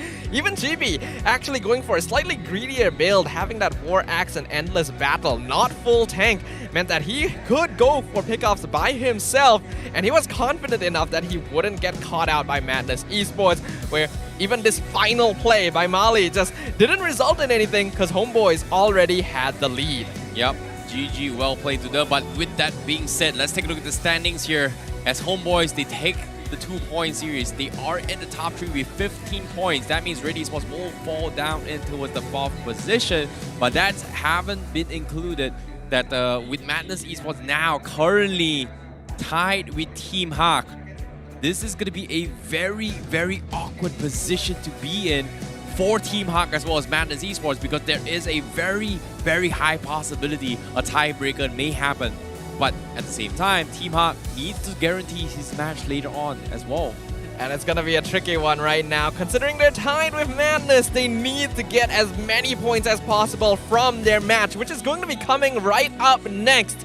But their opponents are gonna be none other than the unstoppable force of Team SMG, currently the only undefeated team so far in MPL Season 11. Well, that is gonna be a very, very scary match for him as well, because in case you're wondering again, like he just mentioned, coming up next is gonna be between Team HAQ and SMG.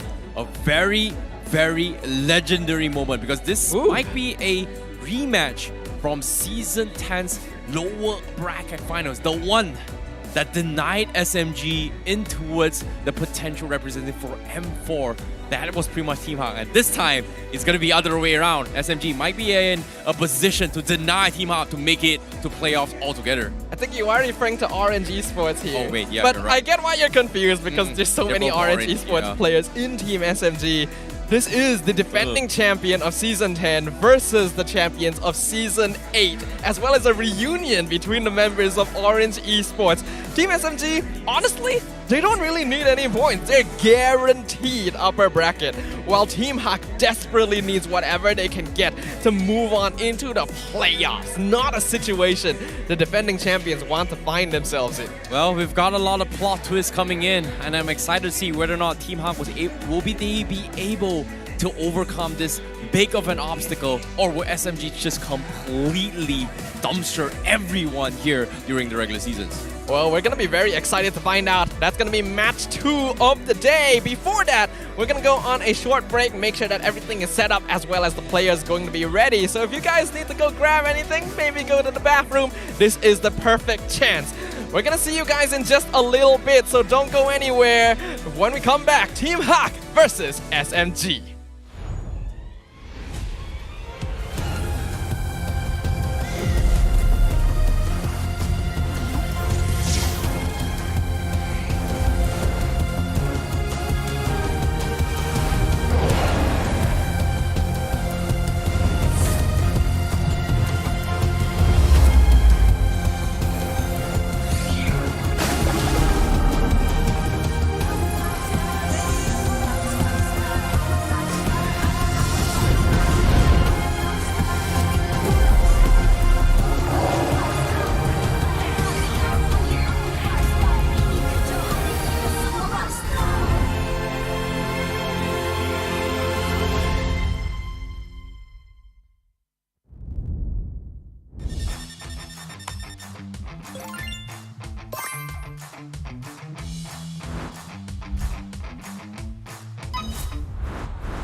Bulan lepas, tim Malaysia yang layak ke tournament peringkat antarabangsa telah gagal. Tapi yang dah lalu, biarlah berlalu.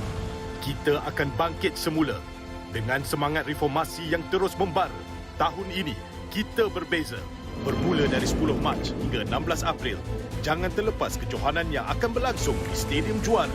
Datang dan saksikan permain terbaik bersaing dalam MPL season ke-11. Ini gaya kita.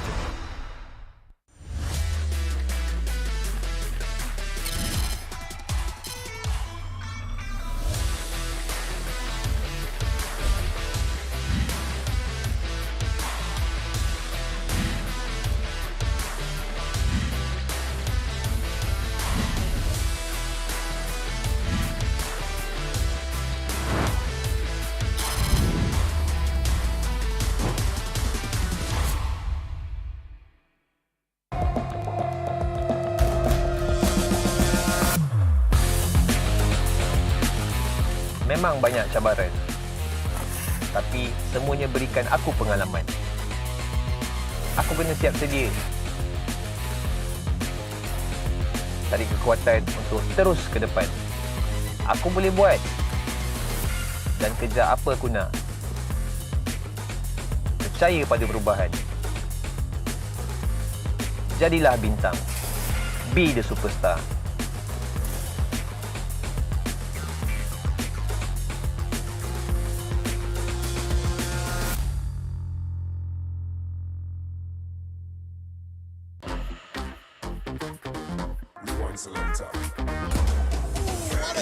As he managed to evade the silence, but then again, he has to get away from Master Ram as much as possible. Alamak, satu outplay yang menarik. Bocah mungkin akan dikorbankan. Imperial Justice melarikan diri. Penjahat.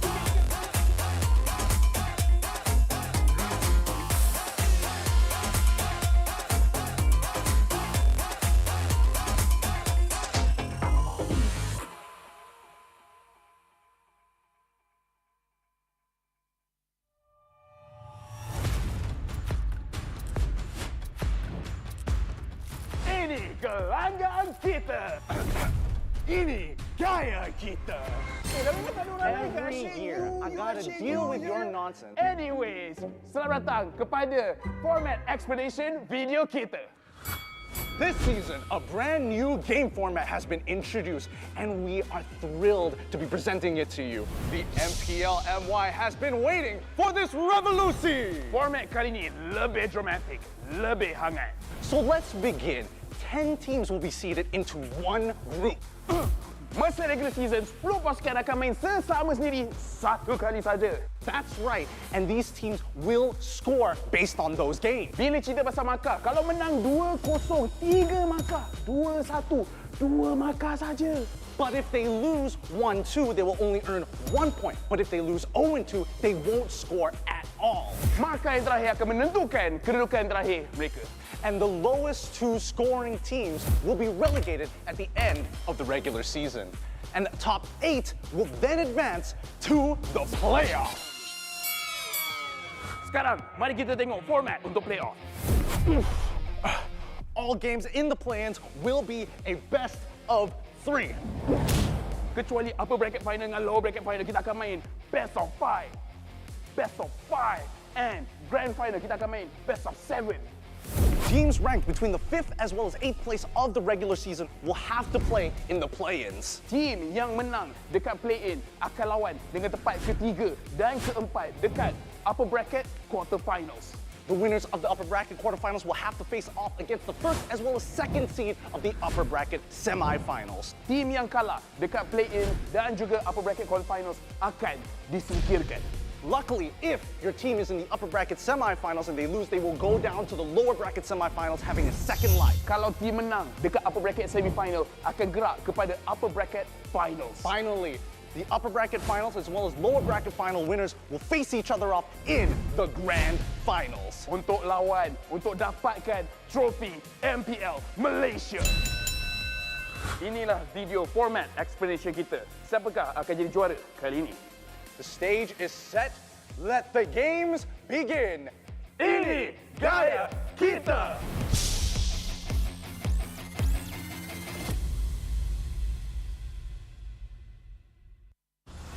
Nadi sebuah bandaraya.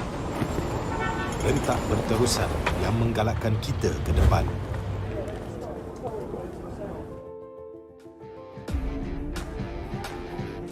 Sesuatu yang mengapi-apikan hidup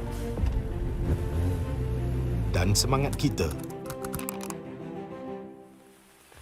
Setiap orang mempunyai gaya dan irama tersendiri. Tapi, apakah yang boleh menyatukan semua lapisan masyarakat?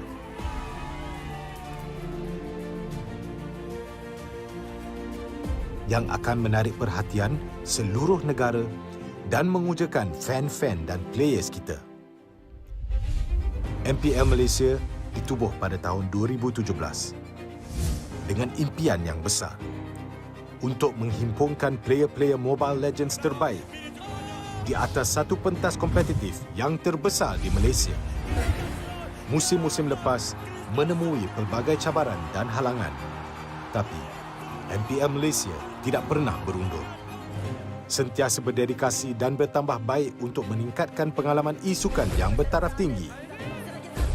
Kini, MPL Malaysia adalah satu liga yang penting dan paling dinanti-nantikan di tanah air kita. Dengan fanbase yang setia dan pemain profesional dari pelbagai latar belakang yang berusaha menuju ke puncak MLBB Esports. Persaingan dah semakin sengit, namun juara hanya satu. Inilah aksi kita, budaya kita yang unik. Inilah MPL kita yang dipenuhi dengan drama dan emosi.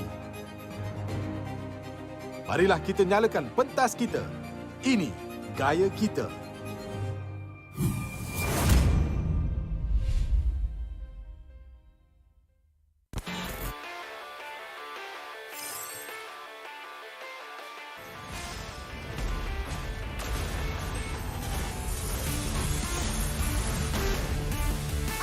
Priestess of primal lightning, the hunter of all the evil gods. Legendary! Meet your end!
I'm a rock star. Yeah, rock star. Ay, ay, ay. I'm a rock star, baby. I'm a rock star. I'm a rock star. I'm a rock star. I'm a rock star. Panggil aku rock star. Ini kejohanan kita semua orang rock star. Kita rock star, kita buat saja gaya kita. Makin panas apinya sudah membara. Macam mana pun ku menempuh segala. Demi negara ku buat semua bangga. Step into my world, you know I'm always in my zone. You know I got my team, no I'm never alone. Bring out my best, buat yang terbaik. Jadi juara perlahan kita naik. Aku nak push, naik-naik jadi lebih bagus. Jadi hero, ku ada skill. Berapa banyak musuh aku dah kill. Ramai cuba mencapai, cause they envy me. Tiap game aku pasti jadi MVP. I'm a rock star, baby, I'm a rock star. I'm a rock star, I'm a rock star. I'm a rock star, panggil aku rock star. Ini kejohanan kita semua orang rock star. I'm a rock star, baby, I'm a rock star. I'm a rock star, I'm a rock star. I'm a rock star, panggil aku rock star. Ini kejohanan kita semua orang rock star. Tengok nanti siapa yang juara. Ni peluang kita bawa pulang piala. This is my game, this is my time. Menang semua, everything will be mine. Kalau jatuh kau pasti kembali. Bangun balik ku tegak berdiri. Kuatkanlah tenaga, ganjaran diperoleh. Ni kejohanan kita, Malaysia memang boleh. Rise up to the top, kita buat bersama. Semangat kita kuat di bawah satu bendera. Ay. I'ma go hard for the win. Win. On the battlefield till the end. I'm trying to beat the greatest anyone has ever seen. Stand by, I'm coming in for the win. I'm a rock star, baby, I'm a rock star. I'm a rock star, I'm a rock star. I'm a rock star, panggil aku rock star. Ini kejohanan kita semua orang rock star. I'm a rock star, baby, I'm a rock star. I'm a rock star, I'm a rock star. I'm a rock star, panggil aku rock star. Ini kejohanan kita semua orang rock star.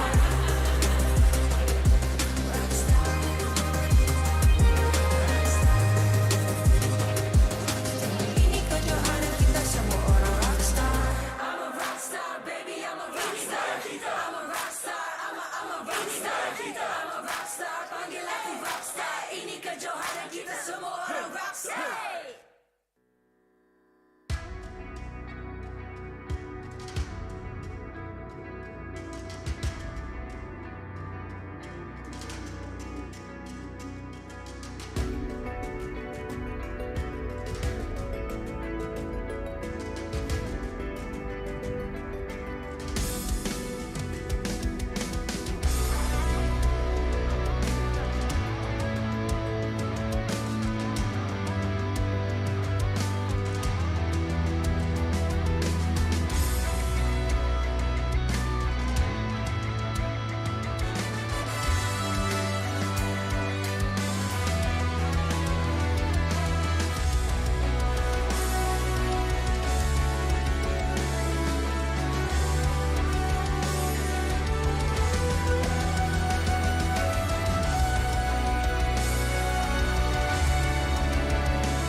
I'm a rock star. Yeah, rock star. Ay, ay, ay. I'm a rock star, baby. I'm a rock star. I'm a rock star. I'm a rock star. I'm a rock star. Panggil aku rock star. Ini kejohanan kita semua orang rock star. Kita rock star, kita buat saja gaya kita. Makin panas apinya sudah membara. Macam mana pun ku menempuh segala. Demi negara ku buat semua bangga. Step into my world, you know I'm always in my zone. You know I got my team, no I'm never alone. Bring out my best, buat yang terbaik. Jadi juara perlahan kita naik. Aku nak push, naik-naik jadi lebih bagus. Jadi hero, kill. Ramai cuba mencabar cause they envy me. Tiap game aku pasti jadi MVP. Easy. I'm a rock star, baby, I'm a rock star. I'm a rock star, I'm a rock star. I'm a rock star, panggil aku rock star. Ini kejohanan kita semua orang rock star. I'm a rock star, baby, I'm a rock star. I'm a rock star, I'm a rock star. I'm a rock star, panggil aku rock star. Ini kejohanan kita semua orang rock star. Tengok nanti siapa yang juara. Ni peluang kita bawa pulang piala. This is my game, this is my time. Menang semua, everything will be mine. Kalau jatuh kau pasti kembali. Bangun balik ku tegak berdiri. Kuatkanlah tenaga, ganjaran diperoleh. Ni kejohanan kita, Malaysia memang boleh. Rise up to the top, kita buat bersama. Semangat kita kuat di bawah satu bendera. Ay. I'ma go hard for the win. Win. On the battlefield till the end. I'm trying to beat the greatest anyone has ever seen. Stand by, I'm coming in for the win. I'm a rock star, baby, I'm a rock star. I'm a rock star, I'm a rock star. I'm a rock star, panggil aku rock star. Ini kejohanan kita semua orang rock star. I'm a rock star, baby, I'm a rock star. I'm a rock star, I'm a rock star. I'm a rock star, panggil aku rock star. Ini kejohanan kita semua orang rock star. Rock star.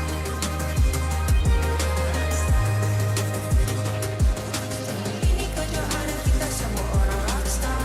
I'm a rock star, baby, I'm a rock star. I'm a rock star, I'm a rock star. I'm a rock star, panggil aku rock star. Ini kejohanan kita semua orang rock star.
I'm a rock star.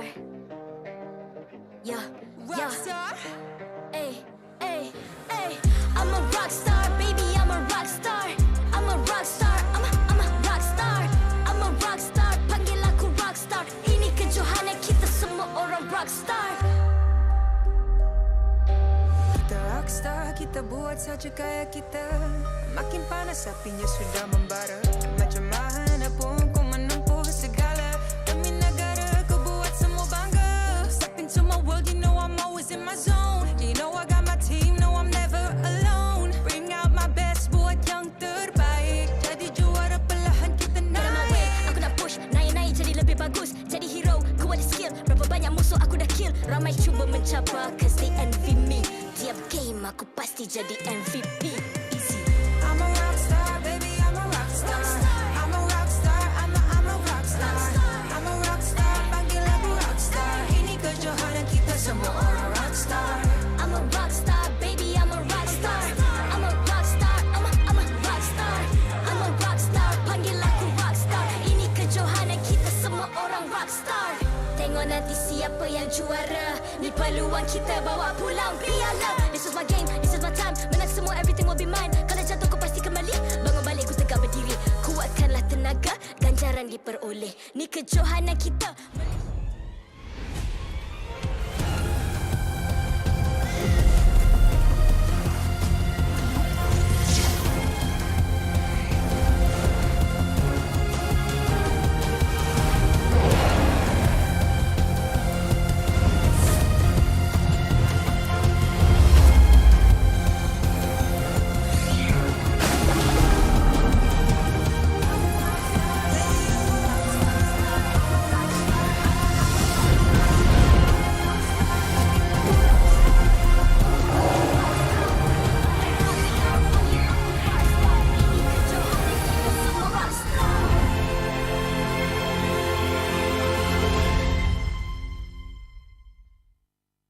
MPL Malaysia Season 11 is powered by Munton.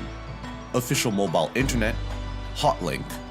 More internet, more speed, more Gaia with Hotlink. Game like a pro with ROG phone. Republic of Gamers, the #1 gaming brand in Malaysia. Champion Extra GG with Garnier Men. Fight 99.9% acne-causing bacteria in just 10 seconds. Official gaming chair, OSIM. Partners in esports, AirAsia Super App, ESI, PKL, EGG, and PSM. Under the heavy gunfire of the most competitive season, Team SMG have remained steadfast. But now that they've been pushed into a corner, will Team HAQ prove to be able to bear their fangs against the undefeated S-tier lineup? We'll find out right here on the English desk. Thank you, ladies and gentlemen, for joining us. My name is Stafa, alongside with IcyBaby12, aka Terrence, for our second match of the day. Well, this is going to be a very, very important match here for Team HAQ. The original lineup was able to succeed in producing results with their main roster from the previous season and also the M4 roster.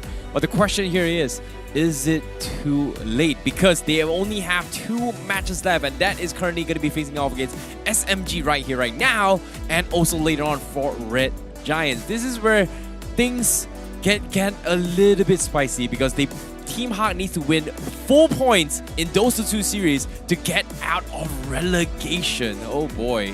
That's not a spot you want to be in, especially as the defending champions of MPL MY as well. As we saw in the standings from the previous match, Team HAQ are currently tied up with Madness Esports, literally on the cusp of elimination. And if they want to avoid that, they just got to get clean sweeps all the way through. But the obstacle that is going to be in their path right now is none other than the undefeated Team SMG. And this is going to be a little bit of a reunion as well, as many of these members, Valens, Stormy, and Subway, currently part of SMG, as well as Minman, Gary, and Lola, part of Team HAQ, were previously all one lineup under Orange Esports. Well, that's the thing here. Orange Esports not currently in this season, unfortunately, based on a previous track record as well. They were one of the makers of veteran MPL players who's currently competing in almost every single team they've scattered across. And currently, they're gathered here today to have a little bit of a small reunion. This is going to be a very, very interesting all-out brawl. But I'm curious to see how all things are going. But guess what? This is the MVP rankings. And currently, 3 SMG players are in the top 10 list. Of course, we are only seeing the top 5 as of right now, but it's still going to be 2 SMG players. Smooth, dumpstering, dominating the MVP rankings ever since the first couple of weeks, where he got MVP of the week 2 weeks in a row. Jome in second place, currently doing an excellent job, as well as Stormy, the mage prodigy, who has been bringing a totally different style to the mid lane. Well, that's the thing, right? Izanami and Warlord, they're doing their best to actually do MVP matches. I feel like Warlord did a lot for the side of Homebois, but based on the track record here, Smooth is going to be one of the players that we have to be watching out for as well. Not many players actually debuted at the Bandit deadline. He was able to do it so convincingly to the point that he was able to outplay Todak in multiple instances. So that I'm really excited to see him play again as well. But all in all, that is pretty much, SMG's goal. They want to get the MVP. They want to be the top in every single thing. Currently, they are undefeated. But against Team HAQ, it feels like there's just so much at stake for Team HAQ in terms of weight compared to SMG, who's currently in the situation where I'm guaranteed playoffs, I'm guaranteed top 2. So regardless of what happens here, they will be skipping play-ins. One thing we know is that Team HAQ is a team that does perform pretty well under pressure. They have represented us many times here, especially going to M4 and putting up an amazing game against what eventually became the world champions in the form of Echo. So now that they're backed into a spot like this, maybe they'll be able to bear their fangs. And having knowledge and familiarity with some of the players on the opposite side, they've played with Valens, they've played with Stormy, they've played with Subway before. They're familiar with them. There's a chance that they could make use of that knowledge. But the same can be said for the other side as well. Now, there is going to be a change in terms of playstyles as well. Will they be able to adapt on the spot? That is going to be something that they have to actually overcome as well, considering how SMG, nobody has pretty much figured out on how to take the full series against them. It all comes down to execution. Valence has been playing really, really well here, especially his integration coming in from RSG Esports and then now into SMG. Him playing as a roamer has been a staple moment from us as well, especially when his first debut coming to the MPL, he started things off as a roamer, did really, really well, but eventually kind of outshined everybody in the gold lane department. So I like that SMG took a backseat and say, you know what, you're known for your roaming potential. Let's try you out. And he's been making wonders. Valence is absolutely the playmaker. He is the shot caller. He has been the leader with which Team SMG has been able to claw their way to the top in a very smooth journey so far here in Season 11. On the opposite side, Team HAQ, there definitely seems to be some in-game shot calling issues. I do think that in-game leadership is one of the main problems that they haven't quite been able to settle, and that's why they've been having so much difficulty moving up into Week 5 of the regular season.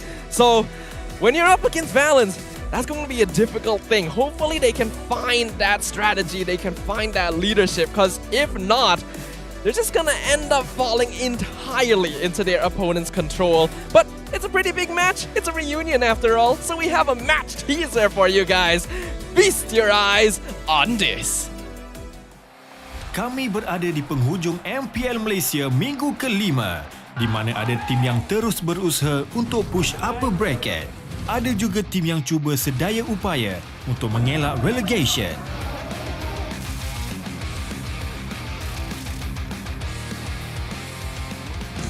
Juara bertahan kita, Team HAQ, sekarang berada di keadaan yang amat terdesak.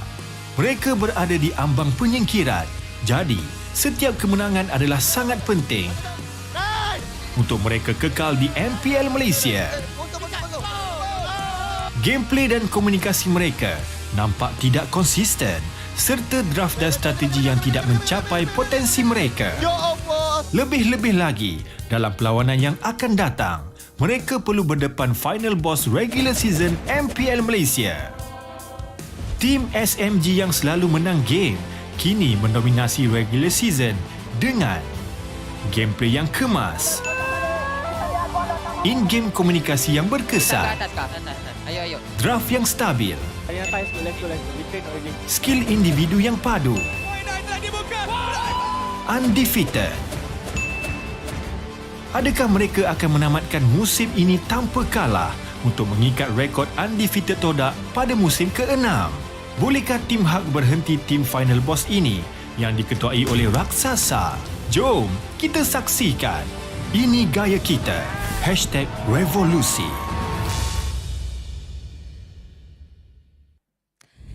And that is the match teaser untuk game kedua kita untuk hari ini. Hello semua, nama saya Rose, host anda sepanjang musim ini. Dan saya tahu semua orang dah tak sabar nak start match kedua untuk hari ini. But before that, we would like to invite a special guest up on stage. Can we please have YB Adam Adli up on stage, the Deputy Minister of KBS. Oh. Hello, Rose. Hello, Ivy. Okay. Hello. How are you? Good. Oh. How are you guys? I'm Okay. good. Okay. Okay, so Ivy, I have a few questions for you. I wasn't briefed of this. Surprise! Okay. Okay, so what does YB think of the esports scene in Malaysia so far? Well, it's vibrant, independent, and it's good to see that it involves a lot of young people. It is an ecosystem by itself. So it's something that must be celebrated in this country. Oh yeah, I think we really should celebrate esports in Malaysia. Betul ke tak? Betul. Alright, so YB, now that you're in MPL Malaysia, what do you think about MPL Malaysia? Oh, I believe this is whole new level for local league organizing. Wow. And last words, what do you want to say to everybody who is watching from their house and watching from Stadium Juara?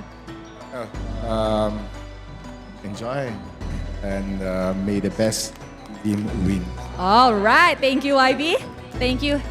Enjoy the match. Thank you. Okay, guys. So, Our league is fun. It involves a lot of young people. Are you guys ready for the second match of the day?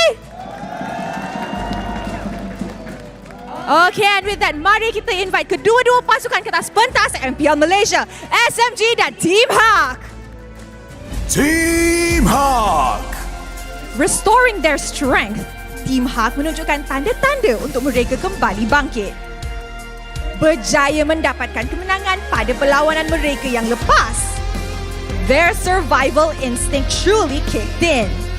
Berdepan dengan gegasi Liga Team SMG, mampukah mereka untuk meneruskan momentum yang berjaya dipulihkan? Mampukah mereka untuk terus survive di dalam regular season ini?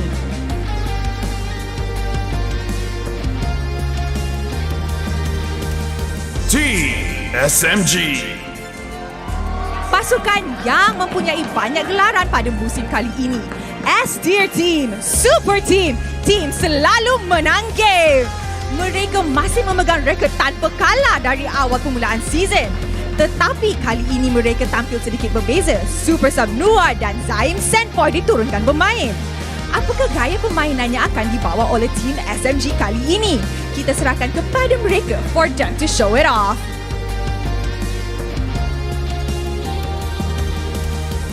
Sekarang masa untuk memperkenalkan coach dan analis kedua-dua pasukan. From the side of Team HAQ, Coach Pabs tampil bersorangan. Manakala untuk Team SMG, Coach Haru akan ditemani oleh Lum sebagai analis. Mari kita teruskan dengan fist bump di antara pasukan sebagai tanda professionalism. Inilah gaya kita. Inilah semangat kesukanan kita. Kawan di luar gelanggang, lawan di Land of Dawn. Sementara players sedang mengambil tempat mereka, let us introduce the one who officiates the match and maintains MPL's integrity. Mereka inilah yang akan memastikan perlawanan sentiasa berjalan dengan adil dan lancar.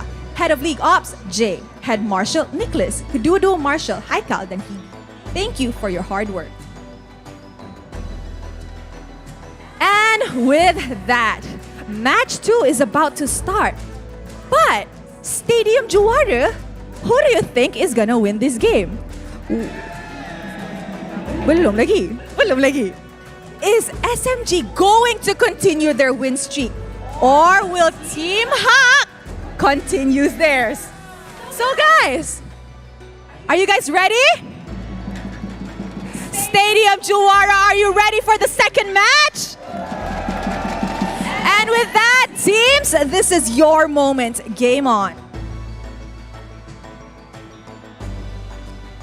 Well, thank you so much, Rose, for that introduction, and thank you, YB, for a very, very thoughtful one as well, because the youth are rising here for the Malaysian esports scene, and what a way to start things off here with this match being said. Team HAQ and SMG both fighting for their titles, who will be able to maintain their win streak, as Team HAQ fighting for their lives for playoffs, whereas SMG, well, they're bringing their super subs. That is quite interesting. We talked about this before. We saw the players walk up on stage. Valen, Subway, Stormy, they have experience with RSG Esports, so perhaps they can read each other's strategies a little bit. So, well, I'm a little curious here. Maybe this is the idea from Team SMG. Don't allow them to meet up. Don't give them any opportunity to read what we're doing. Or maybe it's just a chance for Zaim Senpai and Noir to flex their muscles a little bit. It's been a long time since they've been up on stage. Now, based on the ranking for the Lord Terminator here, Subway is currently ranked 2 with 22 kills. And this is an achievement that is pretty good, considering that SMG, they have been securing a lot of objectives. They've been playing a lot of early control as well. Very, very similar to how Homebois has in terms of overall playstyle. But what I'm a little bit curious as well, here's a little bit of fun fact. It's so rare to see Subway not playing with Stormy whenever he's playing. They've basically been a pair, and like if you add on Valence to that, they've been an inseparable trio for a couple of seasons now. Very interesting to see how they will perform. Especially when you point out, what we can see on screen, younger generation right up there, interested to see how the MLBB scene will continue to grow here. But talking about the players, Valence and Stormy are very special in the sense that They are so aggressive. Even when Valence was on gold lane, Stormy's on mid lane, they're all the way in front, setting things up, which is why Valence going to roam seemed very comfortable for him. In comparison, Noir and Zyme Sempoi are probably more balanced overall players, so I wonder how this is going to affect the interactions of Team SMG as we enter into the drafting phase for game number 1. Well, everything can change at this stage of the game, but with the drafts coming in, Team HAQ will be on the blue side and SMG on the red side. And we do see standard bans coming in from both sides, but with the Yve being banned, that means Zyme Sempoi will be forced to play something that he's really comfortable with. We haven't seen him play mage for a very, very long time. But to give you guys a little bit of recollection back in the past as well, he does play a lot of Farsa as well as, I believe, Kagura, as well as Kadita once in the Blue Moon. I'll also mention back in the days when Selena was oftentimes a top pick, Zyme Sempoi, one of the most accurate with that Abyssal Arrow. No longer that much of an option, so it's going to be interesting to see what he brings to the table. As well as Noir, we have to remember, he's very new to the MPL stage, only debuted last season, and hasn't gotten a chance to play very much compared to others. So up against Team HAQ, this may be an opportunity for them to leverage a bit of inexperience. Yeah, I want to see how things go down for Noir as well. We haven't seen him too much for a very, very long time. But I'm curious to see what kind of the bans are going to be coming in, because as of now, standard bans coming from SMG. We haven't seen the Kadita ban yet. So I'm curious to see whether or not Team HAQ, are they going to potentially bring in the Kadita? But so far, Ling is something that they are very, very comfortable with, especially with Gary. So I feel like SMG, are they gonna go for a composition specifically to deal with this Ling? The thing is, Ling is just not much of a threat anymore. The hero has been picked so many times, but it's still a 0% win rate 5 weeks into Season 11. I'm pretty sure Team HAQ aren't going to go for that unless they absolutely have to. The big heroes to question are going to be heroes like the Valentina and the Fredrin, which are pretty prioritized by both sides. As Team HAQ finishes off banning out the Joy, it's interesting they would get rid of Martis instead of the Fredrin, since Subway is definitely much more comfortable with the latter. Yep, and at the same time as well, we've got fans cheering on for Sasa. Seems to be a ladies' man here coming from Definitely. SMG. Definitely a ladies' man. But at the same time, I'm surprised, you know. I've had a little bit of a conversation with Kelvin here from SMG. He did say that SMG is looking to get a 2-0 all the way through. And there has been rumors that Valence and Sasa has been bonding really, really well. I wouldn't be surprised, especially after the run they've been having this season. Like, if you don't bond after all that, I don't know what will. But SMG finishing off their first phase. A little bit of love for Adine in the crowd as well from the BM side. The Kadita will actually be banned out by Team SMG instead. So Team HAQ, do they want Valentina? Do they want Fredrin? Or are they going to prioritize Claude like we've seen them do many times? Okay, I think Claude is going to be safety. Arlott is pretty much something that they have to go for. Kadita ban coming from SMG, they are respecting this. But I feel like Arlott is something that they should double down right now, unless they want to make sure that Gary plays his Fredrin a little bit more. But seems like Fredrin is going to be the go-to here, considering that Yve has been banned off. They are going to try and double down for Gary to play it first. Ooh, risky right there, but it's understandable. Eliminating the Fredrin away from Subway might be the ideal, and this may be why they banned out the Martis in the first place, just to get rid of all the S-tier jungle picks as fast as possible. This means that Arlott is open for Smooth to play. Team HAQ have to be prepared for this. The Valentina would oftentimes be prioritized by Team SMG, but that is when Stormy is playing. So with Zyme Sempoi in the mid lane position, the draft becomes a little bit more difficult to predict for us. That may be the case here, because it seems like based on SMG's opening, they should have the Arlott in their favor, but they're not going for it. Okay, they are going to go for it for sure. Valentina, Arlott, 2 S-tier heroes. Gonna be in their favor. This is something that I think Team HAQ, they need to figure out how to overcome, right? Because Faramis is in the pool, means that if they go for the Faramis for themselves, that means the Valentina is gonna get a free count altar. They need a way to deal with this Arlott.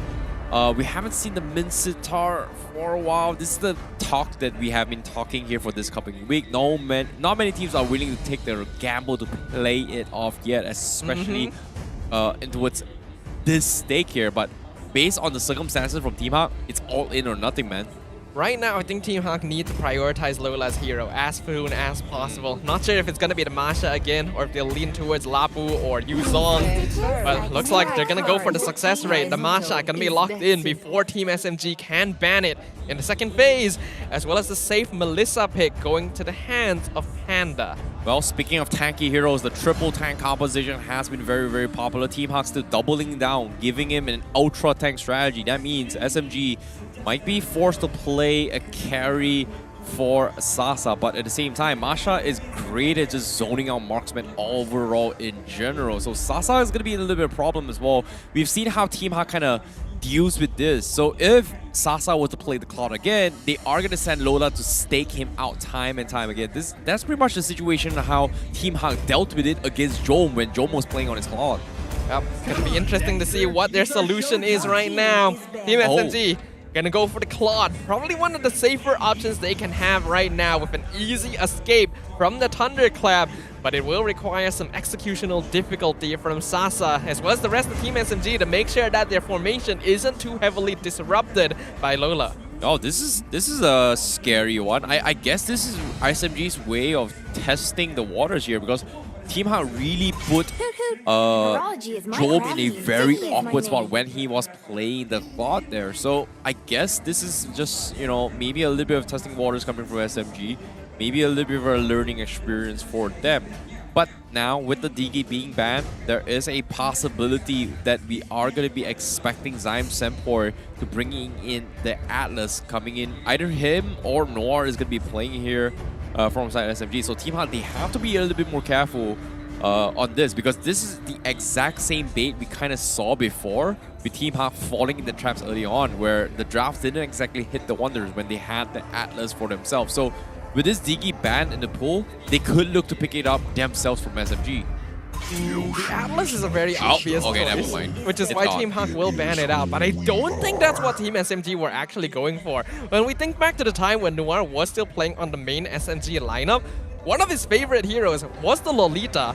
And I think heroes like that is what SMG wants. The Grok, the Lolita, the Kufra to set up for the backline and try and force out the Melissa ult is probably their intention as we head into the second phase. We'll see whether or not Team HAQ decides to remove these heroes, as Hilda will be banned out by SMG. Not gonna give the Hilda Masha combo again. Yeah, this is smart. These are all comfort heroes coming from Team HAQ. SMG has a very, very solid read as well. They're not making it easy for Team HAQ in terms of the drafts here, but overall, considering that they've got two very, very annoyingly tanky heroes, Team SMG, they are lacking in terms of overall damage, right? Arlott, annoying, yes, but not necessarily the strongest damage dealer.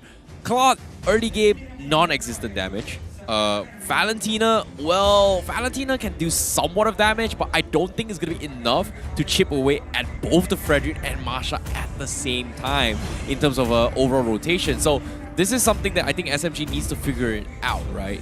I was expecting maybe carry, but they're not going for it. So this is kind of a surprise that SMG is playing into this. It is my mission to banish, but they will draft the Landstar, so this is going to be the tank slot coming in from Subway. Yeah, I figured it was going to be the Lancelot once that Akai was banned out. In fact, I'm pretty sure Team SMG weren't intending to go for the Akai in the first place. The tank slot makes a lot of sense here. Subway can go for the War Axe to just add a little bit more damage overall to the team composition, and it's not a hero that's easily caught out in 1v1 duels against the Fredrin. Probably the best choice that they have remaining, which is going to leave the roam all the way until the end.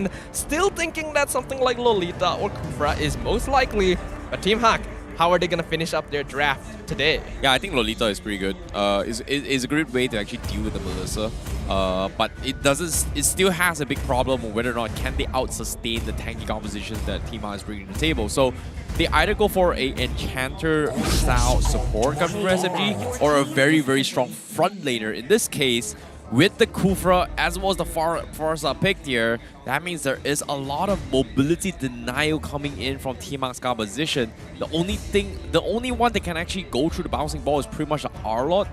the rest of it is pretty much in the contention to be stopped in these tracks here. So I like the drafts coming in from Team HAQ a lot, whereas SMG, final tanking tank here. I guess Lolita is pretty much the only thing left that provides some sort of a defensive maneuver as well as some sort of zoning capabilities, but still, it's tough. Yeah, I think it's definitely Lolita. If they want to be a little risky, Grok is an option. Ooh. Oh, okay. Going for the safer option here. Ruby, not often picked up, but Team SMG does like this hero. Provides a lot of utility overall, but Team HAQ looking to be really tanky right here.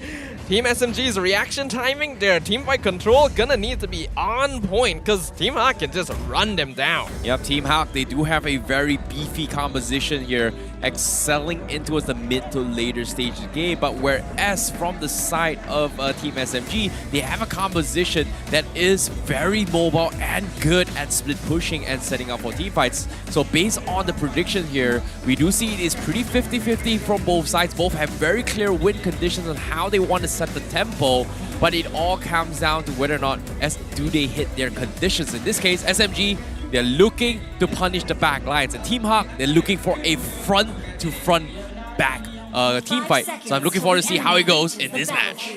Dictating the tempo and the flow of the game, gonna be an important key point for both these sides, as Team SMG eager to maintain their win streak and Team HAQ eager to prove themselves back in the competition. Unfortunately, looks like that momentum gonna be halted for just a little bit as we're hitting a small technical issue in-game pause. We gotta make sure to resolve all of the problems before these two sides go head to head. Wow, let's talk a little bit more on how they can actually execute this game, because it feels like based on the drafts here, SMGs, they're intentionally going for a mobile draft to try and force a reaction from Team HAQ, and this is the problem that Team HAQ a lot of teams has faced, especially in the old weeks here when they try to face off against Team HAQ. They've got very, very technical compositions. They don't have enough peel to peel them away. And it's so hard to peel, especially when Lola is always going to be in your face for the marksman. So this is something that I think Team SMG is trying to dodge completely. And if they're able to force this beefy tanks to be out of position, they're hoping to capitalize this with the punish, with the landslide to actually get a couple kills for Subway. So I guess that's pretty much the win condition and idea that SMG is going for. But for Team HAQ, if they take the bait, it's over for them. Yeah, Team HAQ overall will win out in durability and access the damage early on. And if they can create enough space for Panda, it's very difficult for Team SMG to team fight into them towards that late game. Even if they get pushed into the base, Melissa Farsa, probably the best base defense you can look for. Team SMG have a lot of mobility, like you mentioned, a lot of resources that allow them to dash around to outplay their opponents. But that's the key word here, outplay. They need to be able to outplay in the first place. Dodge abilities, make sure they secure objectives without directly investing into the team fight. Because if Team HAQ get too much of a lead, there's not a lot SMG can do. Yeah, there is really not much as well. Here's some stats for you as well. Subway has been known for his tanky heroes since his debut into its MPL. And for him to actually play a tank slot, even though it's pretty much not his comfort hero, in terms of overall hero pools on his playstyle so far, but once you give him a tank hero, this is where something that, I think maybe it's not that hard. You can actually learn and adapt to this hero if played accordingly. What Team SMG has relied on very heavily to win out their games is just this element of surprise. Looks like we got the go-ahead from our marshals up on stage. Once again, thank you to them in order to make sure that we maintain competitive integrity. We're gonna return into the land of Dawn right now. Team HAQ on blue side, Team SMG on the red side. Not too much has happened just yet. Yep, this is gonna be the game to watch as well. SMG, we do see a little bit of protection here to make sure that Subway gets his farm. Team HAQ looking for an early invade, but I don't think they can actually do too much about this situation. But we do see Min sneakily trying to steal the jungle away from the landslide. But the problem here is, will he be able to do so, Subway? Now, he's not going to take too much damage here. Panda's already backed off at this early stage. Unless Panda's ready to use Inspire, they're not going to be threatening this tanks a lot.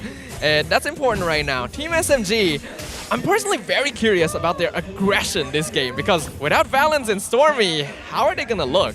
Yeah, this is very cheeky coming from Team HAQ if you think about it here. They tried to snipe away the top jungle there, but fortunately for them on the bottom side, Gary was able to invade this. But now here comes a forced fight coming from both sides, but I don't think they can do too much against Team HAQ if you think about it.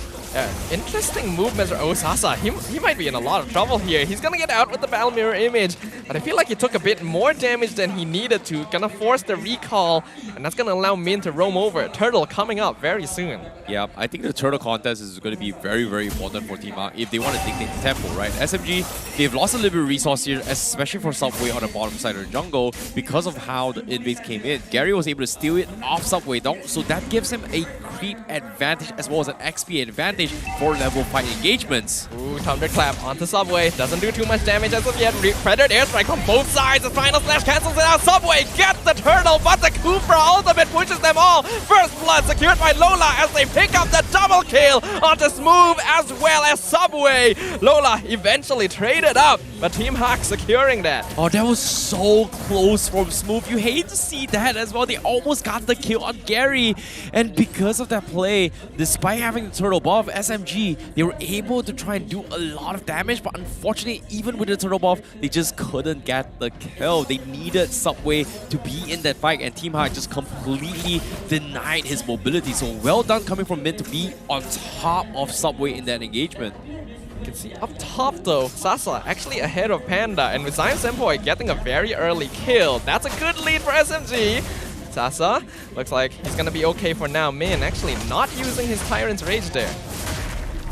At the same time, Smooth, he is going for those dashes here to try and harass Lola in the bottom side, but meanwhile, this is actually happening here. They need him to actually settle for the fight. And you can see SMG, they're always shoving the lanes just because of the fact that they want to take a fight which is a 5v5, whereas Team HAQ, they're not looking to head on towards a 5v5 fight. All they gotta do is just buy time, and eventually their tanks will be able to do the damage required to snowball Team SMG. And you can start to see a lot of desperation plans are being made towards the gold lane because of the fact that SMG wants to make sure that Sasa gets his farm.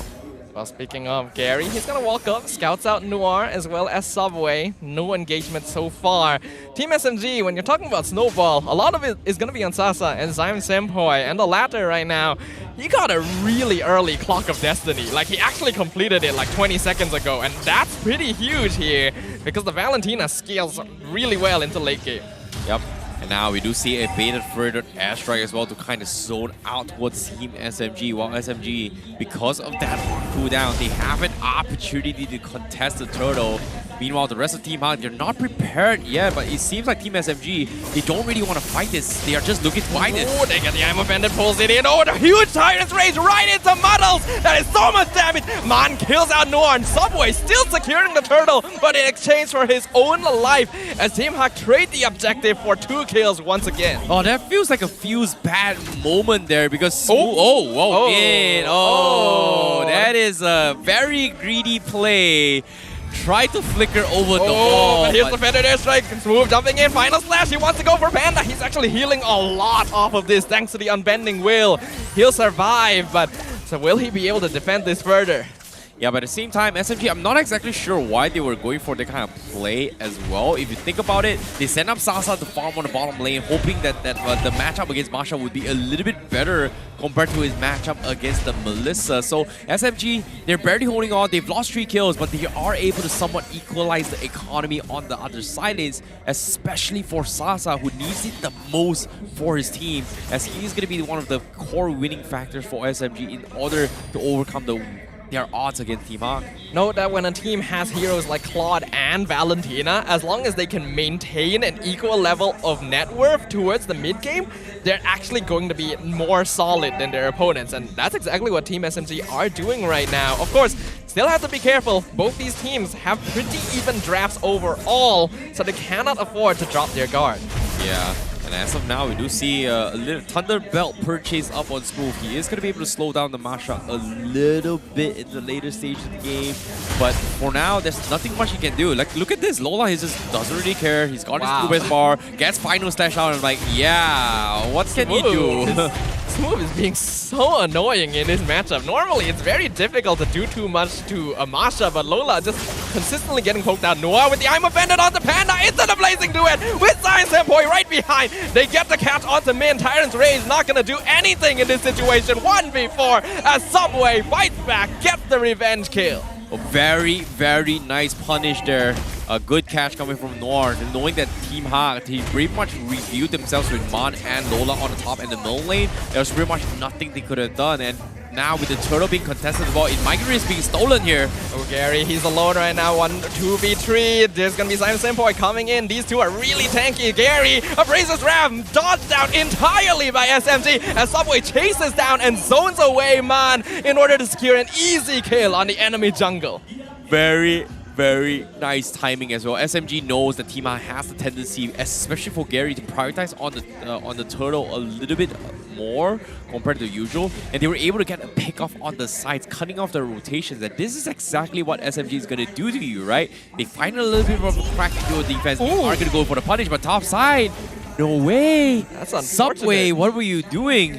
Seemed like he was trying to get a push onto the tower, but got caught out by the bouncing ball, so he couldn't dash away. That's an important pickoff for Team HAQ. Maybe they can get the top tier 1 with this 2v3 situation. Simon Senpoi coming up to match up the numbers. Noir, I'm offended onto 2 members. Simon Senpoi doing a lot of damage, but Noir taking a lot of DPS himself. Smooth looking for the setup, but I think these two teams gonna be dancing around here for a little while longer. Yeah, this is where things get a little bit slower here. SMG, they have to buy a little bit more time, but for how long? Because eventually they need to force a fight against Team HAQ, but it's so difficult. If you see that on the lanes as well, they're always making sure they're getting some sort of farm. Flickering forward, not able to get the catch, but they're caught out under the Feather Airstrike. Move, able to dash away just in time. Lola coming in, looking for the Arlet. Gets stunned under the tower, but Smooth eventually taken out. Noir gonna be the next target. Subway gonna be caught out by himself. Phantom Execution won't escape as Gary cuts him off, and Lola chases down Noir. Double kill in exchange for his own life. While all that is happening, Sasa just breaking down the tier 1 mid. Oh, this is desperation from Team HAQ, but well done to SMG to stop the bleeding. Because of that play, Noir was able to trade off a lot of aggression, take away Lola on this annoying BP tank composition, buying time for Sasa to get a farm across the map, and that's exactly the game plan coming from SMG. Meanwhile, Team HAQ, they are having the clock ticking against them because of the fact that, hey, I want to force a fight, I want to kill them, but every single time I force a fight, Team SMG is making it so difficult for them to actually get kills. Yeah, right now, Man is going to be the massive threat on the side of Team HAQ. That Feathered Airstrike took out nearly half of Sasa's HP, so even though he's farming pretty well, he can be picked off in an instant if he's not careful. Team HAQ gonna continue playing around this tempo. Yeah, this is where things get a little bit interesting as well, because Team HAQ, they do have a little bit upper hand for Lola. Sasa is showing himself a little bit more in this fight, but the question here is, are they able to gauge Sasa's damage now? Are they able to sustain it here? Because as of now, Gary, Subway, he is going to be in a little bit of trouble.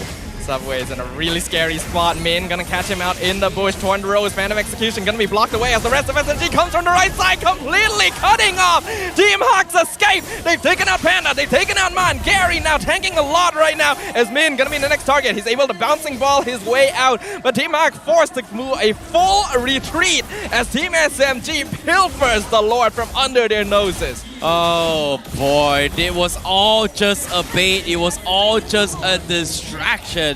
Sasa cleaning the back lines, and things would have went way south here if Zyme Senpoi was able to land his Tyrant's Rage Flicker, and he stole it on, but he did not pop his Flicker in time. So that was going to be an airball coming from Zyme Senpoi. But if he landed that, Team HAQ might have lost even more than just 2 players. Min charging up. Ooh, really nice timing from Sasa. Perfectly timed with that Battle Mirror image to get out of range. Team SMG, they're just going to focus on doing as much structural damage as possible with this first Lord. Yeah, and now with Team HAQ now currently struggling a little bit more. They need to respect Sasa a little bit more. As we can see, based on the gold ranking, Sasa is able to win that fight for the team with 8.6k gold in the pocket. He is really, really far ahead here. And with the Lord crashing in, Team HAQ, they have to play this very defensively now. Yeah, they're just gonna have to give up all of their external towers here. Team SMG, really nice movements right now. very deliberate, very calculated. Team HAQ, they will stop this Lord, but they've given up a lot of advantage with this, and Team SMG is still piling on the pressure. Now, 11 minutes into the game, Sasa was able to get his Winds of Nature. That means Team HAQ is going to struggle even more to kill him off, because pretty much the only one that can actually burst him down while the Winds of Nature is coming in is pretty much coming from Man, and the rest of them are all physical damage. Kufra now has a very, very difficult task here. Min, does he go onto a subway or does he go onto Sasa? Because as of yet, Sasa has not made any signs of pushing out of position to allow Team HAQ to find those opportunities yet. Yeah, and a big problem with Team HAQ right now is that Lola, who is supposed to be in charge of controlling waves and pushing out the rest of the map, usually likes to play more of a teamfight support role, meaning that Team HAQ are always going to be together, and SMG are just using this by having Sasa and Smooth continue to push out waves. Huh. This is interesting. Double Thunder Bells coming in from both Subway as well as Smooth. So they are going to try and use that on-hit, in fact, to slow down the members coming in from Team HAQ so they can set up a fight. And that's pretty much the downside of a Fredrin, right? No mobility. Well, Fredrin is not going to be able to chain CCs all the way through. So I guess that's the idea that SMG is going for. But we haven't seen an Ice Queen 1 purchase yet on Zyme Sandboy. Now, one thing we did mention, Subway, he can go for some damage with War Axe, and he actually just completed that, so he's actually going for a bit more DPS to make sure that Team SMG continues scaling. They were able to get Tier 1 down bottom, Team HAQ pushing forward, but SMG gonna deter their efforts of moving any further. They want control over the Lord Pit. Yeah, this is where things get a little bit scary now. 13 minutes in the game, Sasa almost max level as contrast to Panda. He's doing a fantastic job trying to keep up here. So I guess from Team HAQ's perspective, they are looking to try and drag this out as long as they can. But here comes the force fight potentially. Subway just bush checking, I guess. But Team HAQ needs to punish SMG somehow. Team SMG is just gonna do the exact same thing again. I'm not sure if that's going to work. They're using Subway as distraction and then cutting off Team HAQ's escape by hiding in the complete opposite bush. Subway taunting the Lord right now. I'm pretty sure Team HAQ aren't gonna fall for that in the second time in a row, but SMG are fine with this. They have waves shoving. Yeah, they're looking for the concealed plays up on Noir, so I guess that's gonna be the case. They've checked out all the bushes, but it seems like Team HAQ, they realize that, hey, SMG is not on the top side, so they have to be expecting this. They set up mid to cut off the rotations down bottom, but eventually they have to make a play. And SMG, they're just saying, you know what, we've got all the time in the world. That's just not worth it. SMG just taunting them right now. They're letting the wave shove in. The moment Team HAQ splits up to defend, like the moment they see people going to defend these waves, I'm pretty sure we actually are going to see some movement. Smooth, doing some damage to Lola. Here they come instantly the moment they go. Lola gonna be dropped to 2 health bars, gonna be able to pop that sprint, get away. Smooth, not able to catch up to him. Does he get stunned? He gets caught out. Tyrant's Rage. Meanwhile, Noir gonna miss the I'm Offended flicker, and that means Smooth is caught out all by his lonesome. Team HAQ, they'll get a trade out, but look at the amount of HP they're losing on their inhibitors. Will the top one fall to this final cannon minion? No! Just in time to defend it. But Team SMG, they get the Lord for free because of this. Very, very smart here coming from SMG. They know they cannot force a 5v5. They get a 1v1. But as soon as they do this as well, Team HAQ has dropped almost everything for this play. And with the lanes coming up top, they're able to sneakily snipe this here. Great decision making is coming from SMG to capitalize it as well. Placing duet, jumping in. Purify already used to get away from Min, who is now caught out as Noir jumps forward, tries to get the catch. Not able to do so. Gary doing a great job of zoning out the rest of SMG. Abrasives Rap, Min jumping in. Tyrant's Rage pushes Noir out of position. And they're going to feed that kill over the Panda. Team SMG not able to get the return kill from now, but Zyme Sandboy is providing vision. Subway jumping forward, Phantom Execution. Lola dropping real low. No more health bars. Killing spree from Sasa as Team HAQ is chased back to their base. Oh, Zyme Sandboy forced to flicker away. Almost caught out with the feathered airstrike. Beautiful, beautiful executions here coming in from SMG. Smooth, able to find an opportunity to set up for Sasa, and Sasa just popping off in all this blazing west. Team HAQ, they need to find a way to stop Sasa, but it's hard. It is very, very hard given the positions that Sasa has been taking so far. It is going to be a very, very difficult thing to do. While Team HAQ, they have to rely on Panda just potentially one-shotting them all, but at this stage, it seems like Team SMG are just dodging all the way through.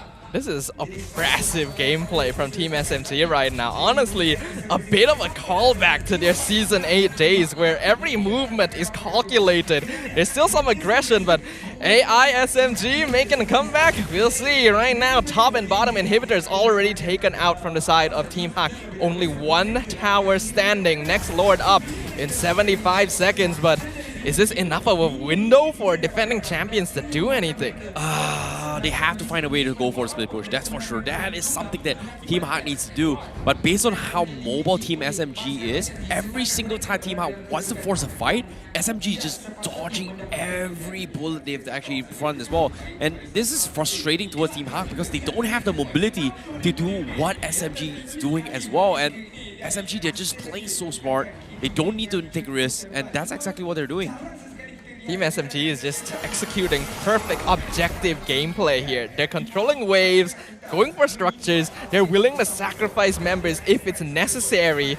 Team HAQ have been doing a good job of punishing mistakes like overextensions, but every time they get a kill, SMG gets a tower, and one of those is a lot more permanent than the other. This is weird movements coming from SMG. They're not zoning Team HAQ out, they're not grouping up, they're not choking them for farm, they're giving them some sort of farm here, while they're just setting up an ambush to potentially flank from the side. This is the third time that Team SMG has done this, and Team HAQ, they've got to realize this is by now, that they are always flanking from the sides, and they need to find a way to make sure that Sasa gets taken out first. And so far, it looks like it's very difficult to do so because they don't have the information, nor the economy, nor the level and position to do so, especially when they have lost two inhibitors on the top and bottom lane.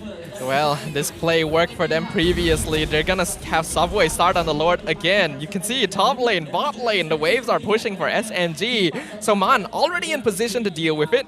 SMG gonna be positioned a bit closer this time. Gary spots out Smooth. Conceal play again, Noir, Zyme Senpoi. But they're gonna see it this time, so Team HAQ not gonna get caught unaware. Team SMG, their ambush not going to succeed. Team HAQ have a chance to re-engage. Lola gonna be pulled back, taking a fair amount of damage, but 2 health bars, he's fine. Yup, at the same time, it is gonna be a stalemate coming from both sides because eventually Team HAQ, they have to do something about this. Subway is just standing on the Lord, waiting for Team HAQ to make a reaction, but it seems like Team SMG, they're just waiting for the lanes to be shoved on the top and the bottom, and once that's happened, this is where the collapse will begin. So Team HAQ forced in a very tough spot once again. This is something that they need to overcome. But the biggest question is, have they found Sasa? Ooh, Thunderclap onto Sasa straight away. He's taking a lot of damage. He doesn't have immortality, mind you. He has to be careful. Gary jumping forward, looking for the taunt. Team SMG actually forced to retreat as Sasa is healing up by taking out the orange buff. The rest of Team HAQ has arrived as well. We could be seeing a full 5v5. They have to be careful though.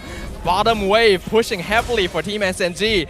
Lola gonna be forced to recall to deal with it. Panda jumping forward. Tyrant's Rage misses onto his move. Blazing Duet coming out, dealing with the back line. Panda execution as well. Lord still dropping low. Panda able to get away with the Wind of Nature as Man gonna be the next target's move. Getting the stun. Noir delaying. Zyme Senpoi with the killing spree. Picks up the Farsa. Multiple immortalities have been popped. And Panda has been taken out of the competition. Zyme Senpoi with the double kill onto Gary. As Team SMG are taunting Lola in his face, left alone 1v5. Min, the only survivor, as Team SMG will now proceed to push into the Team HAQ base.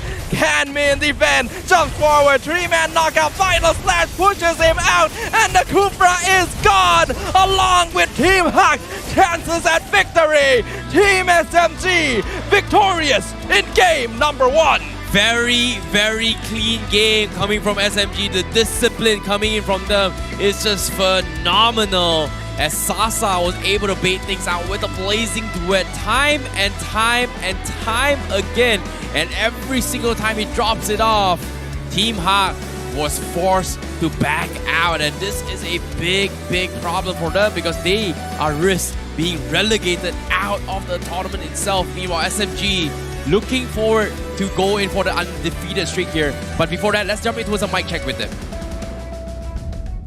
Assalamualaikum. All good ah? Macam apa you pas ni? Kalau mana cakap, tanya Nintendo AB dekat atas tu. Besok kau mana hari ni? Kita saya keluar jalan game, santai aja. Okey.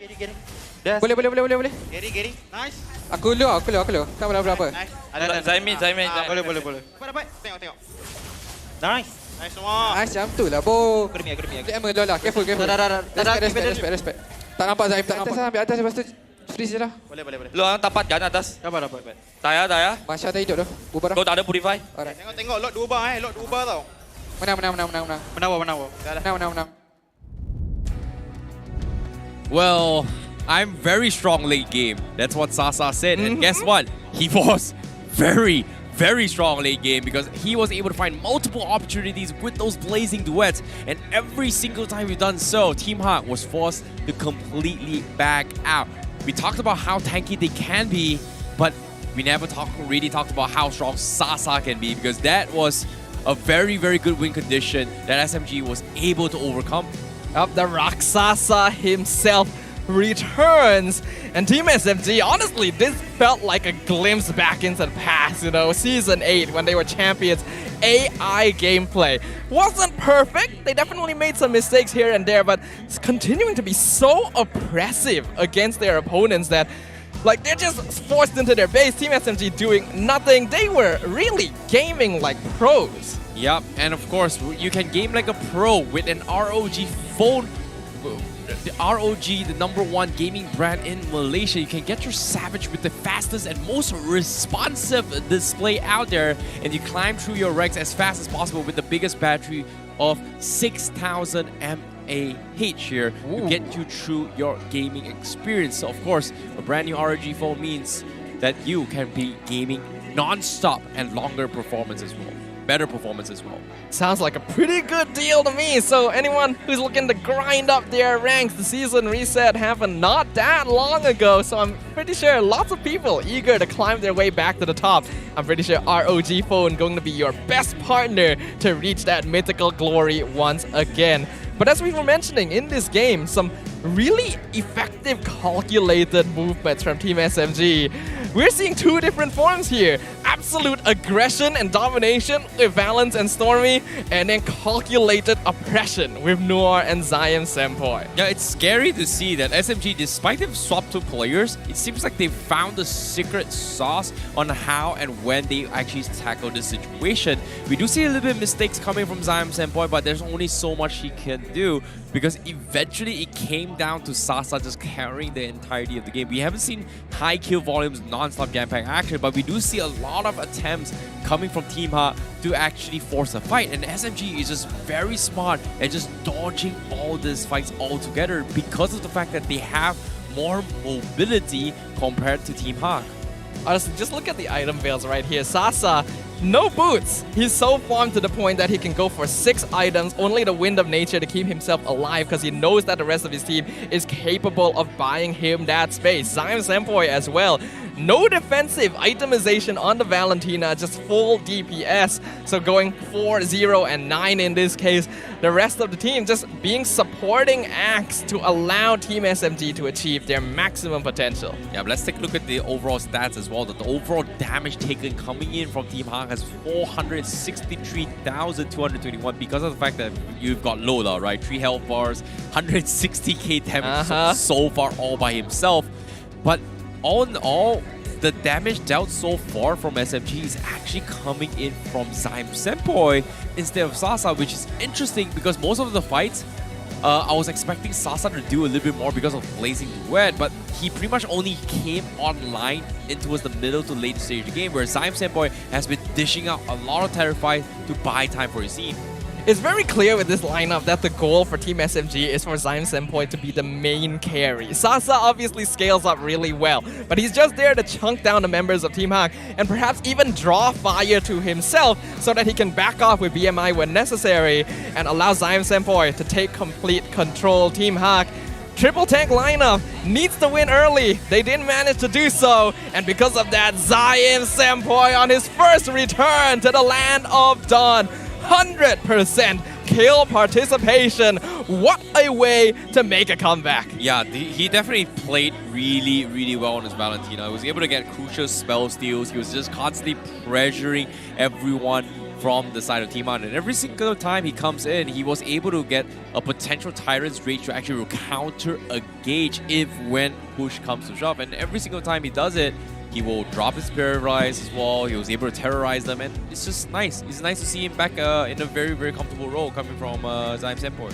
Zyme Senpoi already taking a bit of a backseat to allow the new generation of Team SMG to spread their wings. But boy, when he makes a return, he's gonna make a splash right here. We already mentioned during the game how quickly he got his first Clock of Destiny. That was thanks to the fact that he had the magic shop. He got a really early first kill as well, just accelerating the Valentina scaling. Yeah, but let's take a look at the heat map as well. 6 in towards 9 minutes of the game here is pretty much all over the place, setting up for couple gangs here. It's kind of scary. He's just running around everywhere of the map to actually play this aggressively. But it seems like most of this aggression has been very, very well thought out for, because of the fact that Zyme Senpoi is able to invade into the enemy jungle to get information against Team HAQ before actually setting up a fight. And every single time he's able to do so, he's been playing very, very patiently, which is interesting considering that they've been always hugging into the bottom right side of the jungle, which is pretty much off angle of the turtle pit, just because they want to go for this very, very quick surprise concealed play to actually set up for the team fights. It really catches people off guard, because when you're setting up for the turtle fight or the lord fight, you expect people to be hiding in the nearest bushes surrounding the pit. Team SMG, they hide one bush away, the entire river apart from where Team HAQ expects them to be, so they cannot scout it out. They make sure that the waves are pushed out before they go for the Lord fight, and all they have to do is wait for the perfect opportunity. Yep, and when it came down to opportunity as well, the first engagement, we did see SMG kind of struggle in terms of overall damage department because of how tanky Team HAQ was in early stage game, and this pretty much set Team SMG on alarm, right? All they had to do was play safety. They were just forcing fights here. Team HAQ was able to win a lot and on, and the moment they lost too much on the other side of the map, they always sent Sasa to equalize the game for them, and that's so very important for SMG, because if they do not equalize this, that means Team HAQ is going to snowball all the way into this game. And every single time this happens as well, they always try to force an issue where they're able to get a couple of trades in and there to make space for Sasa to be farming on the other side of the map. Just look at the way Team SMG approaches these fights. They see Team HAQ go in, they instantly go for the ambush. Perfect coordination, really nice shot calling as well. Not too sure if it's Nuong or Zyme Senpoi calling out the plays right here, but either way, the coordination is on point. Team SMG, despite the fact that they were losing out on map control towards the earlier stages, instantly started shifting their priorities. No longer going for winning fights, just delaying, losing as few structures as possible while feeding as much farm into Sasa and Zyme Senpoi as they can. Well, sentiasa menang game. SMG always winning their games as of yet. So far, one game away from closing the 2-0, denying Team HAQ a potential possibility of making it into its playoff. That is a very, very scary position to be in, especially when Team HAQ needs to take the series against SMG.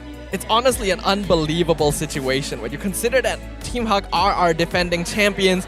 If they lose the next game, there is a very strong possibility they don't even make it into the playoffs, and that is unprecedented. Team SMG, maybe some people were thinking with not bringing Valence and Stormy into the lineup that this could give more opportunities to Team HAQ, but we're not seeing that. This is Team SMG still playing as normal. Yeah, it feels like there's just not much changes here. They're a little bit slower in terms of their overall aggression, but they do have a very, very interesting strategies to actually go in for the attack. At Team HAQ, they're just, not able to beat all this as well, because most of these fights coming from Team HAQ, they're expecting the usual front-to-front Lord or Turtle fights, and every single time SMG starts a fight, it isn't as simple as it seems. It all comes out towards an angle where they want to force a fight at a specific angle to allow Sasa to go in towards a blazing duet to dive the back lines. And this is something that I think Team HAQ did not realize, that Man and Panda time and time again is always exposed from off angles. Yeah, it's difficult, especially when you consider that Team HAQ is a triple tank lineup, right? You'd expect that there's someone there to delay the Claude, to protect the backline, and yet there isn't. I'm really worried about Team HAQ right now. I feel like they're still relying a bit too heavily on the old meta that won them Season 10. And that's just not working anymore. Where's the unique picks? Where's this never say never, this whatever they want to do, they're gonna do it energy that they used to have? It just feels like the weight of the world is crashing down on them with the title of champion. And they're not able to pull themselves back up. Yeah, this is going to be a tough one here. Hopefully, it will be a little bit of a different approach coming from Team HAQ. But the bans are on its way in a moment's notice here as we jump in towards the draft. As you can see, Team HAQ and SMG. I'm looking forward to see how it goes down. But it seems like SMG is going to be choosing on... I believe he's going to be on the blue side this time. Yes, it is going to be on the blue side. Meanwhile, Team HAQ is going to be on the red side. All right. We got to see some adaptations. Got to see more respect from the side of Team HAQ. They let a few too many heroes through last time. We'll see how they deal with it now, as the Joy and Valentina this time have been banned out by Team HAQ. SMG continuing to ban out Gary's Fanny, as well as respect over to the Kadita, finishing things off by banning 1-1. Yeah, it seems like... Okay, Kadita is something that only SMG kind of bans almost every single game in the bans here. It's weird to see that not many players has been utilizing the Kadita a lot, but at the same time, I guess Team HAQ, they just don't really want to deal with Mon playing it potentially, or maybe even flex it into his role position, which Min does from time to time again bring to the table. But now, first pick. Let's see what they're going to go. Are they going to go for the glue or not? Probably nope, Fred. they will take the Fredrin for Subway 1 this time. It's pretty obvious for Team SMG. If they're on the blue side, their first pick is always going to be Arlet or Fredrin. There's almost no in-between in this situation. Since Arlet is gone, Fredrin, obvious answer, Subway's most comfortable hero overall. Team HAQ, they have to be aware of this. What is going to be the plan? Yep, considering the game 1 Yve was pretty much banned, I feel like this time Team HAQ can look to actually take the Yve right from the get-go, considering that Valentina has been banned off. Let Zyme Senpai play his Farsa, and let him do his own thing. It's okay. It's something that I think they can actually play around with.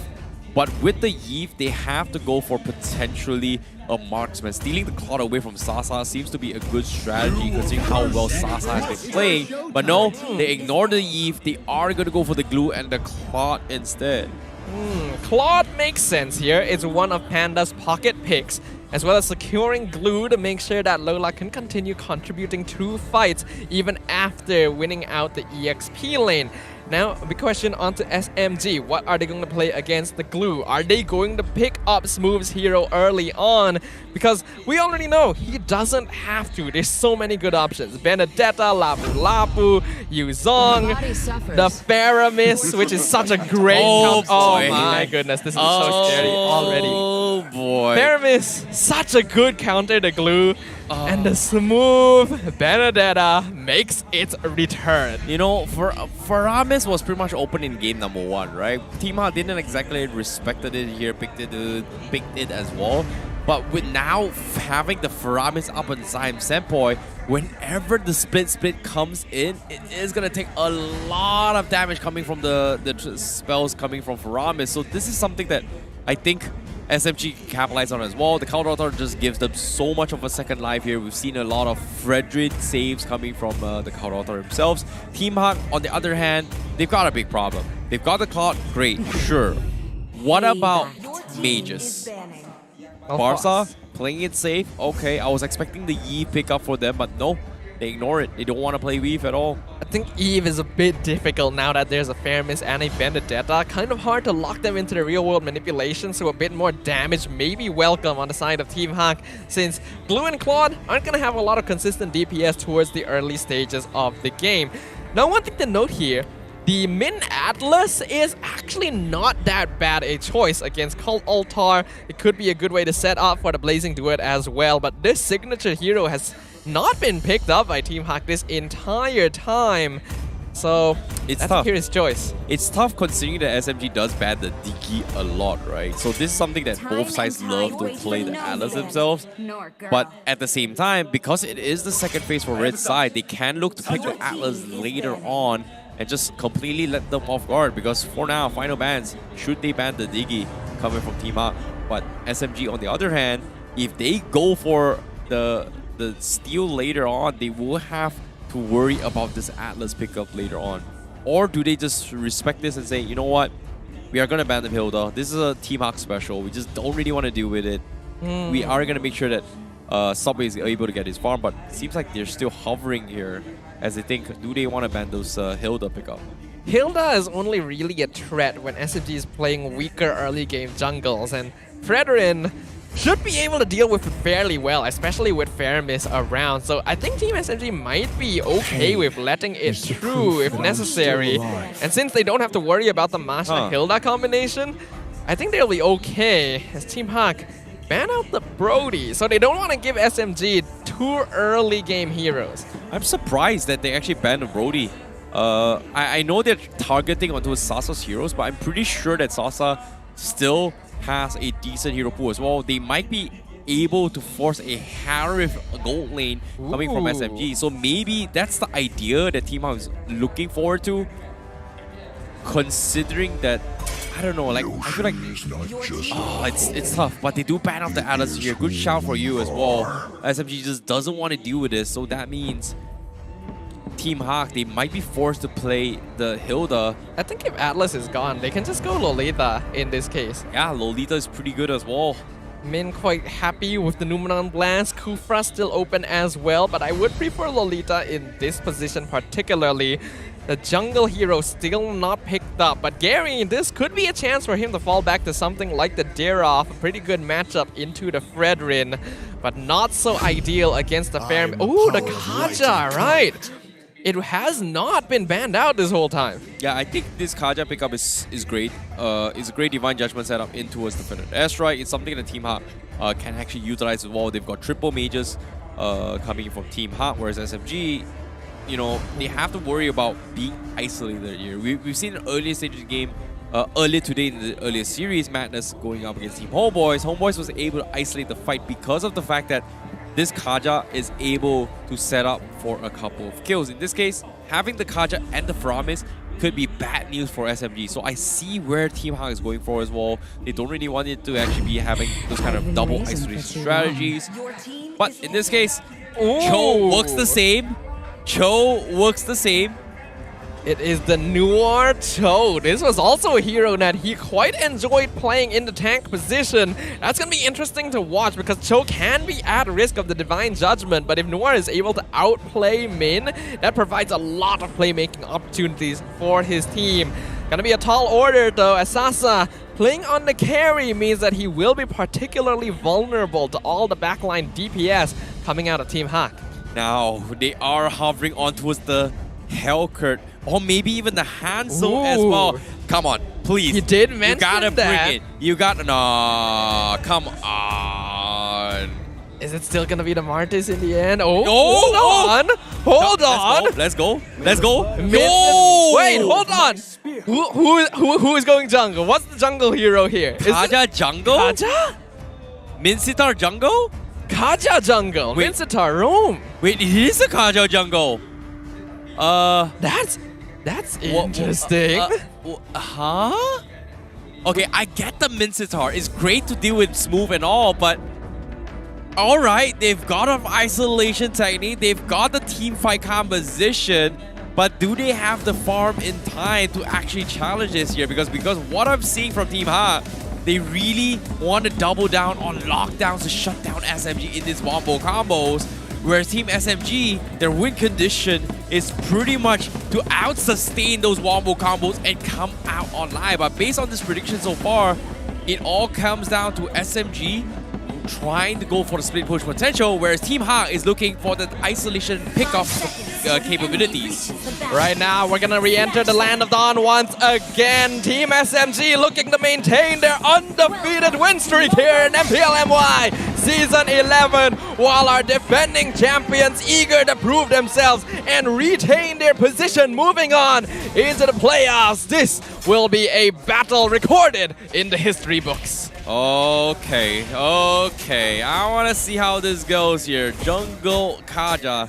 We haven't seen too much about it, but the pokes coming in from Min is going to be very, very annoying as well, because the spears do have this passive abilities where if you hit a specific target 5 times, you are going to get a stun off hit on this wall. The King's Calling does have this abilities available for those control CC. So SMG, if they get caught up in it too long, things are not going to look good for them as well. But with that being said as well, we do see a lot of harassments coming in. Min forced to back out right from the get-go. Oh, wow. Noir just being really annoying right now. Min, he will actually win this trade, though, towards level 4. Once that King's Calling is available, it really messes with a hero like Cho, especially. That's probably what Team HAQ were going for and why they ended up pushing the Kaja into the jungle position. Gary, I've never seen him play on this hero before, so it's going to be very interesting to see how he performs overall. Yep, and at the same time, coming in from this fight here, it seems like bottom lane is going to be a wet noodle fight all the way through. I was expecting this move is going to be forcing rotations here, but considering that because the turtle is on the bottom side, he's not looking to cut the creep waves at all to play a little bit more defensively in order to be able to react to this engagement. And speaking of reactions, he's close to his 4 as well. Yep, Lola gonna be chased off, forced to recall at this point, which is dangerous since the turtle just came up. Noir gonna hit his level 4 before Min. That's an important part. The King's Calling not gonna be available for the turtle fight. Team SMG, they want to make use of this window.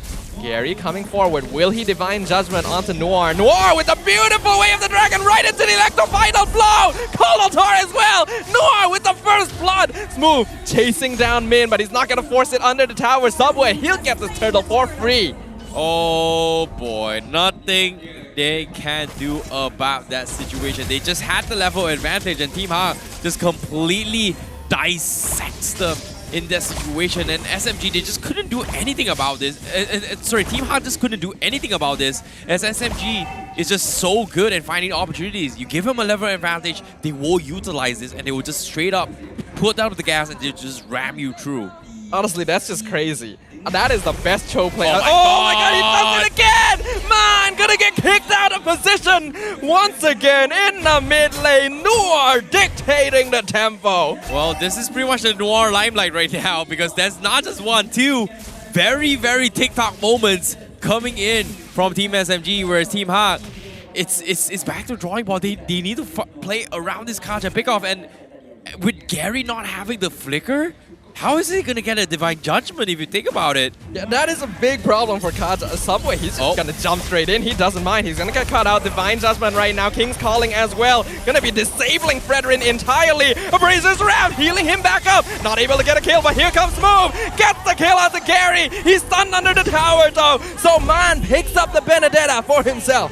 Oh boy, what a fight. What a fight. Even when Subway was giving in towards Gary's face, Team HAQ tried their best to finish Ma, but eventually Team SMG was able to out-sustain all that wombo combo. And this is a problem, ladies and gentlemen, for Team HAQ. Where will they get those finishing damage off? Because Man has tried his best, and now with so much of a tanky composition, they need to get those pickoffs, and it's tough. It's really, really tough. It really is difficult. The Min Sitar, in this case, is supposed to be controlling Noir specifically. The hero was picked to disable Cho's mobility, but Noir is just outplaying entirely. Already 102. This is exactly how a roam Cho should be setting the pace for his team. Yep, and now Zyme Senpoi is already face-checking all these rushes as well. Team HAQ has no choice but to concede turtle control. Lola gets kicked once again. Wave the Dragon right into them. Noir gets pulled back with Spear of Glory while Sasa is destroying the tier 1 up top. Lola, he wants to pull Subway back, but he misses it out. And now he's just staying. Lola, you gotta get out of here, man. I think he knows that he's not getting out. Wants to do as much damage as he can before Smooth comes in and cleans up the mess. As Gary, Divine Judgment, pulling Noir under the tower. Cold Altar to keep him safe. Nothing Team HAQ is doing is working. Oh, this is tough. This is so frustrating. SMG's just got so much solutions to this. And while this is all happening, they picked the fight And Sasa was able to get a fight as well, but another kick comes in. Yep, in the wrong direction, but it might be enough as Gary caught out King's Calling from Min just in time to keep his jungle alive. Noir is in danger. He will dash out as Panda able to escape from Sasa as well, but Team HAQ are definitely playing on the back foot. Oh, this is nice. This is a good defense. This is really, really good for now for Team HAQ. They were able to hold on for now, but the problem here is SMG, they've gotten so much value in all these exchanges, right? They've got a very nice kick. Yes, so what? But even if I don't get a kill, Sasa is always trading across the maps. It's either going to be Sasa or it is either going to be Smooth who's doing that drop. And because of that, Team HAQ will always be one step behind in all these engagements because they are playing into the momentum that SMG is dictating right now. Team SMG already 4,000 nearly net worth ahead of Team HAQ, only 6 minutes in. This is going to be a hard difference to make up. Panda, he's farming well, but still notably behind Sasa at this stage, and they gotta do something quickly. Yeah, it seems like Gary, he's gonna try and make an attempt. He's gonna get caught out this time. Subway with the taunt, gonna stop Gary. He was looking for the Divine Judgment onto Zion Senpoi, but unlucky, the Fredrin was there. SMG looking for a play down bottom, but now will all rotate up to the Turtle Pit. This is a big problem for Team HAQ. Gary needs to get those clutch Divine Judgments, but he can't seem to get this fight, get in the fight at all without those flickers. So that's a big problem with Kaja jungle, right? You can have some sort of zoning capabilities, but Team SMG, they can't kite you around, but they are going to chip away, and Lola Move just barely dashes out of the spear. Gary secures the turtle. Electro final blow used. Lola jumping on top of Subway, but he's going to die to the consistent damage of Sasa. They trade the turtle for 1 kill. Meanwhile, Panda going to be playing that macro play, taking a page out of Sasa's book. Picks off the bottom tier 2 SMG, just giving it away. Yeah, this is good. This is good. They're trying to funnel those resources onto his Panda. 7 minutes in the game. They want to make sure that Panda gets this level 5 very, very quickly. But even though he's traded tier 2 down bottom, guess what? Smooth is also there to trade a tier 2 up top. So it's not the end of the world for SMG because Sasa was able to redeem himself while trading the creeps and resources down in the bottom lane. So there is a lot of trading going on across the macro league. And Team HAQ, even though they're going for desperate attempts, SMG was able to respond accordingly. Right now, the net worth lead has been stabilized a little bit. Oh no, with the kick once again! Onto Lola! My goodness, someone stop him! Oh boy, oh boy, oh boy. Now, with Gary being caught out of his wall, there's only so much he can do, but no, we are going to make an attempt. Onto Subway, pulls him into King's Calling. Cold Altar is here to keep him alive, but will he be able to stay? As Subway is picked up, not able to raise his rep. Here comes Smooth though, killing spree onto Panda. Team HAQ, Min, not able to pull anyone back into the tower. Smooth just playing out of his mind as of now, but here comes the from Noir! The Purify on one keeps him alive just barely. Noir, he is trying to create a TikTok compilation right now. Oh, Noir. Oh, you're an absolute monster. Look at him. This is taunting Team HAQ at this stage of the game. But before that, let's take a look at damage ranking as well. Zion Senpoi has got 28,000. He's just dishing out a lot of consistent damage alongside with Smooth. 22k on this Benedetta. And his mobility is just, you know, cross-map plays all the way through. But the question here from inside Team HAQ, this mid-star hooks from mid has not been connecting at all. And it is a problem for Team HAQ. Yeah, it's harder to hit than you think. It's not really that... the feeling compared to something like Iron Hook gets some getting used to, and it does feel like SMG are able to read the positioning of Min right now. Perhaps a little bit of that old familiar influence. Now gonna be working on the Lord. Doesn't look like Team HAQ gonna try and contest this at all. Yeah, this is gonna be a very, very difficult spot to be in, considering that Team HAQ, they are 5k behind. Currently, the only win condition that Team HAQ can do is pretty much they need to set a very, very nice Divine Judgment catch on towards either Zion Senpoi or Smooth, because Subway seems to be unkillable at this stage of the game. They will go for the mid-tier one though. Panda actually doing a lot of structural damage, so Team SMG just gonna give that away. His Wind of Nature has now been picked up by Sasa. This may indicate that they're more comfortable with aggressive movement. Okay. Now, with this being said as well, let's take a look at the items real quick as well. We do see a Malefic Roar on Smooth, so we are going to see a potential rat strategy. But interesting enough, this is a damage Bennett. Wow. Okay. Literally no defensive itemization other than the pants. Oh, Smooth, he's in danger right now. Eye for an eye, dodges the spear, but not the Divine Judgment.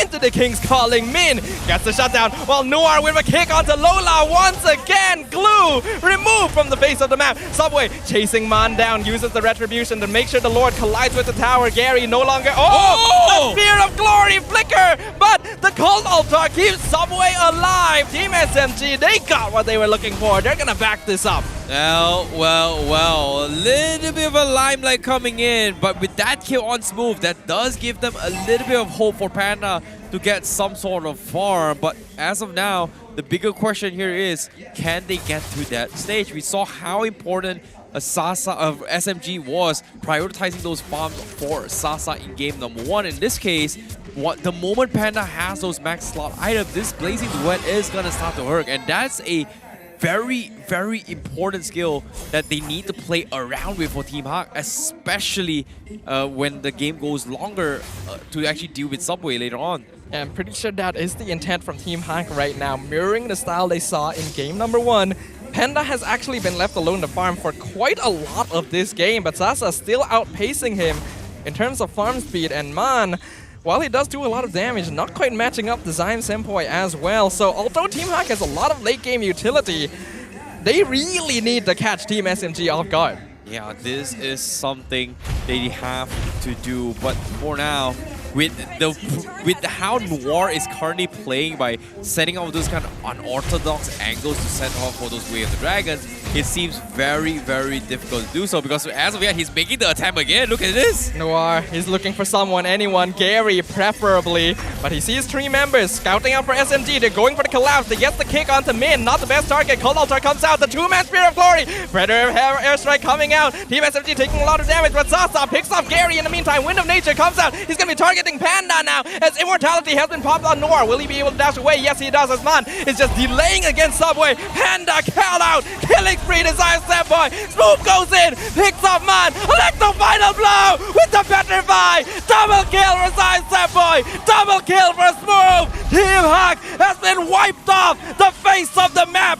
There's no chance they could return before Team SMG walks down the base, escorts the minion wave. Team SMG have denied our defending champions a chance to gain points and have left their fate up to the decision of their fellow competitors here in Season 11. It's over. It might be over. SMG, very, very convincing game. GG, well played to Team HAQ, but SMG played a very, very convincing game as Noir was able to completely shut them down. But you can see the disappointment coming in from Team HAQ. There's nothing much they could have done considering how well SMG was playing in that game. Honestly, I want a little bit of what Team SMG has been having this season, because this has been their best performance so far. Currently, they are on track to recreate the record set by Todak in Season 6. An undefeated regular season, only 1 match away. Meanwhile, Team HAQ, we could be witnessing the end of their journey here. Their scores now can be left up to fate in the final few games of Week 6.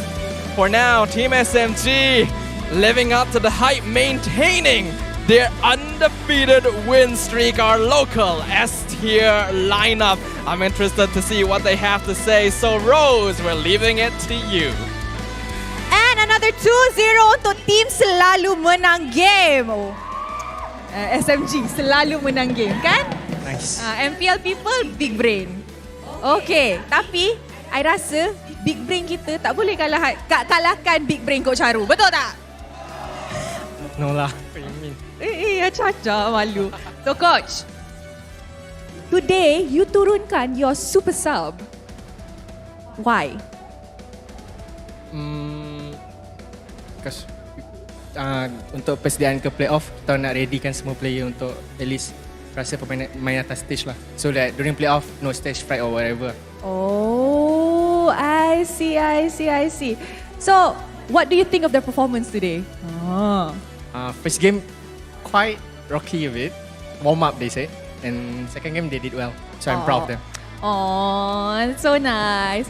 So now that you have officially, I think this is the most official we can get, officially secured the upper brackets, right? Yeah. What are you looking forward to in the playoffs? Looking forward? Yes. MSC lah, nothing else. Wow, the eye is on the prize. Kejap, Stormy dekat audience kan hari ni? Stormy? Belakang? Stormy, can Stormy come up? I want to ask Stormy something. About the first game tadi. I nak tanya Stormy pasal first game tadi. Stormy, Mage Prodigy. Huh? He doesn't want to come up ke? Oh, Stormy tak nak keluar. He's shy. Stormy shy? Very sus. Okay. Okay, kita nak tanya superstar berang. Hi. Hello. Dia punya malu tu. How does it feel main atas stage MPL menang 2-0 lagi? Pertama sekali sangat bersyukur dan terima kasih dekat tim juga.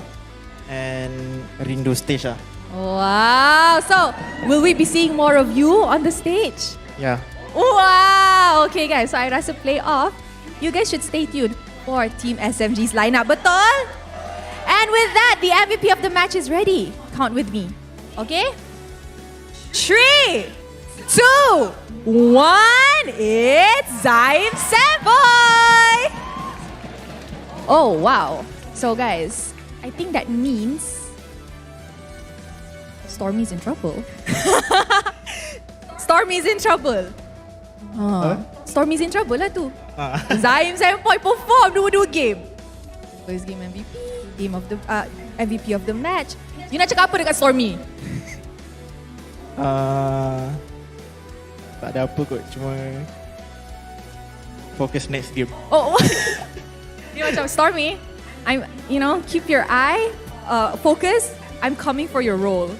Okay, I actually like that. All right, guys. So, thank you. We would like to invite a fan on stage. His name is Jack. Jack and Bros on stage. Why is there so many Jack in MPL? Itu saja tu kedama. Hello. Okay. Hi. Hi. Nervous? Yeah. Don't be nervous. Okay, Coach Haru more nervous than you. All right. So, Jack, what do you want to say to Team SMG, or do you want to ask them a question? I would like to congratulate you guys for this game. All right, it's an amazing 2-0 for you all, and I wish you all the best throughout this MPL journey. And I wish you guys to bring back this season 11 trophy to a friend for your season 8. All right. Do you guys have anything to say to that, Coach? Thank you so much for you and for everyone here at home who has supported us since week 1. We thank you so much, and please keep supporting us until playoff and bringing the trophy back. Thank you. All right. Okay. Thank you so much. Thank you. Stay for a photo session with them. Closer, boys. Closer. Alright, dan kalau korang nak saksikan game-game yang lit macam ni, jom datang ke Stadium Juara by scanning the QR code down below. Dan kalau korang ialah satu audience untuk naik pentas MPL, korang akan dapat skin yang bernilai 899 diamond. Thank you, Jack.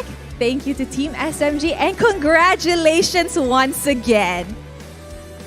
Congrats, boys. Okay, guys, are you guys happy? Are you guys ready for the next match? And with that, since you guys are ready for the next match, mari kita dengar mic check dari pasukan Team SMG for the last game. Boleh masak? Yeah. Masak telur long. Tak, kita masak beef. Masak you sedap sikit. Min, kita makan min. No, kalau boleh kau set up dulu lah. Langsung je. Aku ada Noah. Ni. Nice. Kau boleh turn. Nice. Macam tu lah Noah. Dah tarik. Aku tak ada ulti tau. Aku tak nak. Santai bro. Aku kill Lola, weh. Sumpah bang. Nak pasal tak? Dah. Okay. Boleh. Tapi Ria. Buka je lah. Siapa je. Santai. Kita dah sendiri. Jom. Nak kill lah. Tak. Respect. Team SMG really proving why they are the only undefeated team so far here in MPL MY Season 11. Being able to adapt to the situation, their shot calling on point, even bringing up 2 of their super subs did not deter their performance at all and brought about a brand new sensation born from the interactions between them and the main players. I guess Stormy does have to watch out a little bit. Zyme Senpoi, good to see him back. Well, he does miss his stage, and guess what? They were able to cook a egg for their opponents here because the little kosong, 0, get it? Yeah. Never mind, if you don't get it, it's I okay. get it. It's a pretty bad direct translation. But at the same time, based on the highlights as well, with SMG hammering down with the super subs, Noir as well as Zyme Senpoi, they have been doing really well, which is kind of surprising considering that a lot of teams tend to struggle with the subs in terms of adaptations here. But it seems like SMG, they have this formula and formation down to a point that everybody needs to understand that SOP in order to win those games. And so far, SMG has been able to do that every single game that they have played here on the MPL regular season. This feels like a memory lane down trip to a Season 8 when they won the championship. It just feels insane. Like you mentioned, teams have difficulty adjusting when they bring their subs up onto the stage, especially in the case of SMG. They've been playing with their main lineup the entire season, going undefeated. You expect there's going to be some difficulty adapting. Zyme Senpoi, he hasn't played for so long. Noir, he's still fairly new to the MPL stage. But it doesn't feel this way at all. Like, what are they doing back there? Bring them up on stage more often. Well, I guess like maybe, they're not feeling themselves, I guess. But at the same time, let's take a look at how Game 2 went for the itemization as well. You can see that, based on what SMG is doing as well, once again, Zyme Senpoi going for a full damage build here to try and shut down Lola. And so far, Team HAQ has been playing around a composition where they expect Lola to be opening up the map in order for them to actually capitalize on the situation. But that didn't go too well in Game 1. Game 2, he tried his best from Lola, but it feels like this Kaja jungle coming from Gary was very unlikely to actually pull it up. Yeah, I think they ended up forcing Gary into the Kaja jungle because once they saw the final picks from Team SMG, it just wasn't viable to play it as roam anymore. They needed more AoE. And it just felt like Team HAQ were stuck reacting the entire game. Like, look at the items from Lola. He has roam boots. And that means that Lola was so behind that he had to catch roam boots to make sure that they were still getting the buff the entire time. He was getting caught out by the Way of the Dragon every single time.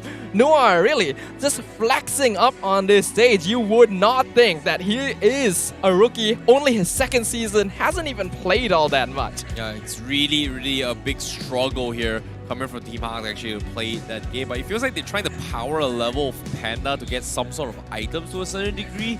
But Panda just couldn't hit those timings here because based on the damage output as well from Team HAQ, they just couldn't set up in time, especially when the Divine Judgment came in from Gary. Man can't seem to finish off with one combo of the Feathered Airstrike because of the fact that Zyme Senpoi is there to provide the counter-altars every single time. You can see Subway, he's got 65,000 damage taken so far from Zim.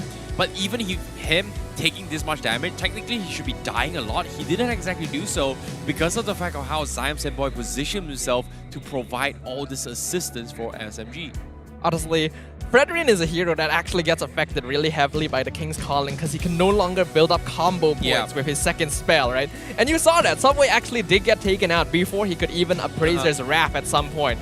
But look at how long it took for Team HAQ to take him down when they were 4v1, he couldn't ult, he couldn't dash. And by the time Subway finally fell, the rest of Team SMG just came in and cleaned up after him. Team HAQ were just put so behind. Yeah, it was so very difficult here. Even though the win rates here seems a little bit 50-50 for game number 1 here for SMG. And it was indeed 50-50 considering how long the game actually went for 20 minutes of the game. But game 2, Team HAQ, when they choked themselves by picking the Mincetar final pick and forcing the Kaja down towards the jungle, there was a huge drop in terms of the overall win rate, and it makes so much sense, right? Team SMG just completely steamrolled the entire fight as well, and every single fight Noir tried to pick, there was nothing Team HAQ could have done to re-engage or actually counter-engage if you think about it. The main thing that a lineup needs to be able to do to be undefeated, to be champions, is to be adaptable no matter what opponent they come into contact with. In Game 1, the game lasted 20 minutes, with Noir and Zyme Simpoy coming back up. Seems like they needed a moment to get used to the stage. They played it slow, played it calculated. But in Game 2, instantly, they put Team HAQ uncomfortable in the draft, and then they took complete control over the game. Noir being able to find all these pickoffs. So, we do not see this hero on roam anymore. Maybe we should, but the MVP of the match, you know it, you love him, Zyme Simpoy, making his return to the MPL stage in a grand manner. Yep, GG, well played coming in from Zyme Simpoy, as he was able to get 8-0-18 full damage all the way through Game 1, Game 2, and this is exactly how you should be playing a mage, man. You gotta take it back to the old school, baby. Old school mages still seems to be the most fun to play, as you can potentially one-shot people. In this case, Zyme Simpoy, he was able to get a lot of damage value points in all these trade-offs here. Yep. You can honestly see the differences in the way Team SMG plays when they have Zyme Simpoy up on the stage as compared to Stormy. The difference in aggression, the difference in their control. It's night and day, and yet the success rate on both sides indicates that there is space on the Land of Dawn for different gameplay styles, for different personalities to clash.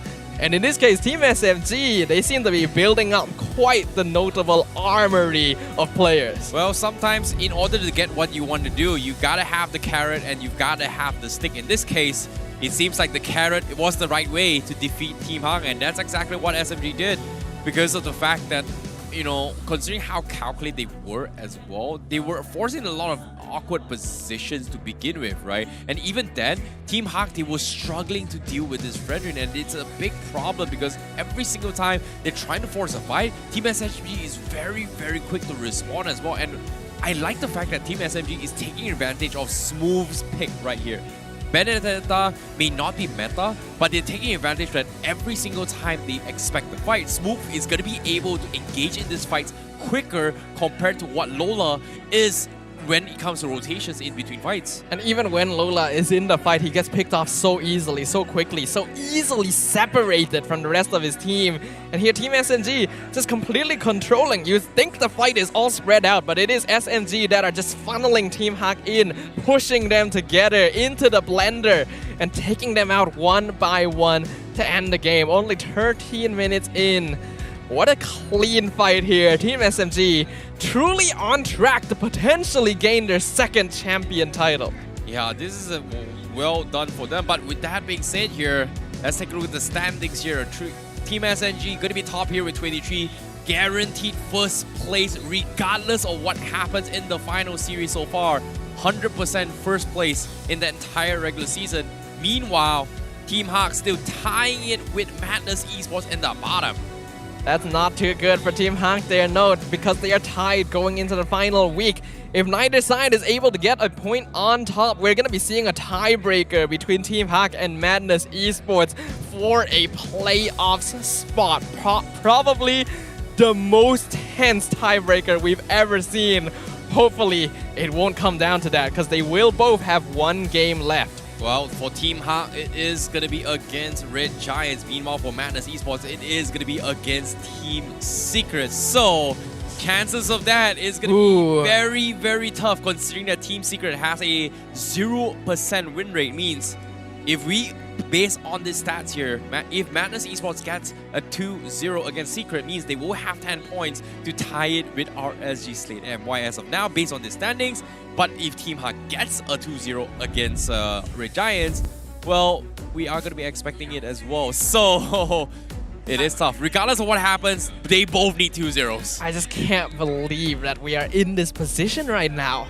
Our defending champions potentially not even making the playoffs. Like, we have a trend here in MPL MY where champions tend to not do too well the next season, but not like this. Yeah. Team HAQ has just completely lost the ingredients that made them such a powerful team in Season 10. Hopefully they'll be able to find it, but before the day ends, we have one more series, and I think this is going to be a pretty interesting one as well. Well, on 4 p.m, we're going to be starting things off with RSG Slate MY going up against Lunatix as well, as they also look to fight for the top 4 positions here to completely skip the play-ins during the playoffs. So this is something that I think a lot of you are excited for as well, because in the middle of the pack, there is also a potential tiebreaker that may happen in the next coming week. So there is so much, I would say, unknown factor that is going to be in play here for this coming season of MPL.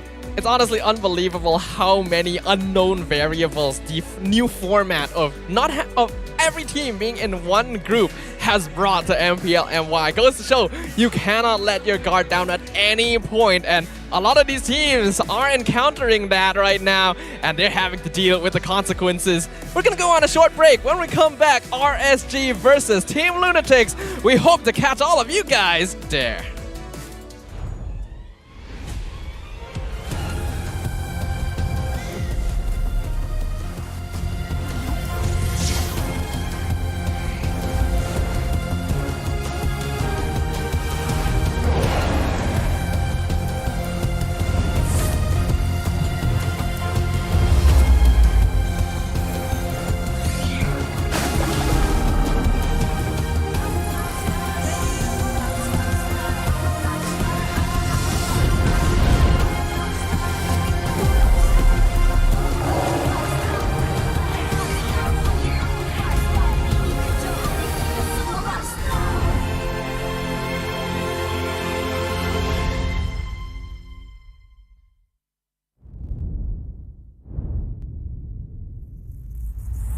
Kehidupan yang lalu memang sangat biasa. Aku penuhinya dengan warna. Tak kisah apa orang cakap, aku teruskan jua. Aku terus positif dan tingkatkan usaha. Bermula dari bawah, aku buktikan kemampuan. Hanya aku yang mampu mengejar cita-cita. Jadilah bintang. Be the superstar.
what I feel. Feel what I feel.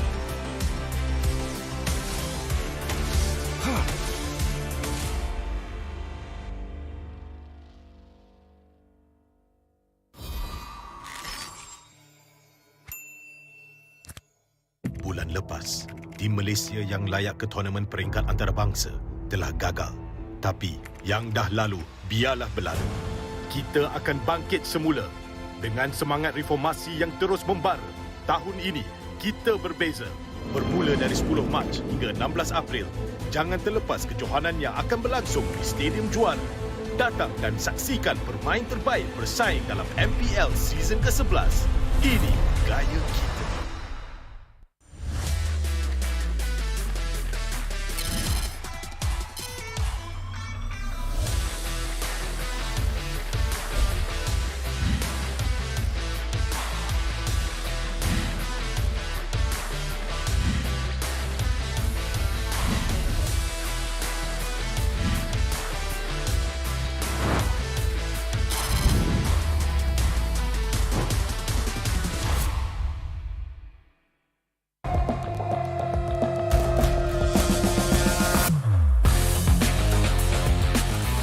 Memang banyak cabaran, tapi semuanya berikan aku pengalaman.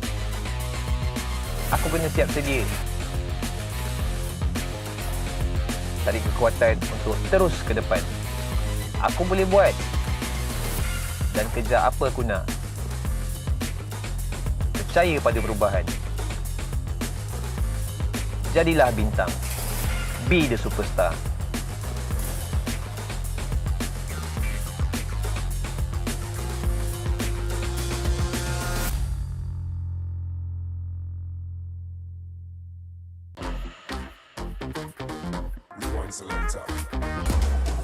What a jump around as he managed to evade the silence. But then again, he has to get away from Masaram as much as possible. Alamak, satu outplay yang menarik. Bocah mungkin akan dikorbankan. Wow! Imperial Justice melarikan diri.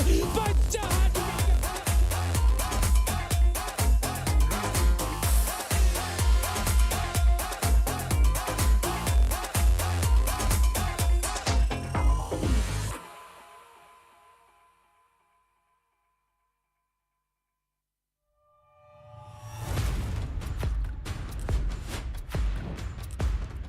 Ini kelanggaan kita. Ini gaya kita. Every year, I gotta deal with your nonsense. Anyways, selamat datang kepada format explanation video kita. This season, a brand new game format has been introduced, and we are thrilled to be presenting it to you. The MPL MY has been waiting for this revolution. Format kali ini lebih dramatic, lebih hangat. So let's begin. 10 teams will be seeded into one group. Masa regular season, 10 pasukan akan main sesama sendiri satu kali saja. That's right, and these teams will score based on those games. Bila cerita pasal markah, kalau menang 2-0, 3 markah, 2-1, 2 markah saja. But if they lose 1-2, they will only earn 1 point. But if they lose 0-2, they won't score at all. Markah yang terakhir akan menentukan kedudukan terakhir mereka. And the lowest 2 scoring teams will be relegated at the end of the regular season. And the top 8 will then advance to the playoffs. Sekarang, mari kita tengok format untuk playoff. All games in the play-ins will be a best of 3. Kecuali upper bracket final dengan lower bracket final, kita akan main best of 5. Best of 5. And grand final, kita akan main best of 7. Teams ranked between the 5th as well as 8th place of the regular season will have to play in the play-ins. Team yang menang dekat play-in akan lawan dengan tempat ketiga dan keempat dekat upper bracket quarterfinals. The winners of the upper bracket quarterfinals will have to face off against the first as well as second seed of the upper bracket semifinals. Team yang kalah dekat play-in dan juga upper bracket quarterfinals akan disingkirkan. Luckily, if your team is in the upper bracket semifinals and they lose, they will go down to the lower bracket semifinals having a second life. Kalau team menang dekat upper bracket semifinal, akan gerak kepada upper bracket finals. Finally, The upper bracket finals as well as lower bracket final winners will face each other off in the grand finals. Untuk lawan, untuk dapatkan trofi MPL Malaysia. Inilah video format explanation kita. Siapakah akan jadi juara kali ini? The stage is set. Let the games begin. Ini gaya kita.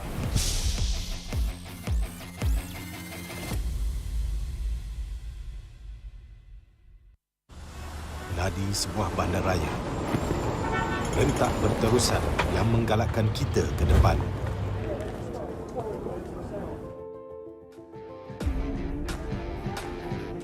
Sesuatu yang mengapi-apikan hidup dan semangat kita. Setiap orang mempunyai gaya dan irama tersendiri. Tapi, apakah yang boleh menyatukan semua lapisan masyarakat?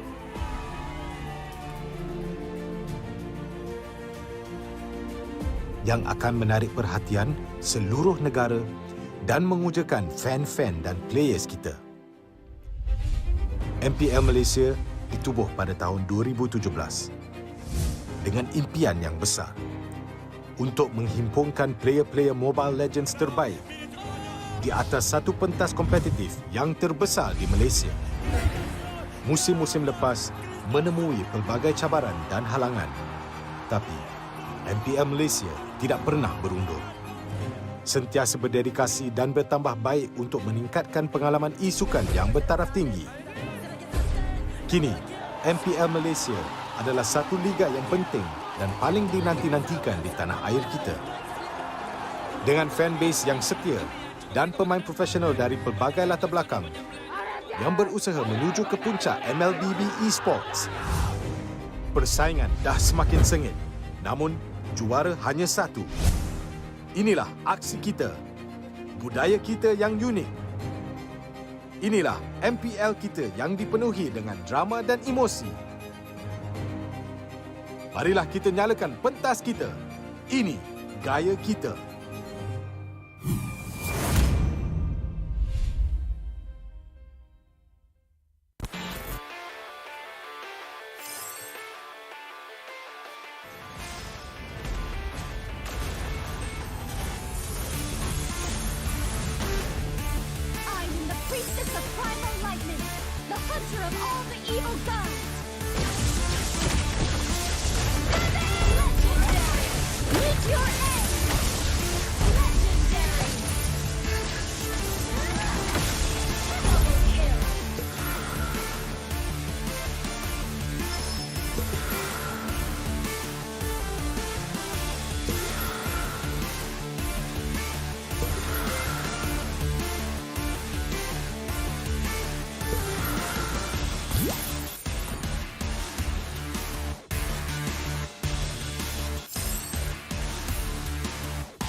Kehidupan yang lalu memang sangat biasa.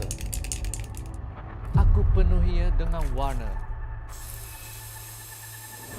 Tak kisah apa orang cakap, aku teruskan jua. Aku terus positif dan tingkatkan usaha. Bermula dari bawah, aku buktikan kemampuan. Hanya aku yang mampu mengejar cita-cita. Jadilah bintang. Be the superstar.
feel.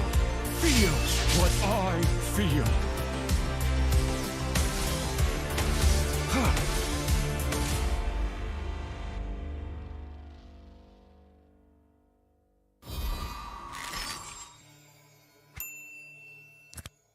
Bulan lepas, tim Malaysia yang layak ke tournament peringkat antarabangsa telah gagal. Tapi yang dah lalu, biarlah berlalu.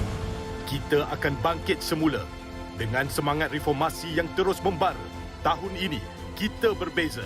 Bermula dari 10 Mac hingga 16 April, jangan terlepas kejohanan yang akan berlangsung di Stadium Juara. Datang dan saksikan permain terbaik bersaing dalam MPL season ke-11. Ini gaya kita.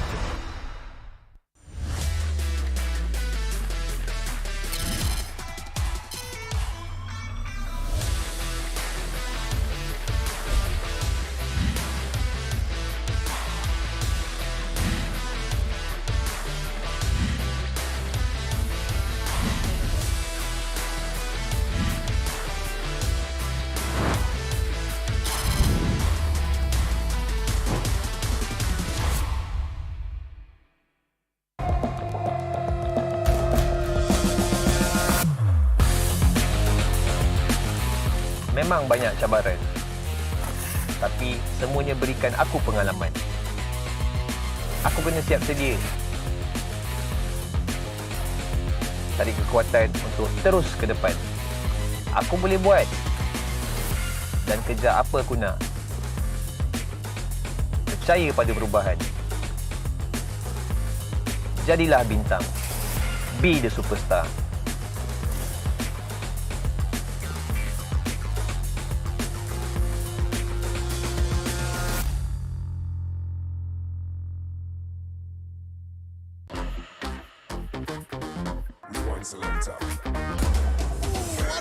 As he managed to evade the silence, but then again, he has to get away from Master Ram as much as possible. Alamak, satu outplay yang menarik. Bocah mungkin akan dikorbankan. Imperial Justice melarikan diri. Pecahan.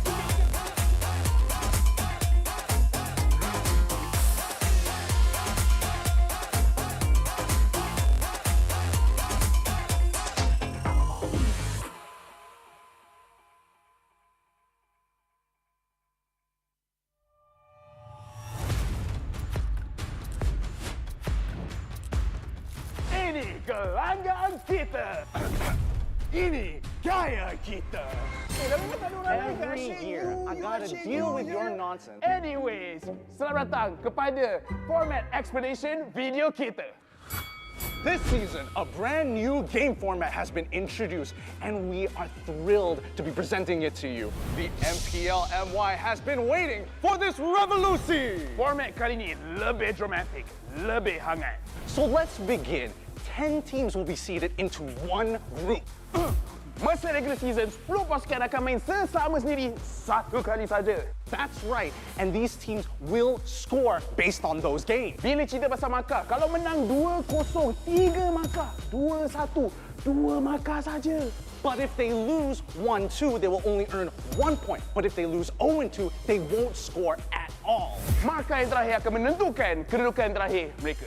And the lowest 2 scoring teams will be relegated at the end of the regular season. And the top 8 will then advance to the playoff. Sekarang, mari kita tengok format untuk playoff. All games in the play-ins will be a best of 3. Kecuali upper bracket final dengan lower bracket final, kita akan main best of 5. Best of 5. And grand final, kita akan main best of 7. Teams ranked between the 5th as well as 8th place of the regular season will have to play in the play-ins. Team yang menang dekat play-in akan lawan dengan tempat ketiga dan keempat dekat upper bracket quarterfinals. The winners of the upper bracket quarterfinals will have to face off against the first as well as second seed of the upper bracket semifinals. Team yang kalah dekat play-in dan juga upper bracket quarterfinals akan disingkirkan. Luckily, if your team is in the upper bracket semifinals and they lose, they will go down to the lower bracket semifinals having a second life. Kalau team menang dekat upper bracket semifinal, akan gerak kepada upper bracket finals. Finally, the upper bracket finals as well as lower bracket final winners will face each other off in the grand finals. Untuk lawan, untuk dapatkan trofi MPL Malaysia. Inilah video format explanation kita. Siapakah akan jadi juara kali ini? The stage is set. Let the games begin. Ini gaya kita.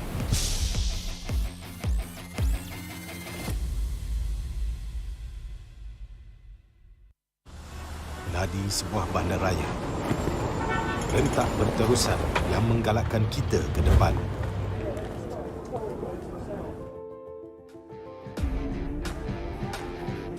Sesuatu yang mengapi-apikan hidup dan semangat kita. Setiap orang mempunyai gaya dan irama tersendiri. Tapi, apakah yang boleh menyatukan semua lapisan masyarakat?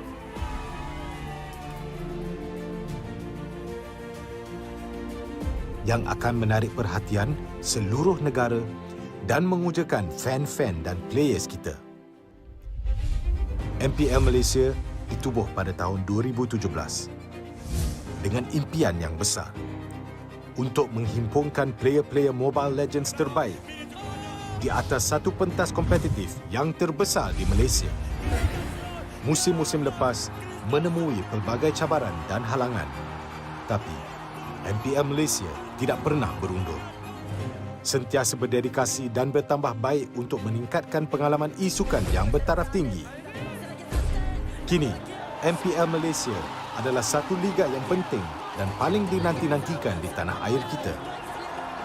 Dengan fanbase yang setia dan pemain profesional dari pelbagai latar belakang yang berusaha menuju ke puncak MLBB Esports.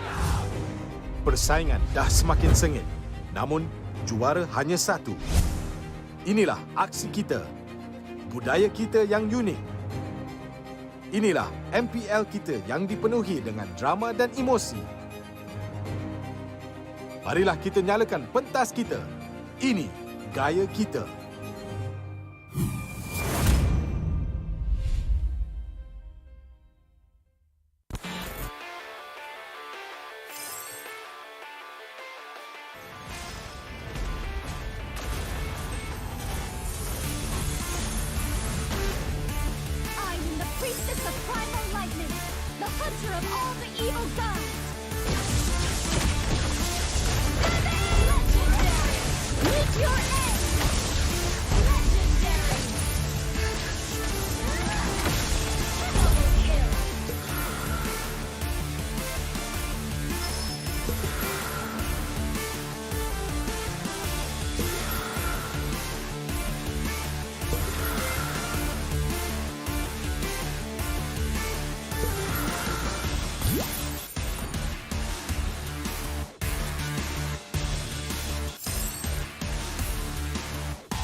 Kehidupan yang lalu memang sangat biasa. Aku penuhinya dengan warna. Tak kisah apa orang cakap, aku teruskan jua. Aku terus positif dan tingkatkan usaha. Bermula dari bawah, aku buktikan kemampuan. Hanya aku yang mampu mengejar cita-cita. Jadilah bintang. Be the superstar.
Feel what I feel.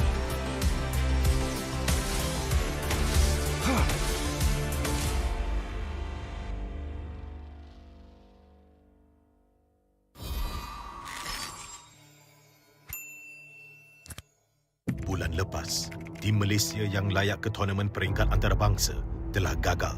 Tapi yang dah lalu, biarlah berlalu. Kita akan bangkit semula dengan semangat reformasi yang terus membara. Tahun ini, kita berbeza. Bermula dari 10 Mac hingga 16 April, jangan terlepas kejohanan yang akan berlangsung di Stadium Juara. Datang dan saksikan permain terbaik bersaing dalam MPL season ke-11. Ini gaya kita.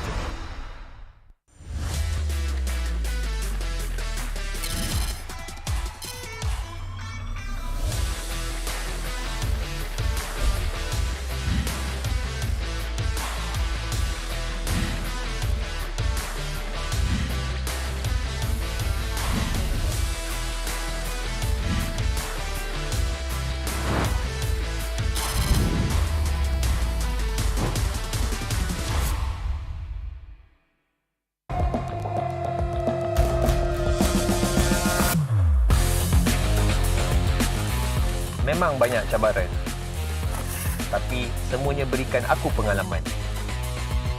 Aku kena siap sedia,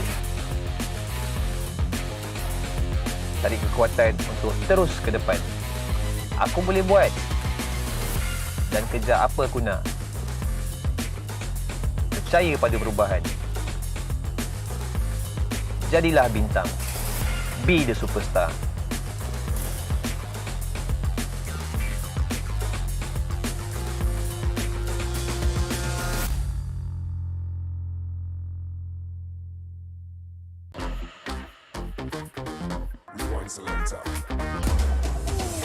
Around as he managed to evade the silence, but then again he has to get away from Masaram as much as possible. Alamak, satu opli yang menarik. Bocah mungkin akan dikorbankan. Wow! Imperial Justice melarikan diri.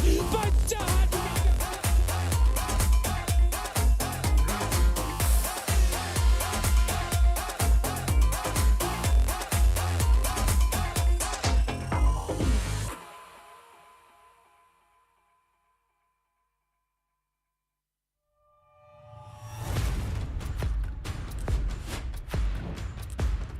Ini gelanggang kita. Ini gaya kita. Every year, I gotta deal with your nonsense. Anyways, selamat datang kepada format explanation video kita. This season, a brand new game format has been introduced, and we are thrilled to be presenting it to you. The MPL MY has been waiting for this revolution. Format kali ini lebih dramatic, lebih hangat. So let's begin. 10 teams will be seeded into one group. Masa regular season, 10 pasukan akan main sesama sendiri satu kali saja. That's right, and these teams will score based on those games. Bila cerita pasal markah, kalau menang 2-0, 3 markah. 2-1, 2 markah saja. But if they lose 1-2, they will only earn 1 point. But if they lose 0-2, they won't score at all. Markah yang terakhir akan menentukan kedudukan terakhir mereka. And the lowest 2 scoring teams will be relegated at the end of the regular season. And the top 8 will then advance to the playoffs. Sekarang, mari kita tengok format untuk playoff. All games in the play-ins will be a best of 3. Kecuali upper bracket final dengan lower bracket final, kita akan main best of 5. Best of 5. And grand final, kita akan main best of 7. Teams ranked between the 5th as well as 8th place of the regular season will have to play in the play-ins. Team yang menang dekat play-in akan lawan dengan tempat ketiga dan keempat dekat upper bracket quarterfinals. The winners of the upper bracket quarterfinals will have to face off against the first as well as second seed of the upper bracket semifinals. Team yang kalah dekat play-in dan juga upper bracket quarterfinals akan disingkirkan. Luckily, if your team is in the upper bracket semifinals and they lose, they will go down to the lower bracket semifinals having a second life. Kalau team menang dekat upper bracket semifinal, akan gerak kepada upper bracket finals. Finally, the upper bracket finals as well as lower bracket final winners will face each other off in the grand finals. Untuk lawan, untuk dapatkan trofi MPL Malaysia.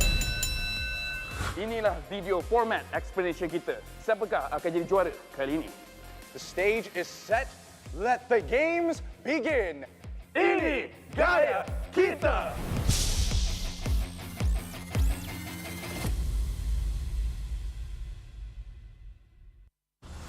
Ladi sebuah bandaraya. Rentak berterusan yang menggalakkan kita ke depan.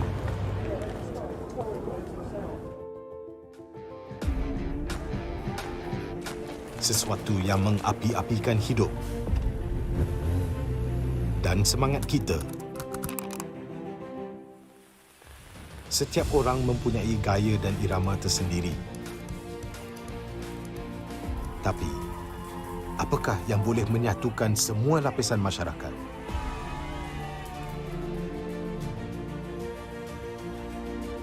Yang akan menarik perhatian seluruh negara dan mengujakan fan-fan dan players kita. MPL Malaysia ditubuh pada tahun 2017 dengan impian yang besar untuk menghimpunkan player-player Mobile Legends terbaik di atas satu pentas kompetitif yang terbesar di Malaysia. Musim-musim lepas menemui pelbagai cabaran dan halangan, tapi MPL Malaysia tidak pernah berundur. Sentiasa berdedikasi dan bertambah baik untuk meningkatkan pengalaman e-sukan yang bertaraf tinggi. Kini, MPL Malaysia adalah satu liga yang penting dan paling dinanti-nantikan di tanah air kita. Dengan fanbase yang setia dan pemain profesional dari pelbagai latar belakang yang berusaha menuju ke puncak MLBB Esports. Persaingan dah semakin sengit, namun juara hanya satu. Inilah aksi kita, budaya kita yang unik. Inilah MPL kita yang dipenuhi dengan drama dan emosi. Marilah kita nyalakan pentas kita.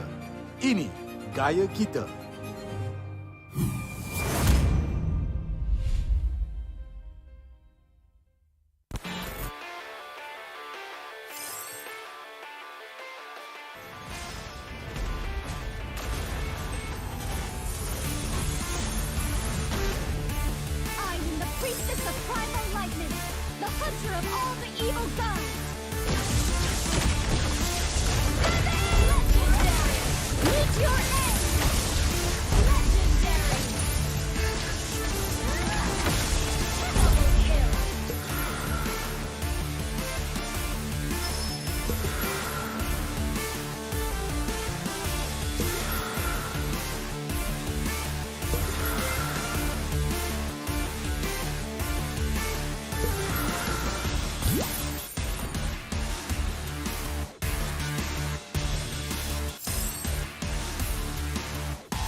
I'm a rock star.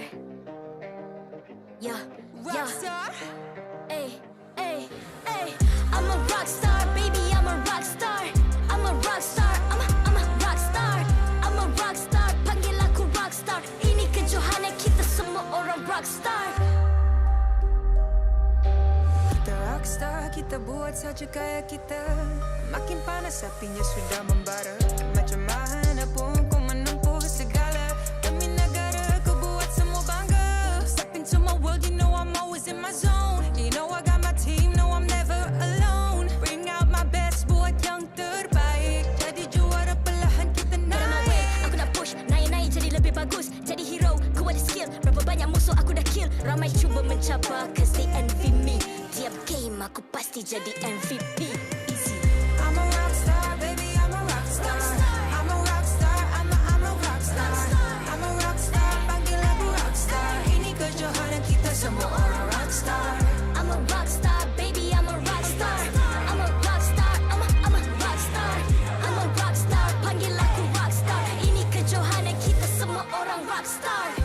Tengok nanti siapa yang juara. Ni peluang kita bawa pulang piala. This is my game, this is my time. Menang semua, everything will be mine. Kalau jatuh kau pasti kembali.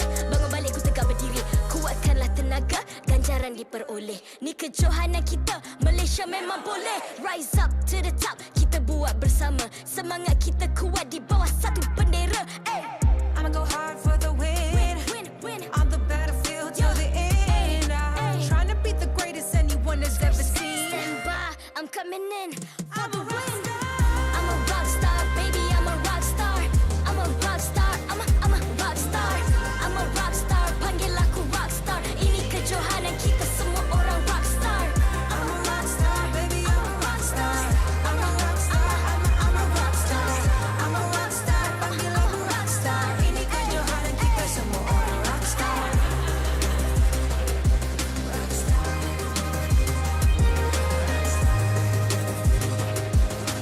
Ini kejohanan kita semua orang rock star. I'm a rock star, baby, I'm a rock star. I'm a rock star, I'm a rock star. I'm a rock star, panggil aku rock star. Ini kejohanan kita semua orang rock star.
I'm a rock star. Yeah, rock star. Ay. I'm a rock star, baby, I'm a rock star. I'm a rock star, I'm a rock star.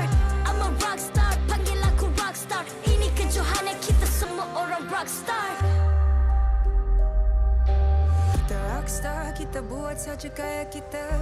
Makin panas apinya sudah membara. Macam mana pun kau menempuh segala. Demi negara kau buat semua bangga. Step into my world, you know I'm always in my zone. You know I got my team, no I'm never alone. Bring out my best, buat yang terbaik. Jadi juara perlahan kita naik. Aku nak push, naik jadi lebih bagus. Jadi hero, ku ada skill. Berapa banyak musuh aku dah kill. Ramai cuba mencapai, cause they envy me. Tiap game aku pasti jadi MVP. Easy. I'm a rockstar, baby, I'm a rockstar. I'm a rockstar, I'm a rockstar. I'm a rockstar, panggil aku rockstar. Ini kejohanan kita semua orang rockstar. I'm a rockstar, baby, I'm a rockstar. I'm a rockstar, I'm a rockstar. I'm a rockstar, panggil aku rockstar. Ini kejohanan kita semua orang rockstar. Tengok nanti siapa yang juara. Ni peluang kita bawa pulang piala. This is my game, this is my time. Menang semua, everything will be mine. Kalau jatuh kau pasti kembali. Bangun balik ku tegak berdiri. Kuatkanlah tenaga, ganjaran diperoleh. Ni kejohanan kita, Malaysia memang boleh. Rise up to the top, kita buat bersama. Semangat kita kuat di bawah satu bendera. I'ma go hard for the win.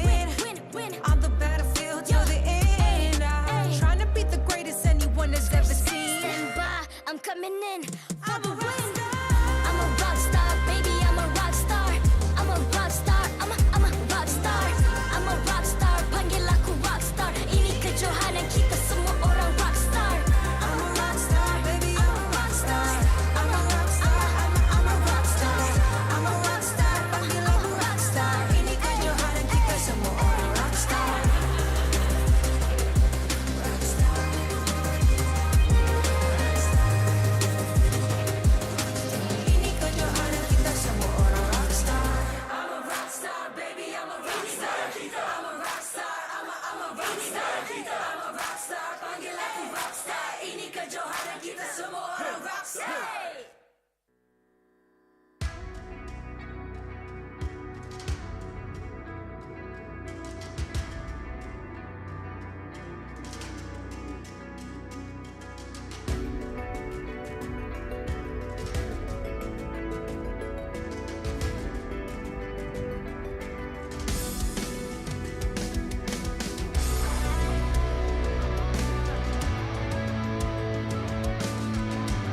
I'm a rock star.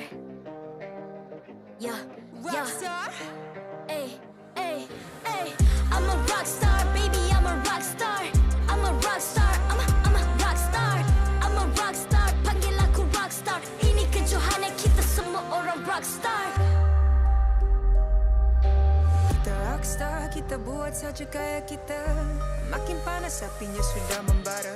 Macam mana pun kau menempuh segala. Demi negara kau buat semua bangga. Step into my world, you know I'm always in my zone. You know I got my team, no I'm never alone. Bring out my best, buat yang terbaik. Jadi juara perlahan kita naik. Get on my way, aku nak push. Naik-naik jadi lebih bagus. Jadi hero, ku ada skill. Berapa banyak musuh aku dah kill. Ramai cuba mencapai, cause they envy me.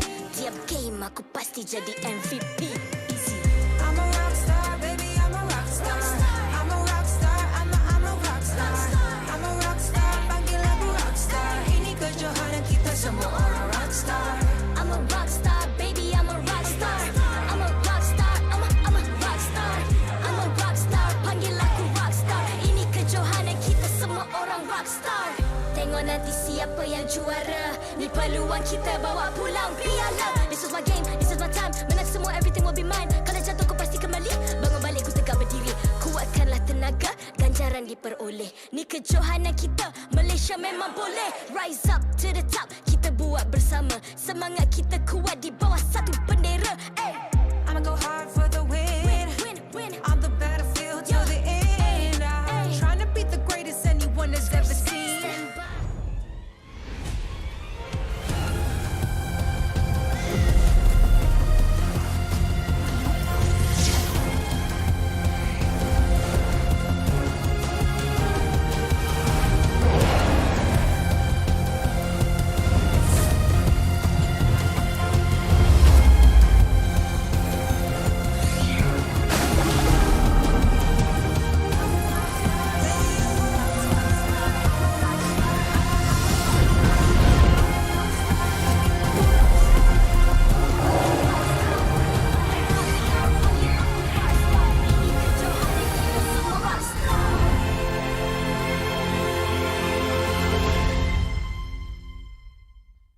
MPL Malaysia Season 11 is powered by Muntong.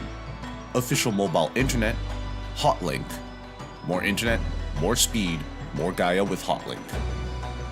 Game like a pro with ROG phone. Republic of Gamers, the #1 gaming brand in Malaysia. Champion Extra GG with Garnier Men. Fight 99.9% acne-causing bacteria in just 10 seconds. Official gaming chair, OSIM. Partners in esports, AirAsia Super App, ESI, PKL, EGG, and PSM. Before the ending of any story must come an interesting climax. And at the end of week 5, competition continues to heat up here in MPL Malaysia Season 11. Welcome back to the English desk. My name is Stafa, joined by ICBaby12 aka Terrence for our final game of the day, none other than RSG Slate MY versus Team Lunatix. Well, this is gonna be a very, very important match between both of these teams here because both are currently fighting for that upper bracket slots in the playoffs, as currently they are in a position where they might be looking for the top 4. In this case, RSG Slate MY needs this W in order to upset the balance in the middle of the pack for this scoreboard. But as of now, although RSG was able to get themselves full points in the previous match, they can't feel themselves a little bit too comfortable here because of the fact that they need at least 4 points to distance themselves from the bottom teams that may take them down. Yep, RSG Slate MY definitely came into the season not expecting to be in the bottom half of the standings, but the most competitive season of MPL MY yet has surprised many of us so far. With RSG looking to gain those victories, the same could be said for their opponents here, Team Lunatix, currently looking for that top 4 spot. If they're able to win their last 2 games, they actually even stand a good chance of overtaking the Homebois. So you can expect that neither side is letting things up.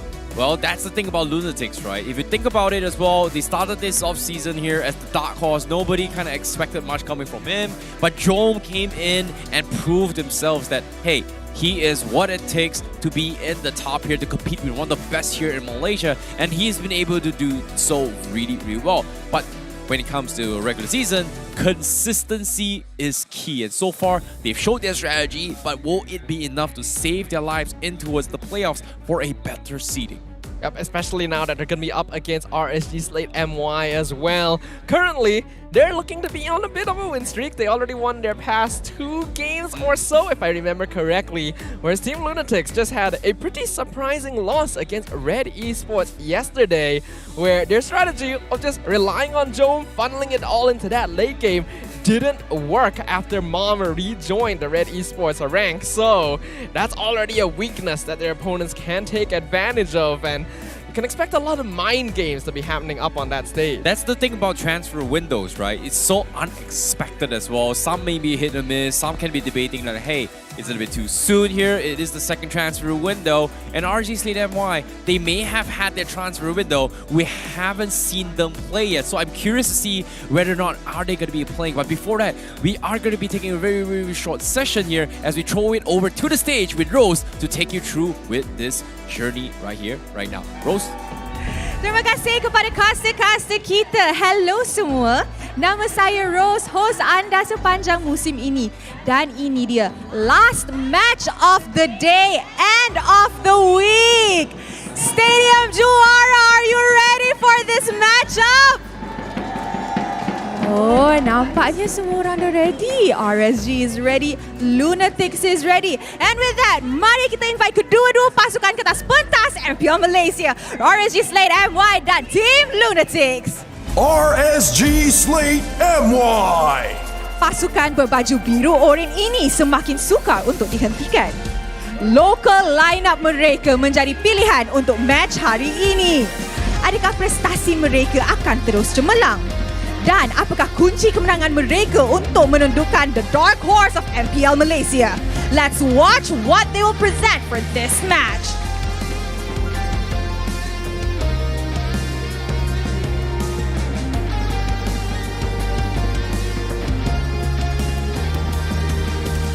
Team Lunatix.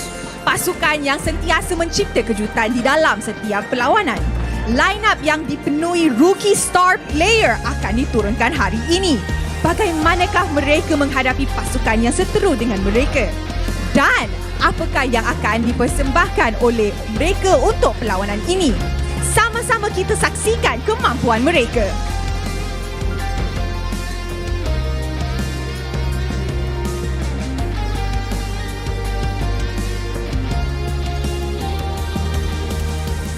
Sekarang masa untuk memperkenalkan coach dan analis kedua-dua pasukan. From the side of RSG Slate MY, nampaknya Coach Kuja hadir bersama analis EGM. Manakala untuk Team Lunatix, Coach Nasty Paulo is here with Amir as the analyst. Mari kita teruskan dengan fist bump di antara pasukan sebagai tanda professionalism. Inilah gaya kita. Inilah semangat kesukanan kita. Kawan di luar gelanggang, lawan di Land of Dawn. Sementara players sedang mengambil tempat mereka, let us introduce the one who officiates the match and maintains MPL's integrity. Mereka inilah yang akan memastikan perlawanan sentiasa berjalan dengan adil dan lancar. Head of League Ops, Jay. Head Marshal, Nicholas. Kedua-dua Marshal, Hebe dan Yize. Thank you for your hard work. And with that, the players are seated, the Marshals are in station. But Stadium Juara, are you ready? So, Stadium Juara, korang rasa siapa akan menang match ni? Will it be Team Lunatix? Or will RSG Slate MY take this win? Okay, the audience are ready, the teams are ready, I'm ready. And with that, teams, this is your moment. Game on.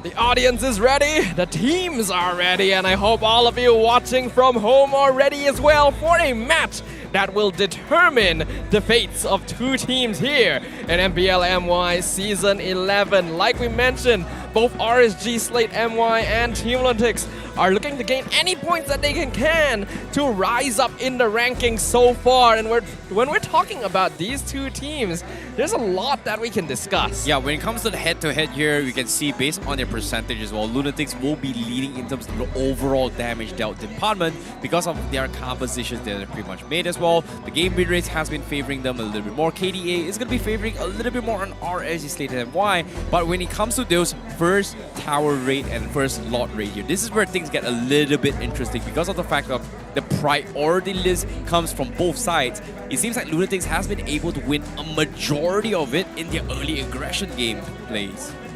That is true. When we're talking about early game aggression as well, we cannot forget RSG Slate MY. Really strong early game momentum. However, thus far has been a little bit inconsistent, in which each of their players are known to be individually skilled, but not able to show that consistently in every single game. And if they're not able to find a good, strong lead towards the early stages, it becomes very difficult for them to expand that influence to the rest of the game. So this is going to be an important one here because Team Lunatix, they excel at controlling that early momentum to funnel as much space and farm into Jome as possible. Their chances of victory here for RSG Slate is in how well they can disrupt that gameplay. Well, I'm curious to see how it goes as well, but this is going to be the gold laner stats coming in from Lunatix. Joe, one of the highest rank here in terms of overall total kills with as well as average DPM so far. A prodigy coming from Philippines, and he's been making works here. Arguably one of the best import players coming towards MPL MY since the start of the season. So far, he has not disappointed, and hopefully he will be able to consistently do what he's needed to do from the side of Lunatix, because this dark force of team is starting to be a force that people need to start respecting. But the question here is RSG Slate MY in the position to be able to challenge them now, especially with their import players coming in and with Ling Aza joining the ranks recently alongside with Lexia? Things are going to get a little bit interesting.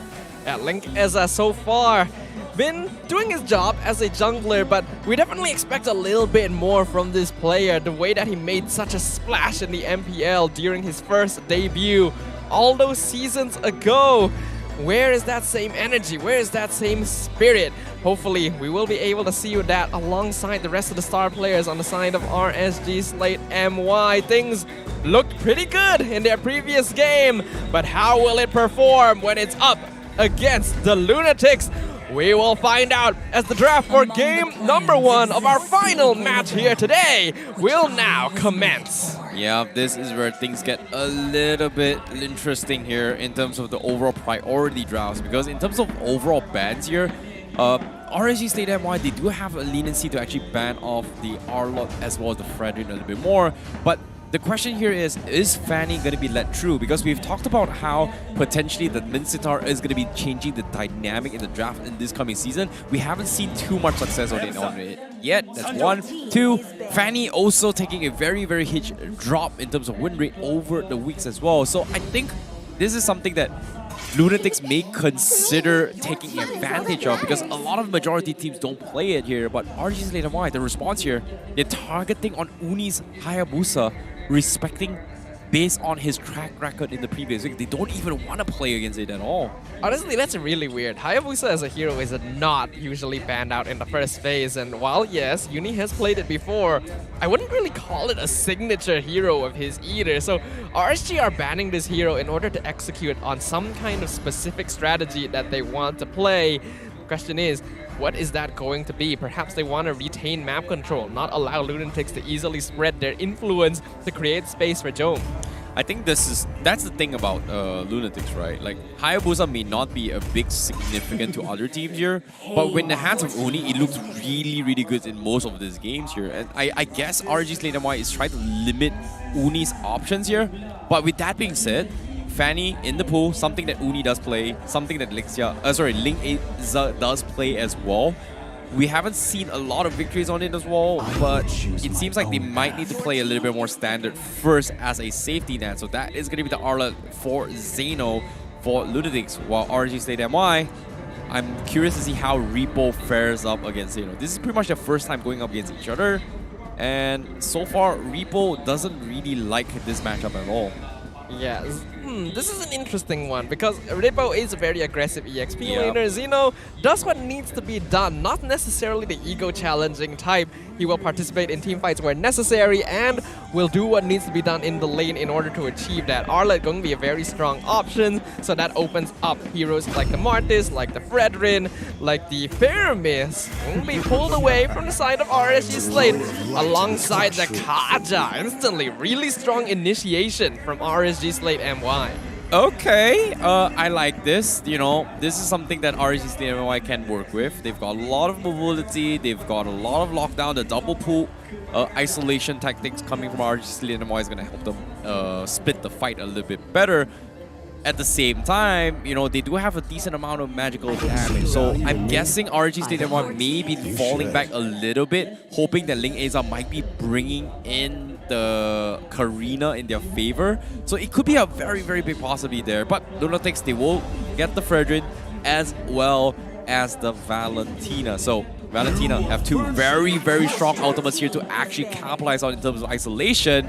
But RSG Slate MY, they respond with the glue, so most likely the jungler is going to be a physical one. The glue, that's interesting right there. Gonna be taken by RSG. Rippo, not sure if this is his most comfortable hero overall, but he'll do what needs to be done, which means RSG, I wonder if they'll start banning out what will they start banning out here? Lunatix still looking for their gold lane, as well as their roam position. They're gonna start off by getting rid of that Beatrix, so a bit more focus there. This is smart. This is smart. Like, RSG Slate MY is just banning off I wouldn't say they are banning off meta heroes. They're respect banning Drome's heroes right now.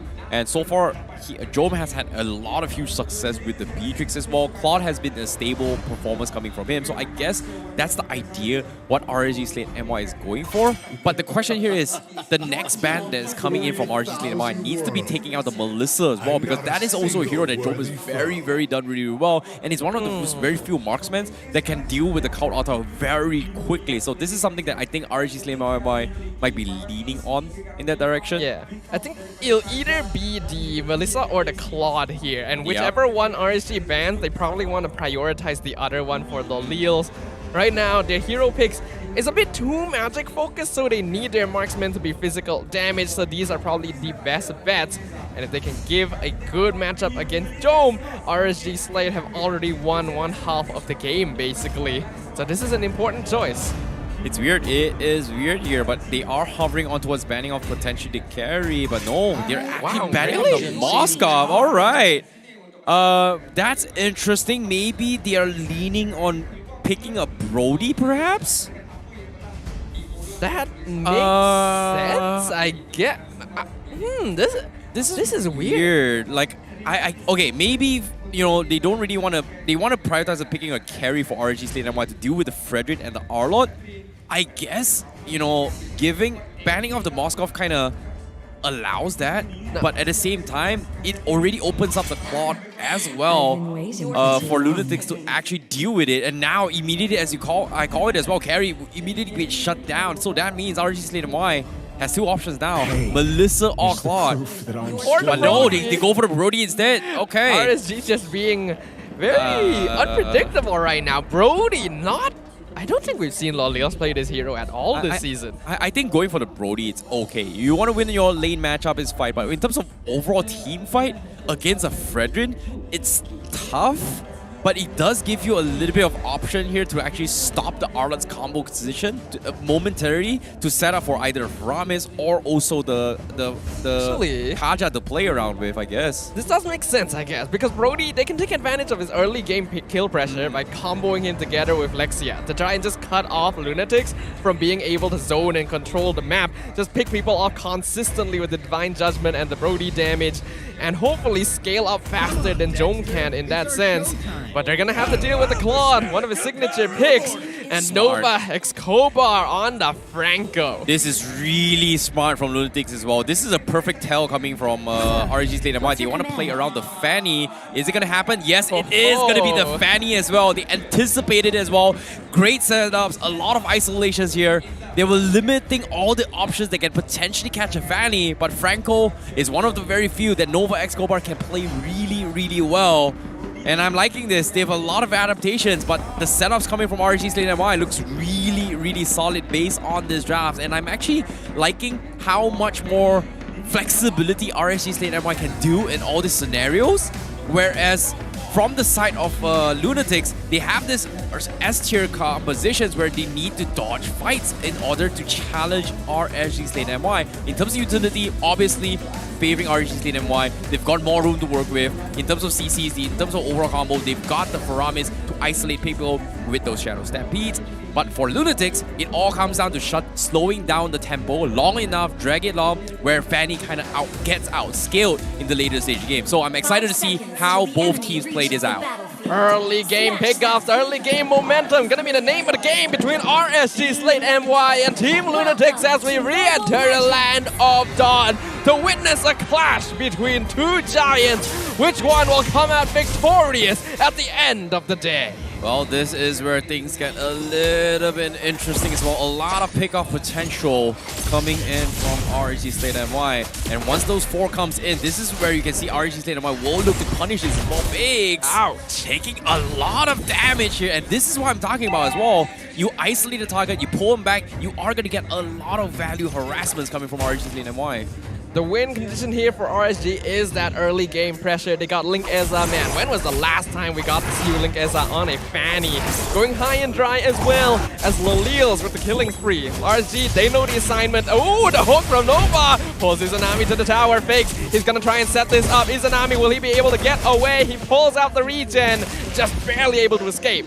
Yep, and as of yet, Team Lunatix, they are trying to set up the tempo. They were able to equalize a little bit down the middle lane. It seems like they are going to be trying to funnel away a lot of the attention towards the gold lanes here, which is something that I think Team Lunatix, they are very aware of, considering how aggressive they are. As long as Jome gets his farm, it's going to be all good for Team Lunatix. Eventually, Jome is going to be able to carry the game for the team, which is something that I think RSG Slate MY, they are very aware of. Linkeza jumping straight in. He sees, oh, the hook from Nova! Catching Linkeza mid-air somehow, but he's still able to steel cable his way out. Meantime, Izanami trying to gank up top, but not successful. Oh boy, that was a very, very interesting interaction coming from Team Lunatix with the hooks here. But so far, he does have the experience. He is very confident about this. But with that being said, Ling Eza forced in the backseat here. Does he secure his purple buff first? Because he does have it now. Now here comes engagement. Zeno with Divine Judgment. Final slash going to miss. Cold Ultra comes out to save his life. And Rippo somehow getting the last hit onto the turtle. Link Eza gonna be taunted, dropping low. Nova Escobar with the first blood. He himself will fall right afterwards. And Uni just barely able to not get the Appraiser's Wrath out. RSG Slate trading 1 for 2. A little bit of mistakes from Ling Eza, but despite all the stuffle here, RSG Slate MY was able to go for the 50-50 coin flip, and Reaper was able to secure the turtle for the team. And this is the win condition that RSG Slate MY needs as well. They've got the early aggression. They know they can beat Lunatix in this fight. And if they are able to continue with this momentum, it's going to be all good for them. But from the side of Team Lunatix, on the other hand, they need to stall this long enough before Ling Eza gets super crazy. And here's a little bit of fun fact, right? It's no longer called High and Dry. Oh, it's called Master Assassin. Man, I totally forget that. It's weird, right? Like, we get so used to High and Dry after all this time. But yes, it is Master Assassin now. It's a Moonton thing, bro. Like, I'm so used to Heavy Spin, and then boom. Wait, sorry, I'm used to Hurricane Dance. Boom, Heavy Spin from Well, sounds like you're used to Heavy Spin now. Oh yeah, fair enough. Fair enough. Either way, right now, RSG Slate continuing to control over this early game, but Lunatix still does have a lot of bulk. They're going to be moving over to the Turtle Pit to make sure they can secure this, but it's still going to take quite a while. Yeah, but at the same time, Izanami, he just got his Enchanted Talisman, so that means the cooldown time on those Count Ultras is going to be spot on almost every single time they start an engagement. But Lunatix, once again, they're having heavy emphasis on towards the gold lane once again to make sure that Jome gets his farm. And this feels like a repeat of back in the days how Red Esports plays this as well. It feels like a Mao gaming moment right here. We don't really see that anymore, and funnily enough, it is actually Red Esports who won against Lunatix previously. So, seems like that sort of style not going to be as effective anymore. Lunatix definitely needs to spread their influence over the map a bit more. So right now, they're going to start by working on the turtle. RSG Slate instantly moving in, 4 members strong, even the 5th right behind them, Lolios. Facing out Zeno, he might be jumping too far. Divine Judgment instantly executed. What was he thinking? Cold Altar stolen away as they flicker forward, gets the bloody hunt. Uni securing the turtle away. Link Ezra trying to dive down. Izanami flickers forward. Shadow Stampede pulls 2. Fakes, he has Divine Judgment. Will he go for someone? Iron Hook going to find one. Divine Judgment. Rippo pulled under the tower and sacrificed. Oh, this is huge coming from Lunatix, but at the same time, RSG Slate MY, they got a very, very good trade here, but at the same time, losing out Repo, who gives a lot of XP to his mid lane, doesn't smell of a good sign. The Valor having a lot of value here, but Joe into trouble. Joe blazing duet. Will he survive a 1v3 situation? He's dashing away, but Lolios will get the final hit in. Doesn't matter how far you dodge. He's gonna be able to target him down. Fakes. Wants to see if he can get a bit of evening up, but no dice there as Linkeza now on top of Zeno, gets stunned down, dropping real low. Linkeza will choose to back this off. This feels like a very terrible game for Zeno, but hold that thought for now. Divine Judgment being used from Uni.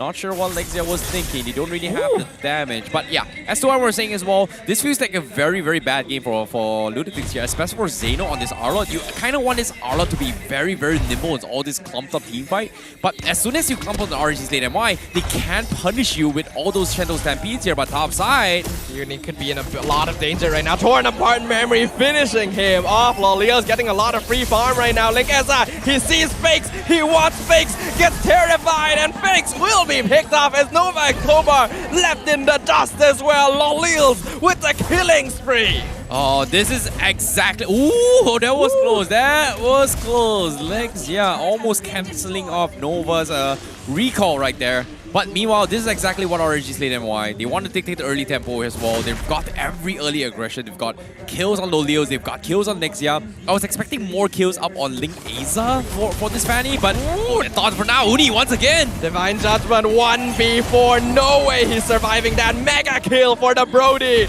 Lolios is so farmed right now. Link Aza, he'll be forced to give up the bot tier 2, but his gold lane is looking real strong. This is a very interesting way of playing the game here from RSG Slate MY. We don't see too much Brody because of the fact it's hard to dish out damage in early game. But if you set it up for Lolios to build up those max stacks and torn apart memories, you can literally one-shot almost anyone. And based on the composition for RSG Slate MY, there's nothing Team Lunatix can actually do. You kind of need the Diggy, you kind of need Purifies for this, but it's a little bit too late. The draft has been spent, the battle spells has been spent as well, but Zeno now, as he goes out, he's dead. Oh no. Ooh, they catch him out. Are they gonna use their final slash? Pushes them back. Cold Altar comes out as well. Zeno somehow is... Okay, he gets caught out by the Ghost Bursters. Meanwhile, Fakes and Uni coming in from the sideline. They want to get it. Taunt on 2 members. Cold Altar popped down by Fakes as well.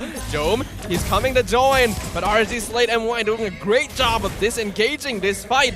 Repo, will he try and cut this off? There's still 4 members of RSG in the area. Looks like no, they won't take that risk. There's nothing much they can really do. Team Lunatix, they're throwing bodies for this, but eventually, RSG Slate MY is just so far ahead in terms of economy. They've got the tools to fight back, and even into Lunatix actually drops the count altar for Fakes, which we did see. They're very smart about this as well. If they drop the count altar, we don't have to do this, there's no point fighting, let's just back off. Why do we want to extend this when we can just play this safe, play for the next objective, and eventually Link Aza is going to be able to the Iron Hook pulls Rippo into the tower. Link Aza comes in, instantly executes Nova X Kobar, and Rippo actually gets out with the split. No dice right there. Praises Wrath. Oh my god. Of HP as a torn apart memory secures the unstoppable streak for Lolios 5-0-1. The Brody is a threat. Oh boy. Gold ranking wise, you can see Lolios is so far ahead here. Job is barely keeping up. Beautiful stuff coming from him, but eventually they need more coming from Team Lunatix because Lolios now is starting to get a little bit out of control with his Brody plays. And so far, every single time Team Lunatix want to play, they have to play around this Iron Hook coming from Nova X Kobar. And it's so hard. It's such a hit or miss. And even if you go for the hooks, right? Who do you hook? because regardless of whoever you hook, you are going to get punished here. Speaking of hooking, Divine Judgment onto Zeno, pulls him back toward the part memory. Monster kill for Lolios as the rest of RSG dives into the backline. Lexia gonna be picked up as Nova gets the shutdown onto Lolios. Brody has been picked off. Mistakes made by RSG Slate. Oh, this is nice. This is really, really nice as well. A little bit too aggressive here in towards enemy territories. Team Lunatix was able to swap on towards Lolios. And this is a big comeback that Team Lunatix is. If they take down Lolios, boom, job's done. Ling Aza not around, even better, because as soon as they went for that fight, they were able to scout out Ling Aza pushing all the way in the bottom lane, and because of that, they were a little bit more confident to fight that fight compared to before. My goodness, the way that Link Aza uses those steel cables is scary right there. Lolios, he did end up dying there, but luckily for RSG Slate, the kill did go over to Nova X Kobar instead of someone like Fakes or Jome. So they can take consolation in the fact that the shutdown did not go to a Lunatix core.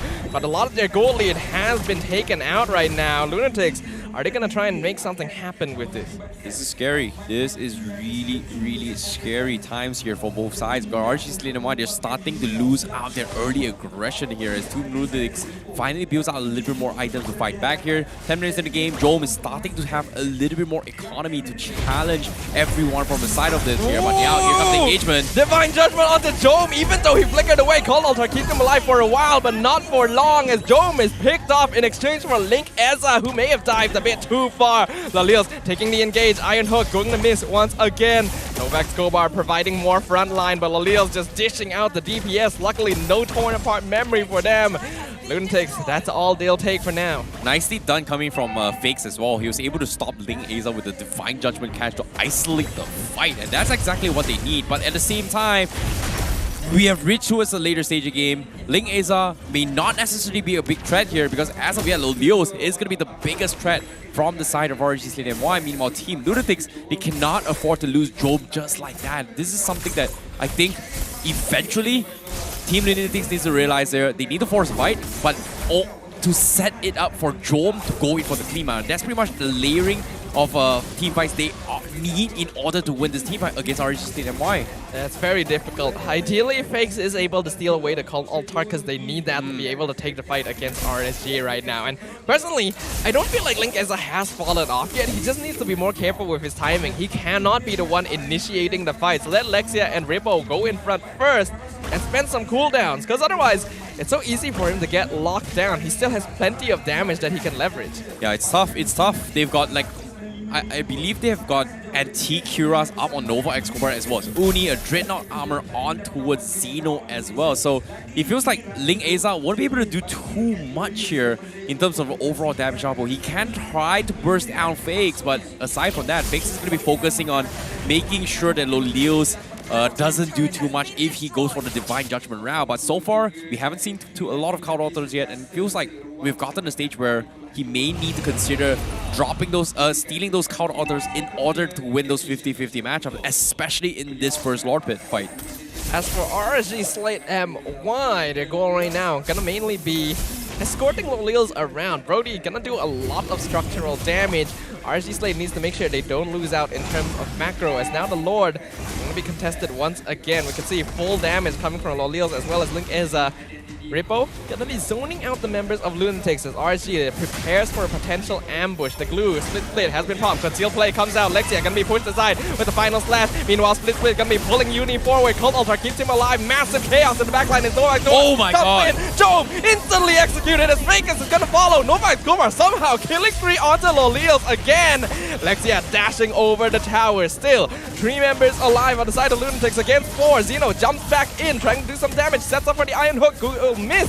Taunt from Uni, keeping RSG in place. Link Aza, does he want to follow up again? Probably not. No purple buff. They're gonna aim for the Lord instead. Lunatix, do they still want to contest this? Probably not. They have to buy time for this year. They do have the Rift 50-50 coin trade. It's just not worth it coming from both sides. But I like the layering coming from RSG Slate MY as well. Ling Aza's sole priority is make sure Jome dies, right? And just because Jome, he was trying to get into the Blaze duet, as soon as he shows himself, Ling Aza shows himself from the flanks, takes him out, and it demolishes us in this fight. And this is a problem for Team Lunatix. But fortunately for him, he just got his Winds of Nature. So I don't think Ling Asa expects this as well. So if they try to make an attempt and if they make a mistake, it's going to be trouble for them. Yeah, Uni and a lot of danger. Divine Judgment onto the Fredrin. He may be taking too much damage as well. Appraiser's Wrath not in time. Final Slash onto 3 members will not save him. And now Xeno's the one out of position. Immortality popped by the torn apart memory. He's trying to dash back in. He needs some HP, but he gets caught out. Double kill for Lolios as Lexi and Rippo continue zoning out Novak Gobar. Iron Hook onto the backline. Izanami gonna get bloody hunted, but it's not gonna be enough. Izanami with the shutdown. Killing spree.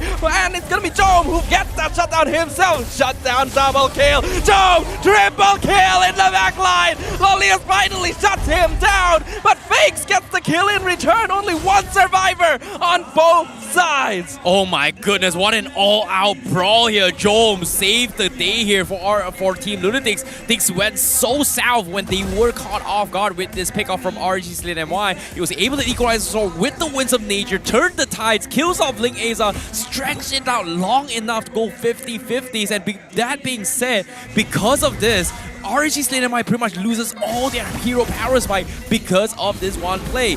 But for now, Uni and Team Lunatix, they cannot afford to make a silly mistake of being picked off again because of this play. Because it is going to be the full reset here. The Lord going to be dropping down towards to find the 2 bars.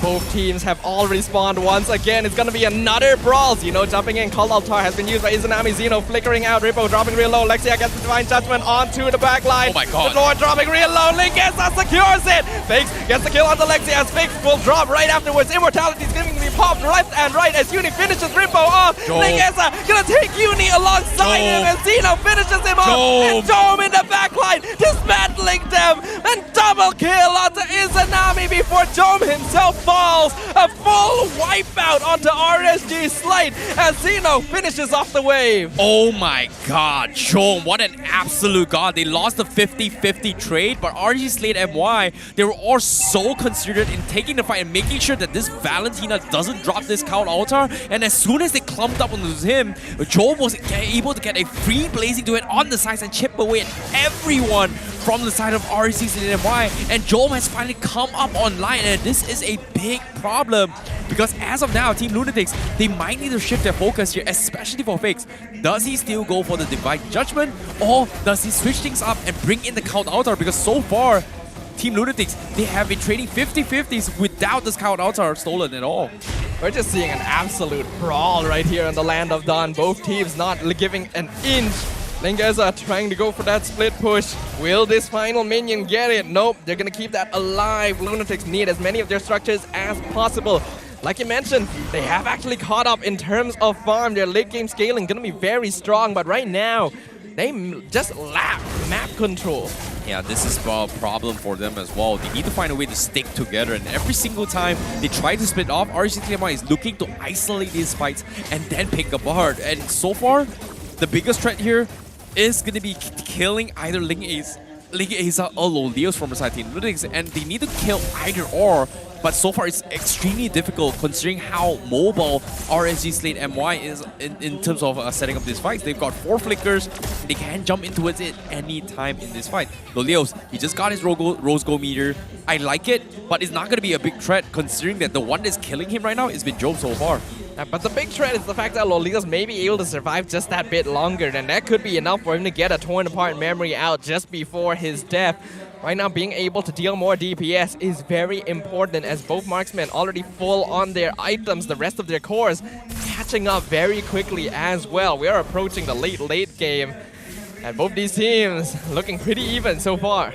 Yeah, pretty much almost max slotted on every single player here. We do see a fleeting time purchase up on Lixia, so that means he is looking to try and win those fights with those Divine Judgment, but for how long can he prolong it? Because as of yet, RSG Slate MY, they haven't been able to find those really good isolated targets here. So far, a couple ones on Xeno, and now Team Lunatix, they realize that Xeno needs to play around Uni in order to stack up against the count altar, and that's exactly what they're trying to do.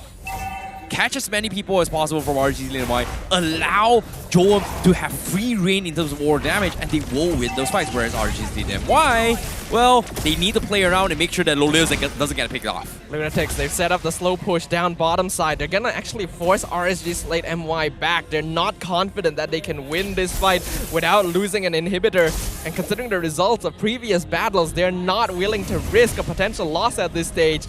Team Lunatix gonna instantly jump at this opportunity. Uni gonna be the first one to start aggroing the Lord.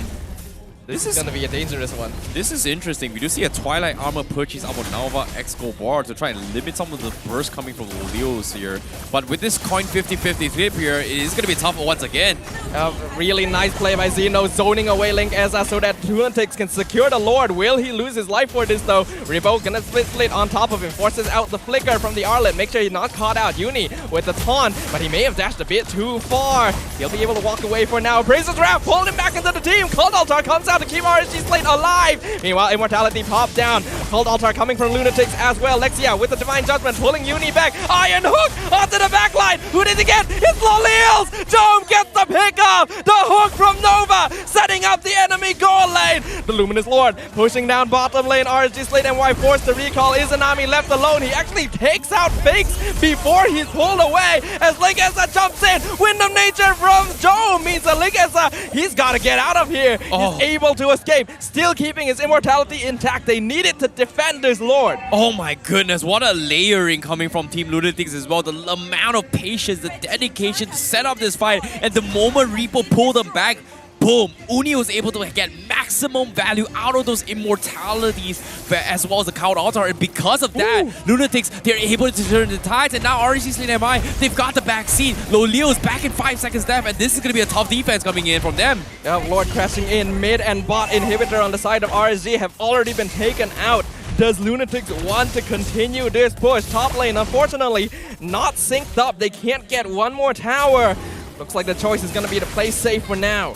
Well, tough defense. You know, I was expecting Lunatix to put the gas into it here, but it seems like they want to play the safety route here just because of the fact that Fakes is a little bit too far off. They need his Cowl Altar in this stage of the game, and we saw the maximum impact coming in. But of course, with that being said, Joe finally popping off as well. He's got the sprint. This is something that they need to worry about as well. They need to kill off the hook! He gets the hook! Lolios push them back into the blazing duet! Cold Altar from Izanami, not gonna save his teammate's life! Lexia left by his loadstar. The Divine Judgment stolen! Pulls away Link Eza. Winter Trunkin will only save him for so long! Uni with a double kill! 2 members of RSG Slate alive against 5. Flicker hook. Nova going to miss on Izanami, but doesn't matter at this point. Final Slash pushing RSG out of the way because they have their eyes set on the Crystal. Lunatix steals away the Game 1 victory. What a game coming from Team Lunatix here. The hooks, not once, but 2 times in a row. Lolios getting completely shut down by Nova X Bar.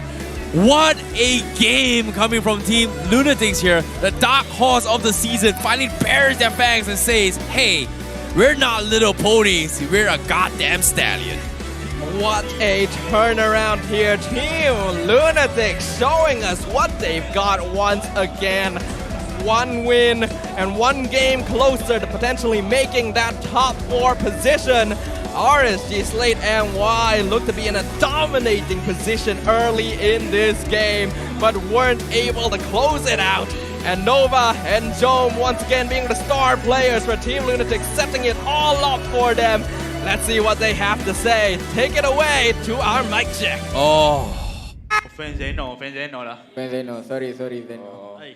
Kasih tahu ni. Bantai with objective kan. Miss and kalau just missing. Pokemon already. Makai. Nice. Penalty. Nice. Sorry. Penny. Okay, this side. Wuno spell, very hard to play bottom. Yeah, just wait. I know one for Funny. Fight. Yeah. Funny. Careful. Nice job. Nice, sir. Just go straight. Hey, Brody! Nice, bro. Just tower, guys. Yeah, go. Ya, aku tolak doang. Nah. Well, they got Brody. Guess what? That was the eye of the prize here, the win condition from side Lunatix, and not once Nova was able to happily scream that he got Brody twice, and that's pretty much a win condition coming from Team Lunatix. But at the same time, all things considered, there's so many variations that Team Lunatix needed to overcome in order to win this game, and they were able to meet those conditions, what was, and that is pretty much waiting for the power spike up on Ling Aza to fall off, and we did see him kind of fall off eventually, which kind of allowed Team Lunatix to bounce back. Yeah, really disciplined gameplay from the side of Team Lunatix, recognizing that, okay, we need to play for that late game now. Let's go for pickoffs, let's go for teamfight, go for map control, understanding exactly where every single blemish on the map needs to be addressed, just like the blemishes you may find on your face that can be eliminated by championing Extra GG with Garnier Man, where you can fight 99.9% of acne-causing bacteria in just 10 seconds. Exactly. Because of Garnier Man, you can actually look good like us most of the time as well. If you think we look good, clip us, you know, use Garnier Man. That's exactly what you're gonna do. But meanwhile, this game comes in towards this fight here. Let's take a look at the items and how they executed in game 1, because this is where things get a little bit spicy here, because pay attention to item builds coming from Team Lunatix. The win condition to slow down Ling Aza's kill threshold potential was pretty much getting up all those anti-Kiras here.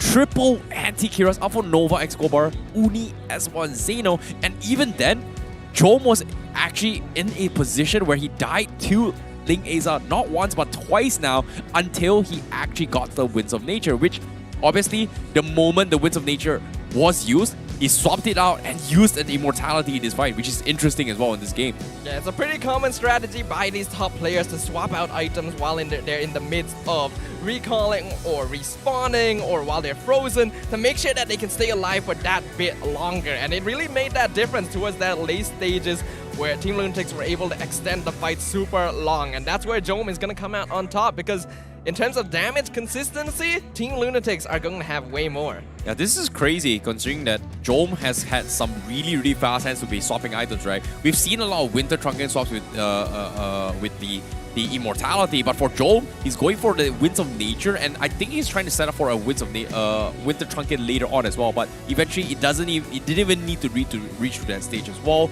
So let's take a look towards the post-game stats on this fight as well. Izanami obviously going to be hitting one of the most amount of damage here, considering how clumped up Lunatix is doing in the majority of these team fights. But it's not about how much damage you do. It's all about getting the right amount to kill the right targets. In this case, Team Lunatix was able to pick off Lolios not once but twice now in the final moments. The fact that Nova Escobar was able to find those hooks in those precise situations speaks to the volumes of why this hero, in this player's hands specifically, needs to be feared. How many games has Nova's Franco set up victories for Lunatix? And then of course Jome, even though he was getting so heavily pressured in the early game and Lolios was so many kills, so much farm up, this is still a man you can rely on, and he still has the highest GPM in the game despite going 0-2, 0-3.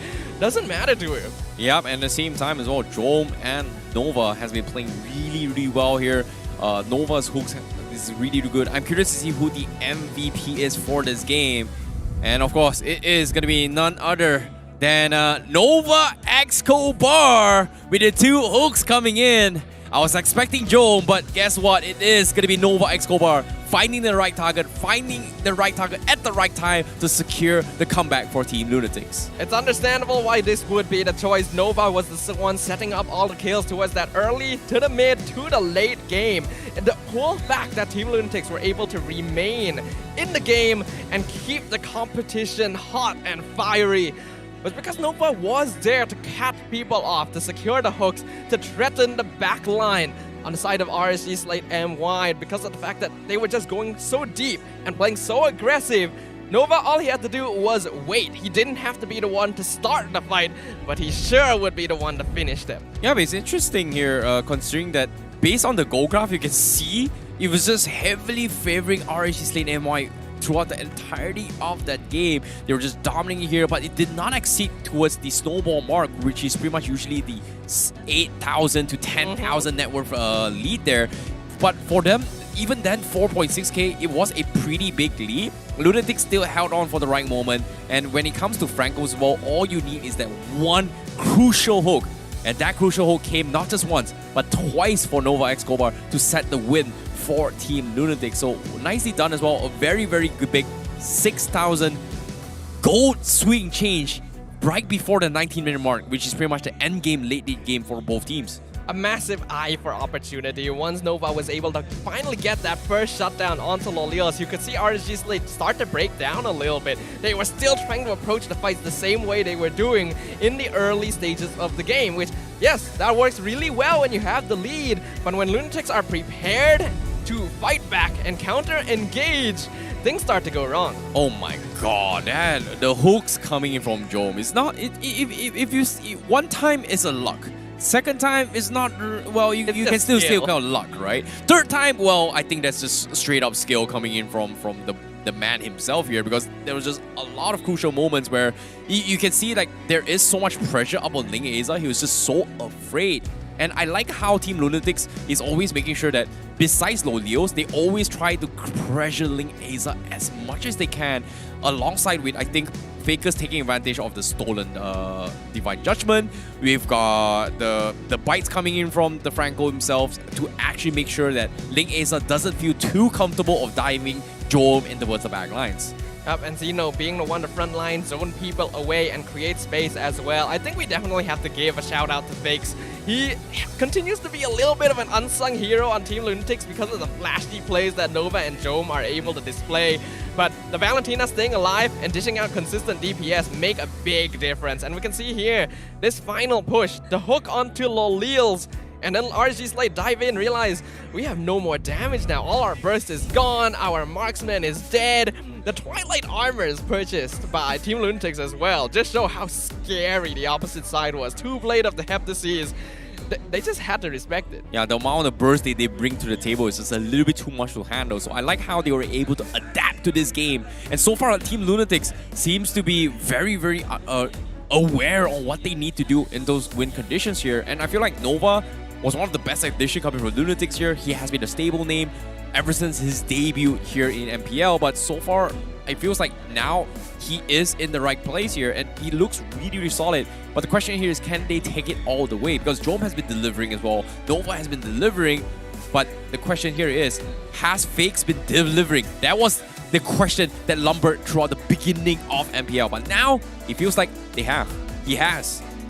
In comparison, RSG Slate MY, they had a good game plan going into that game number 1, but weren't able to close out. They got outplayed towards the mid to late game. Definitely were not expecting the kind of retaliation that Team Lunatix threw at them.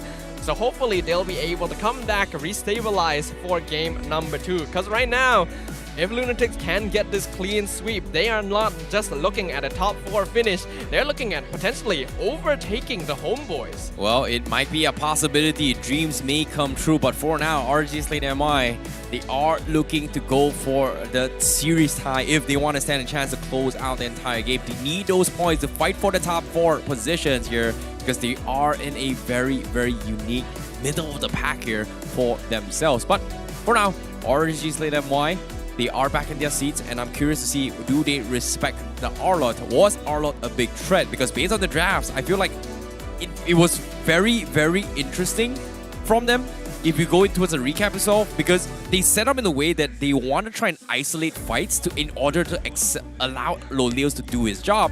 But eventually, it didn't really hit the mark because of the fact that Ling Aza was a little bit afraid to actually finish off the back lines. And by the time the game dragged on towards the later stage of the game, Lolios was pretty much the only main DPS coming from RSG Slate MY. Yeah, the AoE damage from Jom really did end up playing a big role because RSG Slate MY have a lineup that can really engage and take multiple different angles when they start team fights. And that's what they were hoping to take advantage of here, to distract the front line, take out the back line, and then work on it from there. Lunatix, they just buckled down. They didn't really fall under the pressure. They decided, we're still gonna take team fights 5v5 because that is where we're strongest. That's where we can take advantage of mistakes the most.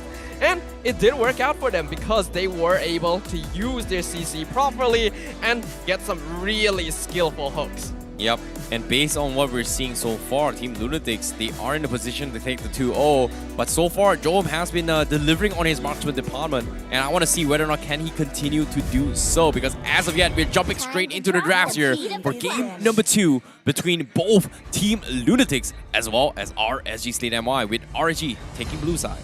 Yep, they're gonna be switching sides this time. RSG gonna be first banning the Hayabusa once again, so definitely wary of that in the hands of Uni, interestingly enough, as Joy going to be the ban from the side of Lunatix.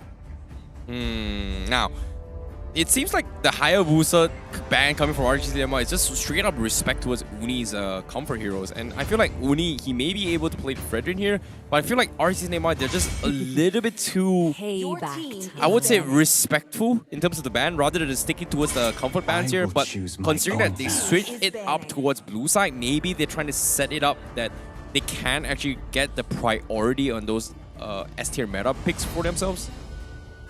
It's a good question. Not too certain. Farsa gonna be banned out as well, taking that away from Fake's hero pool. Wonder if they'll show some respect towards the Faramis as well, since it's a hero they themselves picked up previously.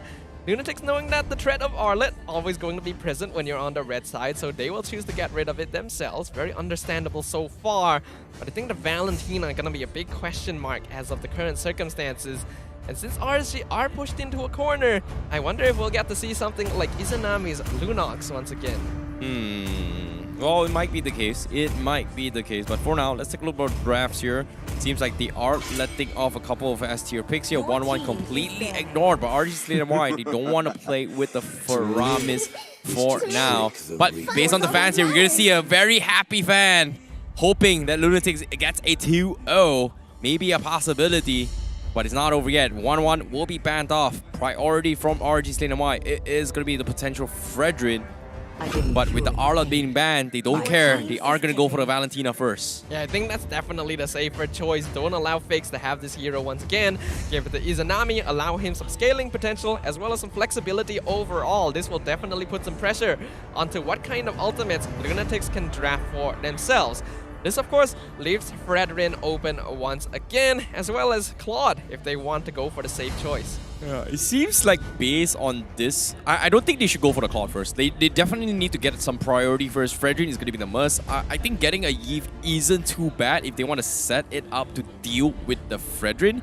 But as of now, they don't really need to pick the Yve. They can pick the Fredrin for themselves. It comes down to preference, I guess, but looks like they don't really want to go for the Fredrin. They're going to go for the Martis, open things up with the Yve, or maybe even the Farsa here. No, wait, Farsa is pretty much banned. I think they want to play around the Yve here.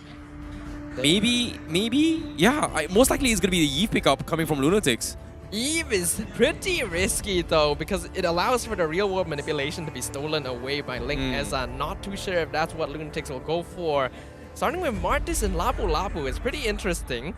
You usually don't want to reveal your EXP laner too early on, but Lapu is strong enough that it's pretty safe, but not Fredrin, huh? Lunatix want to go for a bit more early pressure with these two. Yeah, this is something that I think they have to actually deal with it eventually, but we do. Melissa is something that I think Joel is really comfortable with it. I guess they are going to try and deny it away, maybe. Oh, yep, it is going to be the case coming from RSG Slate MY. And they pick the Kaja once again, but this time they will pick the Melissa, hoping to go in for a chain lock on towards potentially a wall here if they are for an isolation. But nope, the Yve will be picked up from Lunatix, afraid that they may have gone for the Fredrin. But it seems like now is a good time to just ban the Fredrin coming from Lunatix, as well as the Fanny if they want to. Yeah, looks like you did call it. Lunatix wants to play around the Yve, so the threat of real-world manipulation being stolen away is going to be there. Hopefully, Lunatix have ways of dealing with it. Like you mentioned, the Fredrin definitely should be contemplated as of right now. I'm wondering what else they may not want to worry about. The Franco in the hands of Nova was a threat so far, but is it worth banning from RSG? I feel like they should. You know, I think Lunatix now, all they gotta do is just wait on what kind of reactions RSG Slate MY is. Because the moment they ban off like heroes like Kufra, they ban off the Franco, this is where things get a little bit interesting, right? Because the moment they show that hand, that means Lunatix has the option to try and ban off the Fanny once again, which is something that I think RSG Slate MY doesn't mind. But the question here is, do you ban the Fredrin or do you ban the Fanny? Because either or, it is going to get let through. But considering that they have the Eve here, banning off the Fanny isn't too bad. But it seems like the bigger threat here is actually the Lancelot and not the Fanny. Or the Fredrin. That's interesting. The Lancelot ban instead of Fanny or Fredrin means that they're going for a hero that doesn't want to have to deal with iframes coming out from a potential Lancelot pick, and they're actually confident enough that they can handle the Fanny. Looks like RSG thinking they might want the Atlas here since the Lancelot was banned away. Not too certain. Maybe Lunatix wants to play it safe, go for a Ruby. I think forcing Nova to actually play either Edith or maybe even a Cho here in case they go for the Fanny is the idea that RSG Slate MY is thinking about it here. But I'm not sure about the Atlas, but because that is a little bit weird to my taste here. But yes, they will double down on the Kufra from Nova Escobar as a safety net in case they go for the Fanny. So there's going to be two solutions right there. In case RSG Slate MY goes for the Fanny, and in case they go for the Frederick, you've got the Weave to kind of slow him down in situations here. So safety picks coming from Lunatix to deal with it here. Obviously, Lancelot is going to be a difficult jungler to work with. But the question here is RSG Slate MY going to defer away from these two junglers and pick something else? I don't think it's going to be a Kaja jungle. Please God, no. Not Kaja jungle. We've already seen that twice. Didn't go well. Not work. I'm curious why the Lancelot was banned when they were planning to pick Kufra though. Like, yes, it's still annoying, but bouncing ball is not a...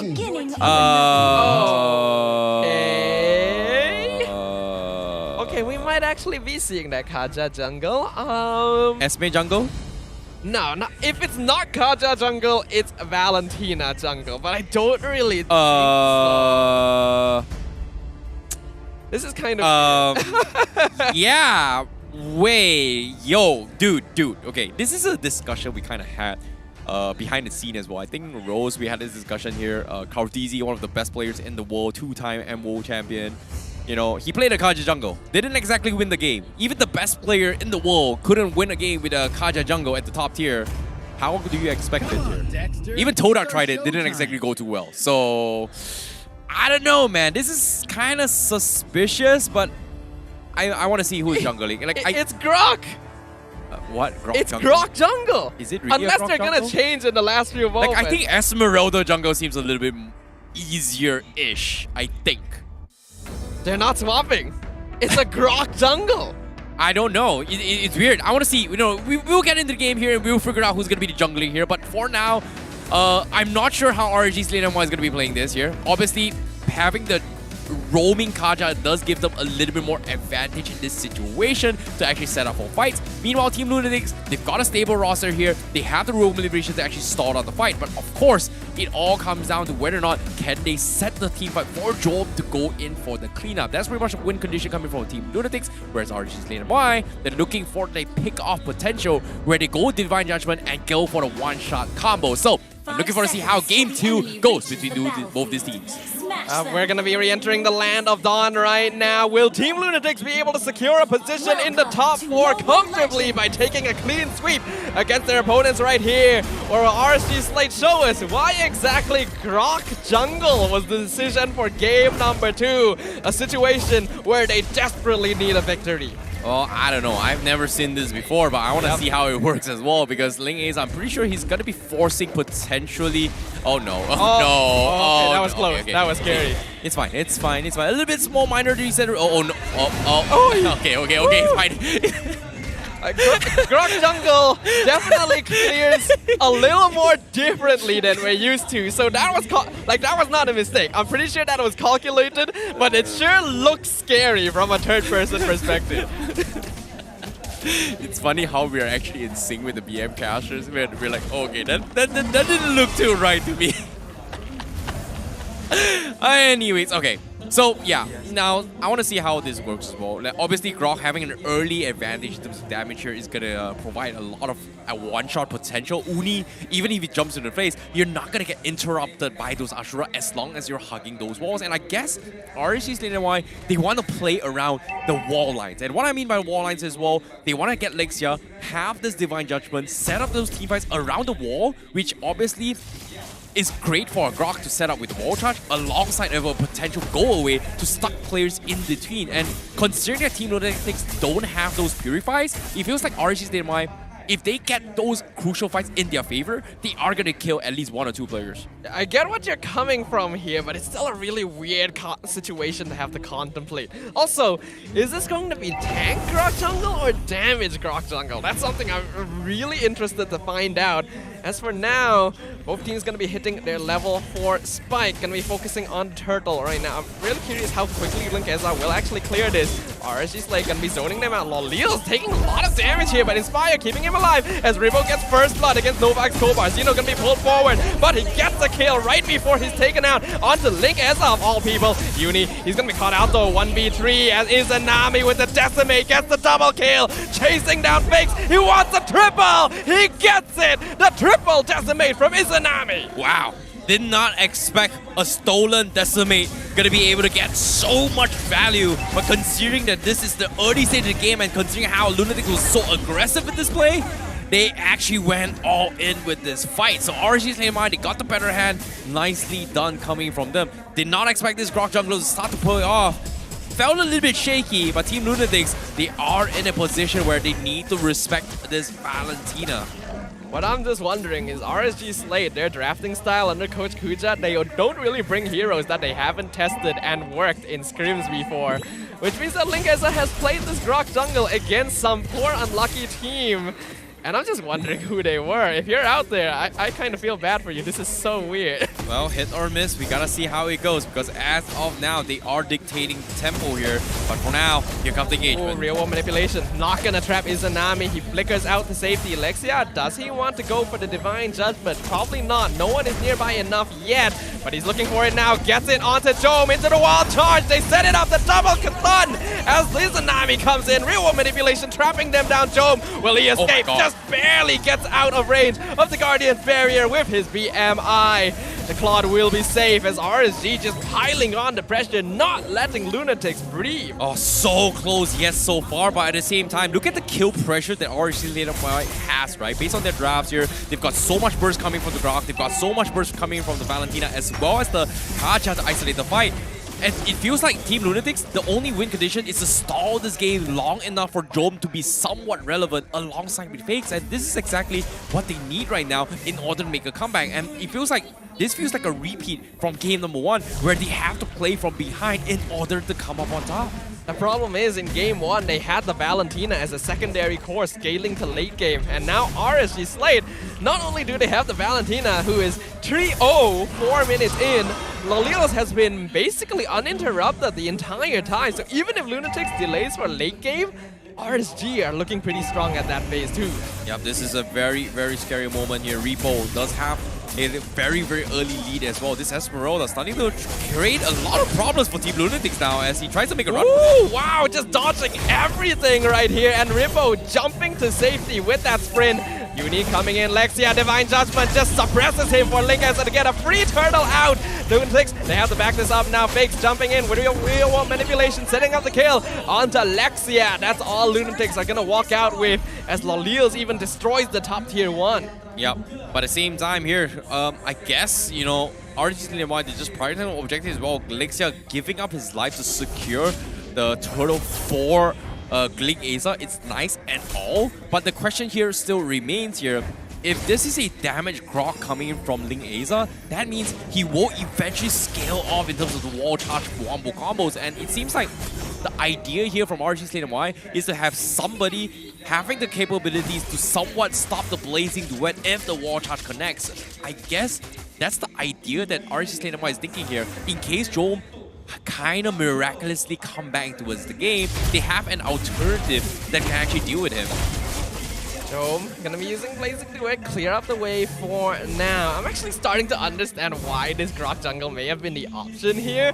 Having a hero that has a lot of anti-CC to secure objectives against a Martyrs is actually fairly effective, because if he just charges in, uses the wild charge for the final burst of damage, Uni cannot stop him from contesting objectives. Yeah, this is tough, considering that Fredrin was completely ignored from both sides. I feel like Team Lunatix, they might be expecting a little bit too much from Uni to actually do something about it. Because now, Linkeza wild charge finds Uni, fakes, drops the real world manipulation, but gets countered in return, taken out instantly. Lexia gonna be the target of Bravest Fighter right here as Novak Kovar comes in, gets the knockup onto Linkeza, but not enough damage to finish them off.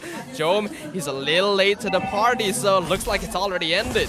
yeah, Zeno struggling a little bit more, and Jome needs to make a run for this for now. As RSG Slate MY, they're playing a little bit better into the 5 unit here. They were able to get a lot of kites here, and you have to give props to Izanami because he was able to dodge out of safety when Zeno was coming in for a couple of swings in, and that is a problem here because eventually they need to find a way to kill him off, but Zeno now start things off. He's already jumped forward. Nova actually going to miss the wild charge onto Linkeza. Doesn't quite collide. Fakes gets knocked up, but not too much more. Zeno just distracting Lolios. Linkeza securing the turtle while all this is happening. Lolios somehow getting out with a sliver of HP, but the same can't be said for Linkeza. He's surrounded 1v4 Lexia. He's trying his best, but there's nothing he can do to save his jungler.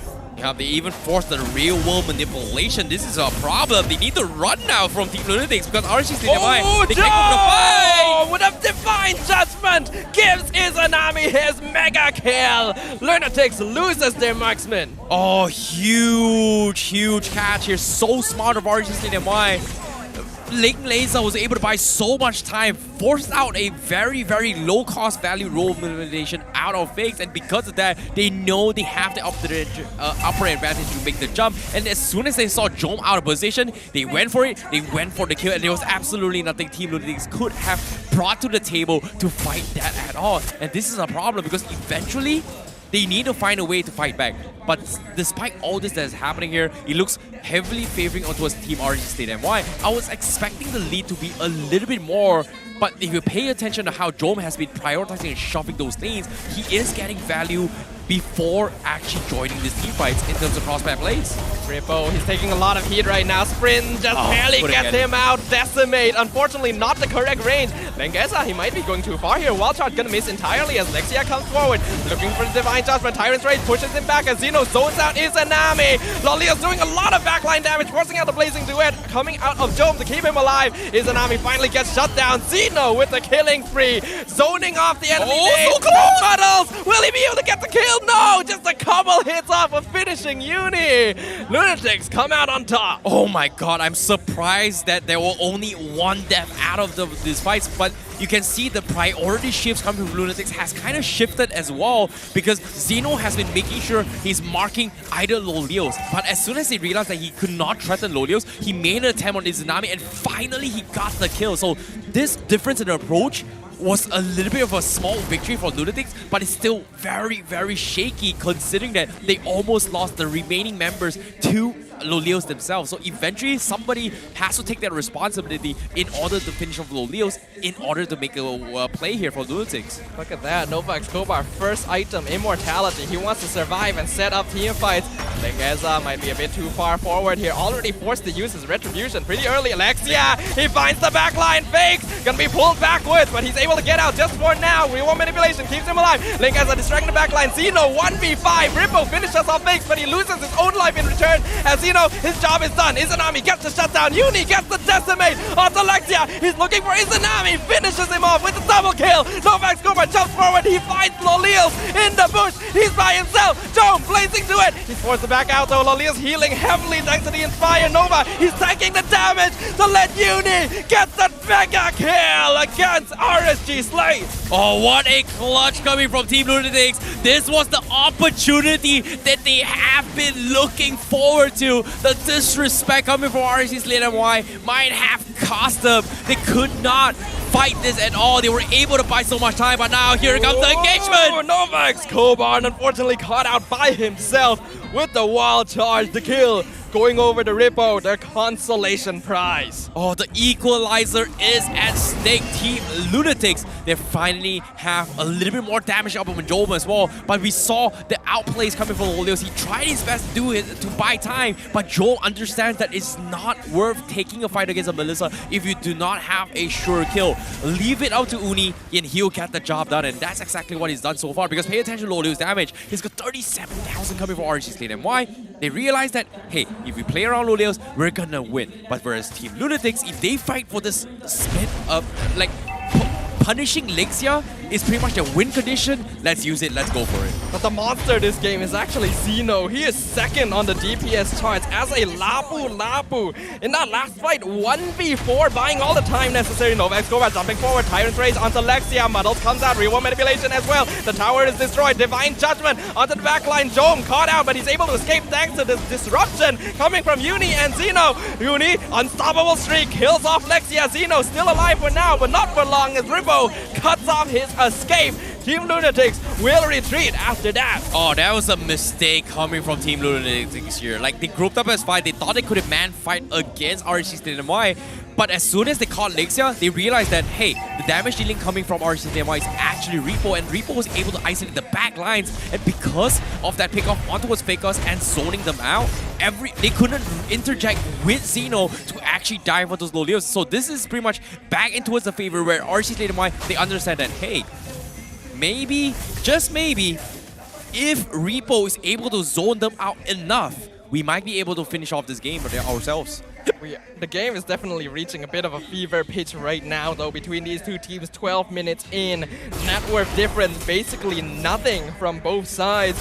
You see, though, Jome, he's going really greedy. No Wind of Nature up until this point. He wants to go full damage, expecting that his team will be there to protect him.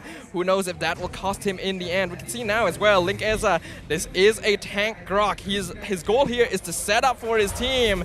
But Lunatix playing around them very well. Yeah, very interesting integration as well. He just got his Winds of Nature, he's got the mobility as well. But what's really surprising to me is that from the side of RSG Slate MY, they have not gone for any anti-Curas as well. They're just straight up going for Dominance Eyes to reduce Jome's damage power spike in terms of attack speed. But aside from that, there's nothing to minimize that attack power, which is a big problem coming in from Team Lunatix. So I'm really surprised that this is actually happening from RSG Slate MY. They've only got one Radiant Armor to deal with the real manipulation, which is pretty much Link Asa, but I don't think that's a problem for them. That is quite greedy as well. I guess that makes sense why Zeno has been doing so much DPS so far. You usually expect something like at least a Dreadnought armor, but RSG don't even have that. Lunatix now gonna be controlling the Lord Pit. RSG, you can see they're positioning down there by the bush, looking for an ambush if possible. Yeah, this is a little bit of a fun time now. Lunatix, they will have the upper hand. Waves are pretty much shoved in as well, but pay attention to the mini-map here.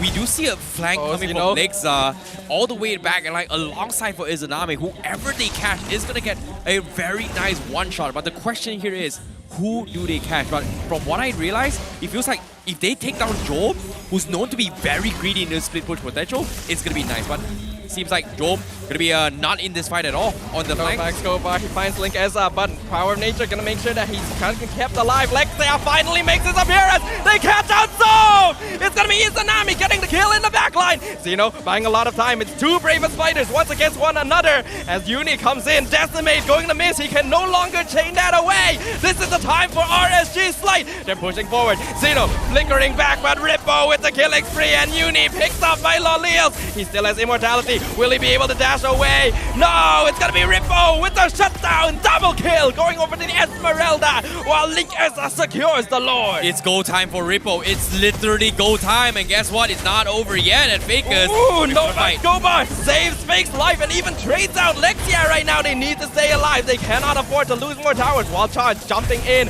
gets the stun. Novax Goba loses his immortality because of it. And now RSG Slate are looking for more structures. Oh, this is close. This is as close as it gets. Jome cannot be afford to be picked off like that. The conceal plays coming from Lexia and Izanami was more than enough to shut him down. And that is going to be a problem eventually. As long as they kill Joel, Team Lunatix will lose all sorts of damage, and RSG Slate MY, they found the secret sauce and they will look to make the comeback here. But based on this play as well, they're throwing bodies for this one a little bit more. Nova, a little bit too scared off, but they will get the small defense, but it eventually comes down to final moments. But Izanami, he just stole the real elimination. But that was a beautiful defense by Team Lunatix, honestly. The fact that they had that Lord pushing in with all of RSG Slate behind it, and they didn't take any tower damage at all, is massive. Izanami, real manipulation, trying to zone them out. Real manipulation from Fakes in return to chase away RSG Slate. The goal now for Lunatix, keep as many towers alive as possible. Oh, it is still very, very possible as well. Both teams still very respectful on what they actually force a fight. But with the Winter Trunkin purchase up with Izanami, it's going to keep him alive. But I don't think the biggest threat here is still him staying alive. The biggest threat here from the side of Team Lunatix is keeping Jome alive enough to scare off Repo. Because Repo right now is reached to a stage where this Esmeralda is so difficult to kill off. And Fakes won't be able to challenge him at all. Because as of now, only Jome is enough to take him down as this core slayer. One thing's for sure, Alexia has been doing God's work. Being able to find the Divine Judgment onto Jome in so many fights has allowed RSG Slate to continue pushing forward. Now they're aiming for the top tier 2. Loliel's gonna be poking it down for now. The rest of RSG Slate very nearby to make sure he's not caught out. Looks like neither team wants to force an engagement. The Lord gonna be spawning very soon. Interesting enough, Jome swapped off his he's gonna swap his shoes very, very soon. He actually bought a Sea Halberd to deal with Repo's anti-heals and anti-shields in this vicinity. So I feel like it's a little bit unnecessary, but considering that he's pretty much the only guy that can kill off a potential Repo, I think it is very, very called for. But for now, it seems like it is going to be a stalemate coming from both sides. And of course, RSG Slate MY, they are setting up already for another push. And no way! Picked off once again, Lexia doing God's work. But here comes Uni, Decimate going to miss. Wild Charge coming out as Novak Scorber sets up the kill onto Izanami. Rippo, unstoppable streak onto Uni. While the rest of RSG Slate still looking to push their advantage. Lexia going to lose his immortality, trading 1 for 2. This is bad timing. The Lord is available. Oh, that should not have happened for Jome, and RSG Slate MY, they finally know how to deal with him, and this is a problem. And look at this, Lexia just completely isolating the fight to secure the Lord.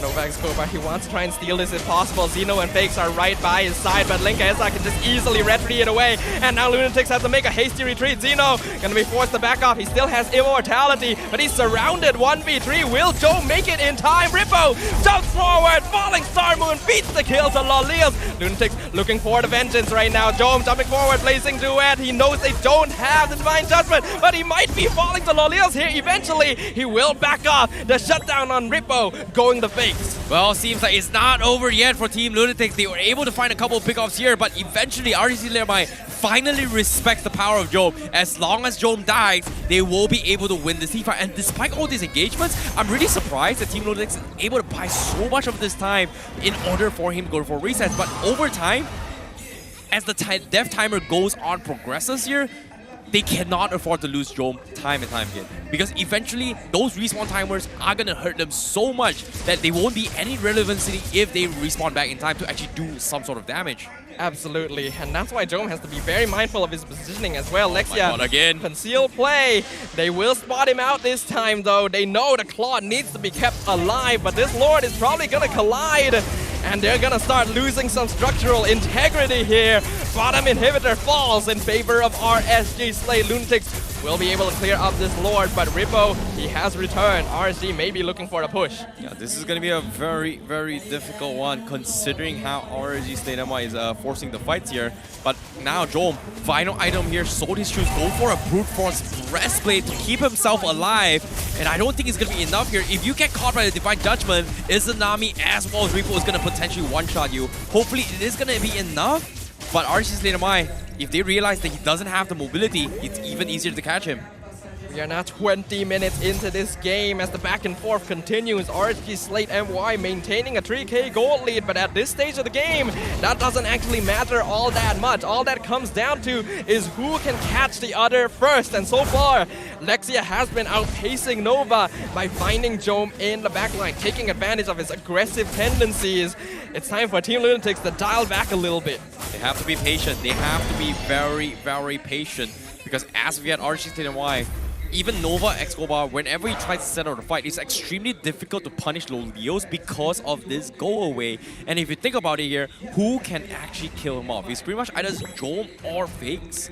But as soon as Fakes gets isolated by Repo, he's forced to pop the real obliteration. And the moment that happens, he's pretty much done and dusted from that fight. And that is going to be something that allow Lolios to get free reign in all these team fights here. As you can see, these items as well, he's fully max slotted, he's got the Malefic, he's got the Winds of Nature, he's got everything. And at this stage of the game, it doesn't even matter. But what's really surprised is that from the side RSG Slate MY, they're more aware of Jome's position. They're skipping the anti-Curious, they're just going for plate armor instead to try and keep Jome's health as low as possible. That makes sense at this stage. Uni and Xeno already kind of scale off. Lexia looking for a pick off. Uni might be jumping a bit too far forward here. Lexia gonna find the backline. It's gonna be Fake pull into the real world manipulation as Xeno is picked off instantly. The rest of RSG Slate taking a lot of damage. Jome, he's looking for his opportunity to enter as Izanami might have gone a bit too far here. Gonna be picked off instantly by Nova Escobar. But they're continuing to zone Uni off of the Lord Lunatix. They need to secure this by any means possible. But RSG doing such a great job of zoning. Link Esa gonna secure it instantly. Lexia, will he lose his immortality? Actually keeps alive as Jome! He's caught out in the end! Lunatix are without their marksman! Lolios picks off Nova! Rippo is traded off for the killing spree, but Fake forced to pop the real world manipulation. He drops the immortality on the side of Lolios as Lexia gonna lose his as well. With Divine Judgment into the wild charge onto two members. Lolios coming back, healing massively thanks to the House Claws. Link Esa with the shutdown with the killing spree! RSG knows victory is in sight, and they just have to delay Uni from getting home as Lolios, the crystal is open for him. RSG Slate MY evens out the game 1-1. Oh, what a game coming in from RSG Slate MY. Who would have thought that this would be possible? And they made it happen. What a turn of events, because that was something that Team Lunatix could not have done at all. As RSG Slate MY, they pulled the big W, they pulled off the jungle grok, and it came out on top. Link Asa was able to secure kills, isolate fights, and get the right ball charge at the right time to stop them in its tracks. What a game coming from RSG Slate MY. Yep, and of course Lexia once again being able to find Jome every single time, taking advantage of the fact that they know this man, he's gonna jump in, he wants the DPS, he wants the ego challenge. And RSG Slate were able to punish it. A weird draft that worked out for RSG Slate, so let's see what they have to say about it in the mic check. Ini apa kali ini comeback. Comeback Aku akan check. Okay. Kita leading lagi. Ya, kita leading lagi. Kita habiskan lagi ya. Okay. Nice. This unit, Cocok lagi. Cocok. Mantap, Der. Mantap, Der. Santai, bantai. Dapat cloud. Aku stun dia. Saya paksa. Tak apa, ambil plating. Block dia. Ambil plating. Boleh, tagi dulu. Kiting. Kita dalam.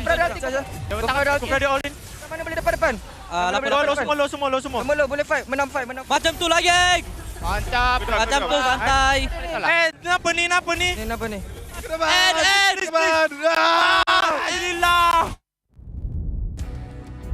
Well, kiting is the game, and they were able to out-kite Lunatix in game number 2.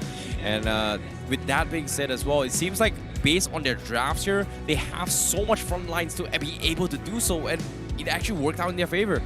Honestly, this is such a weird lineup coming out of RSG Slate. Not only the Grok jungle, but the Esme EXP lane as well, which is just not meta anymore. But the fact that Rippo had such an amazing score at the end there means that Team Lunatix were just not prepared for this kind of draft in the first place. Got caught off guard. They took advantage of tendencies that they knew their opponents have. And yeah, I think just good game coming out of RSG. Things got a little bit spicy, a bit dicey at certain points, but they came out on top in the end. hey, if you stick with the mentality as well, triple tank composition is the way to go. Tank junglers is really, really popular, but technically Grok is a tank. Guess what? It worked out eventually, but let's take a look at the items real quick as well. Coming in from RSG Slate MY, Ling Eza went for the Molten Nessus, didn't even bother go for the Cursed Helmet to actually progress into this game. In terms of itemization, what really surprises me is that none of the members coming from RSG Slate MY actually opted to go for Dreadnought armor to deal with Xeno. It feels like they're not that worried about Xeno's positioning, but more concerned on whether or not Jom gets his damage across. Because if you think about it, Anti-Cuirass reduces your attack power, but Blade Armor keeps your health low enough in terms of reflecting the damage where Jom needs to be scared off. And I think time and time again here, Jom was put in a position where he drops his spell, he's taking a little bit too much damage, and he will actually be in a threshold where RSG Slate MY is able to kill him off.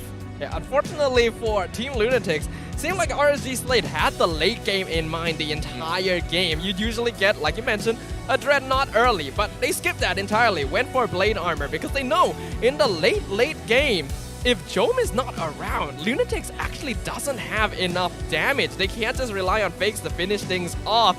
So this ends up becoming a huge problem. The Anti-Cuirass is not necessary because Uni and Xeno just don't scale that well. Yeah, it's scary. It's really, really scary to see how things happen as well.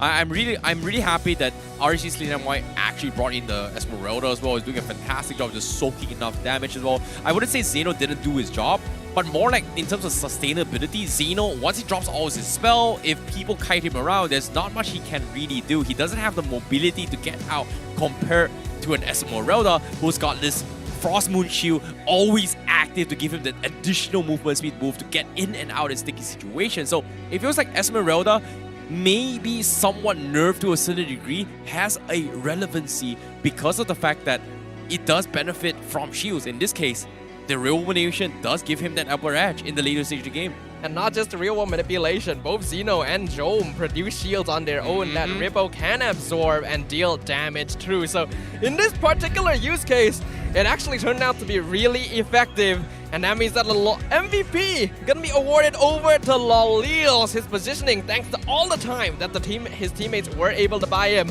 allowed him to output massive DPS. Yeah, there was a very, very good one here coming from Lolils. He played really well in that game as well. Even that one time that he died, he was making it work for Team Lunatix, despite Team Lunatix technically should have won a very, very easy fight against the Lord Pit here. But nevertheless, RSG Slate MY, they stalled it long enough, found the right opportunity, found the priority shift, realizes that Jom is the biggest objective here, and Lexia had to make it work for the team, and Lexia definitely played really well as well in this game. Yeah, Team Lunatix were definitely caught really off guard by how much discipline RSG were showing in this game. Just the fact that Izanami and Lexia were waiting in that side lane bush for easily like a minute, waiting for someone to come by. They see Xeno walking in front of them a few times, but no, their target is a Jom.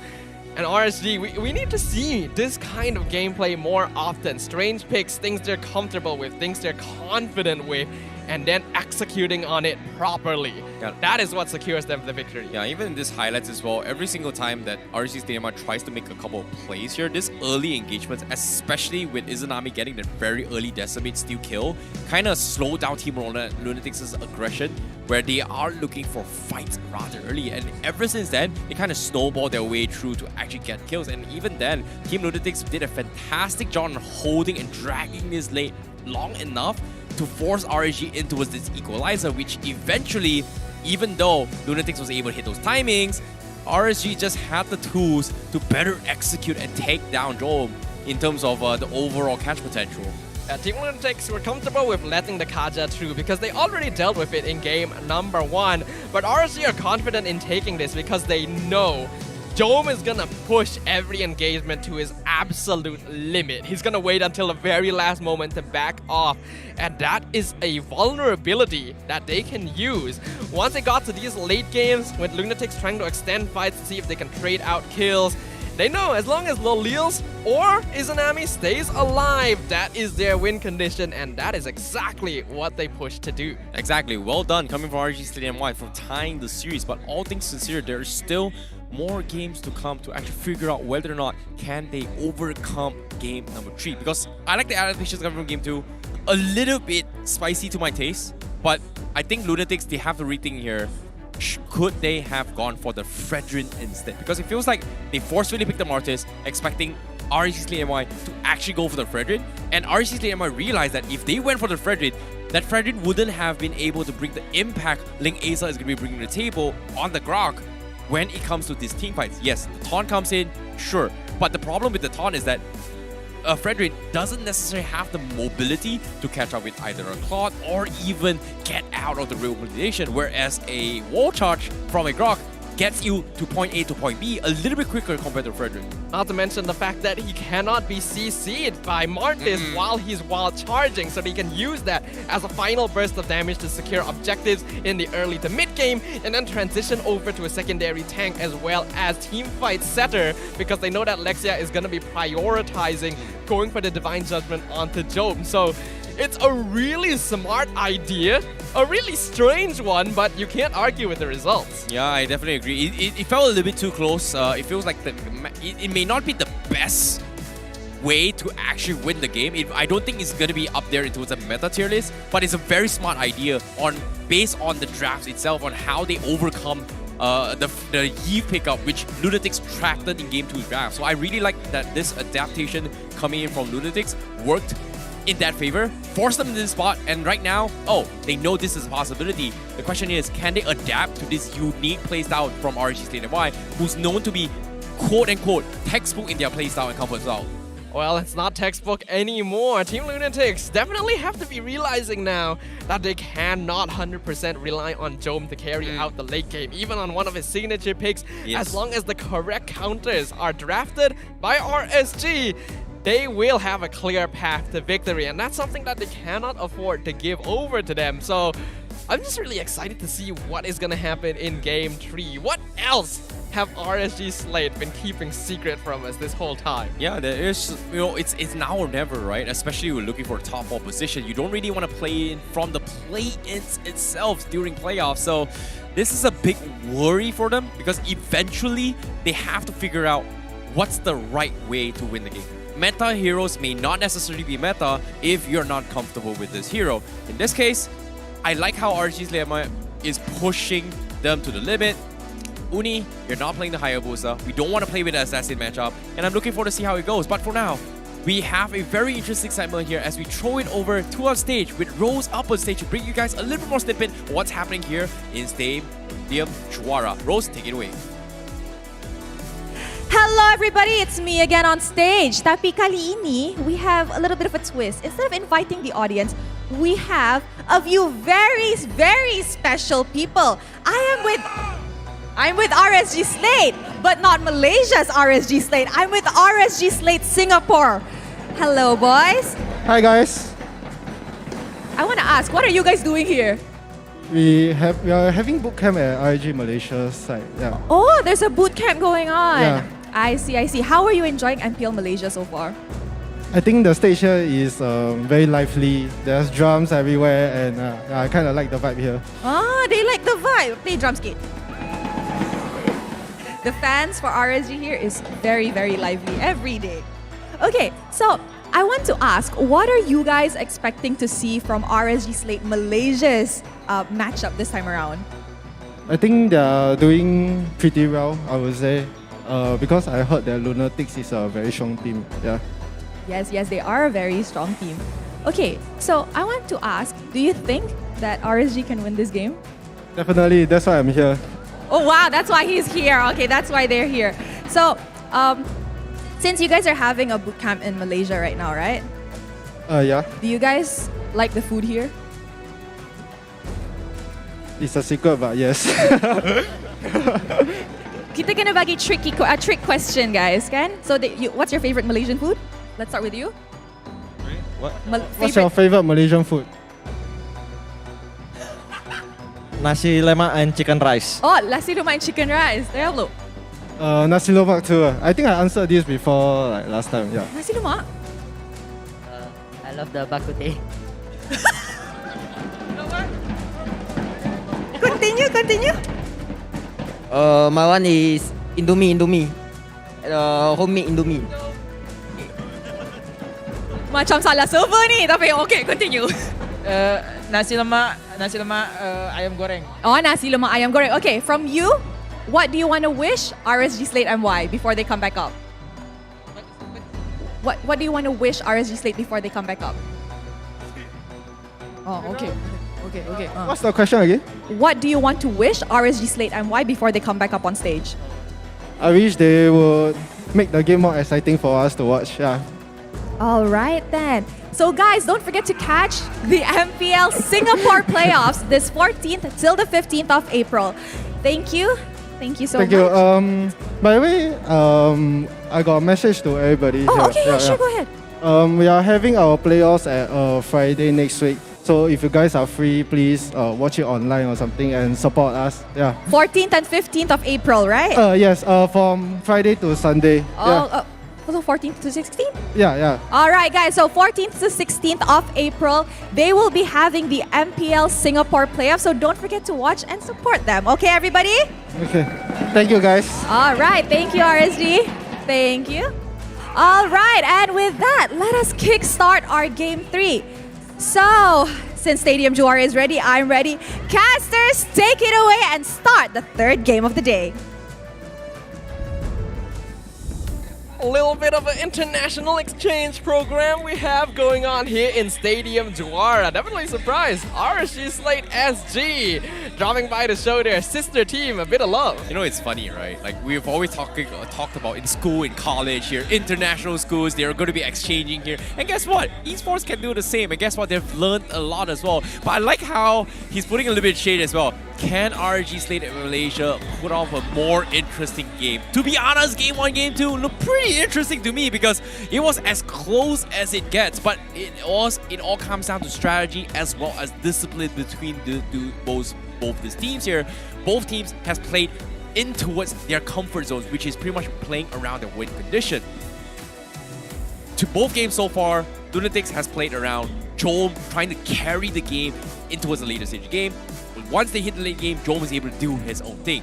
RSG Slate MY thought the exact same thing for Game 1.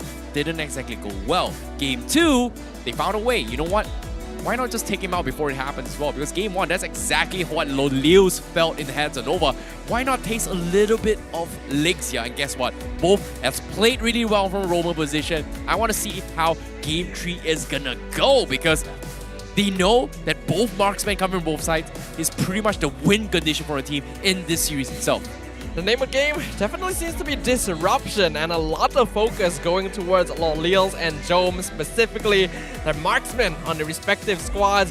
Looking at the draft recap again, it's just so weird, the heroes coming out of RSG Slate. It does not feel like it's the correct meta at all. But they were the ones to come out victorious against a much more standard lineup coming out of Team Lunatix, showing that anything is possible, everything is on the table, and it's now a challenge towards their creativity and innovation, as well as how much knowledge they have about their opponents' styles and personalities, because if that was anyone else besides Jom, it would be a lot more difficult to catch a Claude. Yeah, it's funny, right? Considering that Fredrin was completely ignored, even though it's one of those heroes that is either first picked, banned, or to a certain degree still picked regardless of the situation. So this was one of the very few games Fredrin completely ignored in the drafts. And if we were to base it off MPL Indonesia's drafting style from all the teams, Fredrin usually makes it into the final pick as well. So I'm really surprised that this is actually happening, coming in from both sides. But eventually, I want to see the adaptations from Game 3. I want to see how Kuja is going to be having installed as well. Are they going to bring in something very similar? But so far, Kaja has been working wonders for RSG Slate MY.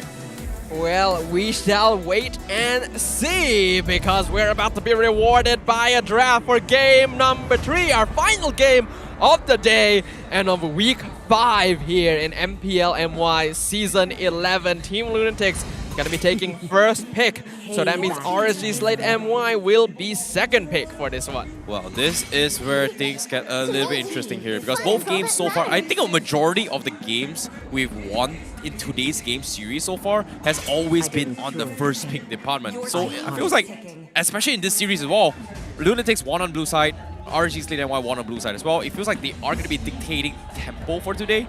And now, seeing how the Melissa has been banned coming from Lolios, Lunatix is going to put it to the test as well. Melissa, very, very popular in all the regions so far as the top marksman pick currently in MPL status. But now, first pick from Lunatix, denying the Kaja away from Lexia, forcing him to play something else. So they are going to respect this, and they are going to put him in a spot.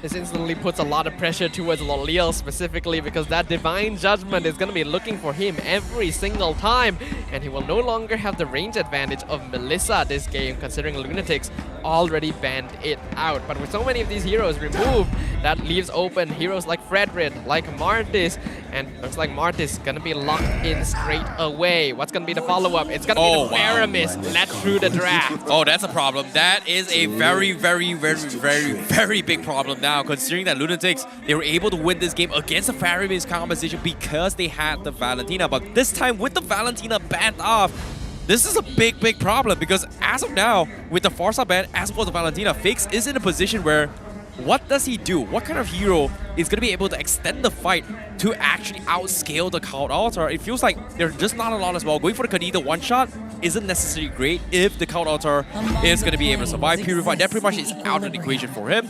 But they are going to go with the Eve again. This is probably the only safe choice they have left since Farsa and Valentina were already banned out. So Lunatix recognize that there are some risks. They're gonna go with the Fredrin, not going to try and challenge anything in that regard.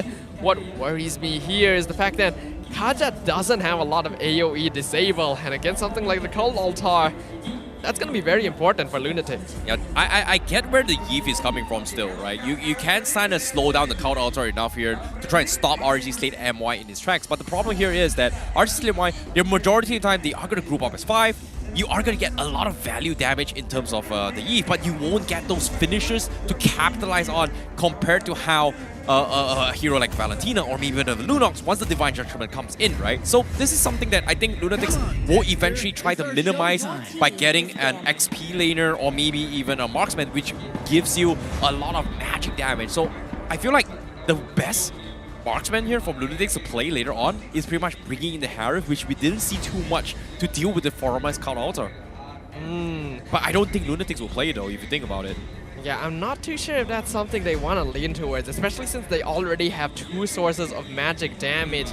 Would be very easy to itemize against, but RSG Slate feeling confident here. Loliel straight up challenging Jome, as well as Nova saying, we destroyed you in the Kaja versus Claude matchup previously. Now I'm going to show you how it's actually played. Oh. We'll see if that works. Okay, Leslie here for true damage experience. I'm a little bit surprised by that. I guess RSG Slate MY is afraid that maybe Jome is going to be looking towards the Brody or even the Brody or even the Moskov potentially pick up, but I feel like Jome still has the capabilities to still bring the Beatrix, and never mind, it's gone. You know, Beatrix, great way to deal with the Cult Altar. It's completely taken out of the equation. No thanks, bye-bye, goodbye marksman. Yeah, lots of focus towards Jome right now. They're basically forcing Lunatix to say, like, Jome, you may have to play Harif here, because the Beatrix, the Leslie, already gone, Claude has been stolen, 1-1, and Melissa were banned out by Lunatix themselves. We're instantly going to be seeing something new from Jome this game, and hopefully it will be enough. A lot of the marksmen left aren't quite efficient at dealing with the Cult Altar. RSG Slate right now drafting very smartly as the glue is removed from Rippo's hero pool. Well, now Rippo is going to be in a position here. They might be drafting the Lapu Lapu for him in the comfort here. But interesting enough, it feels like based on the on what Izanami is going to be playing, it's most likely good. Sorry, what Lexia is going to be playing here is going to be a big question here.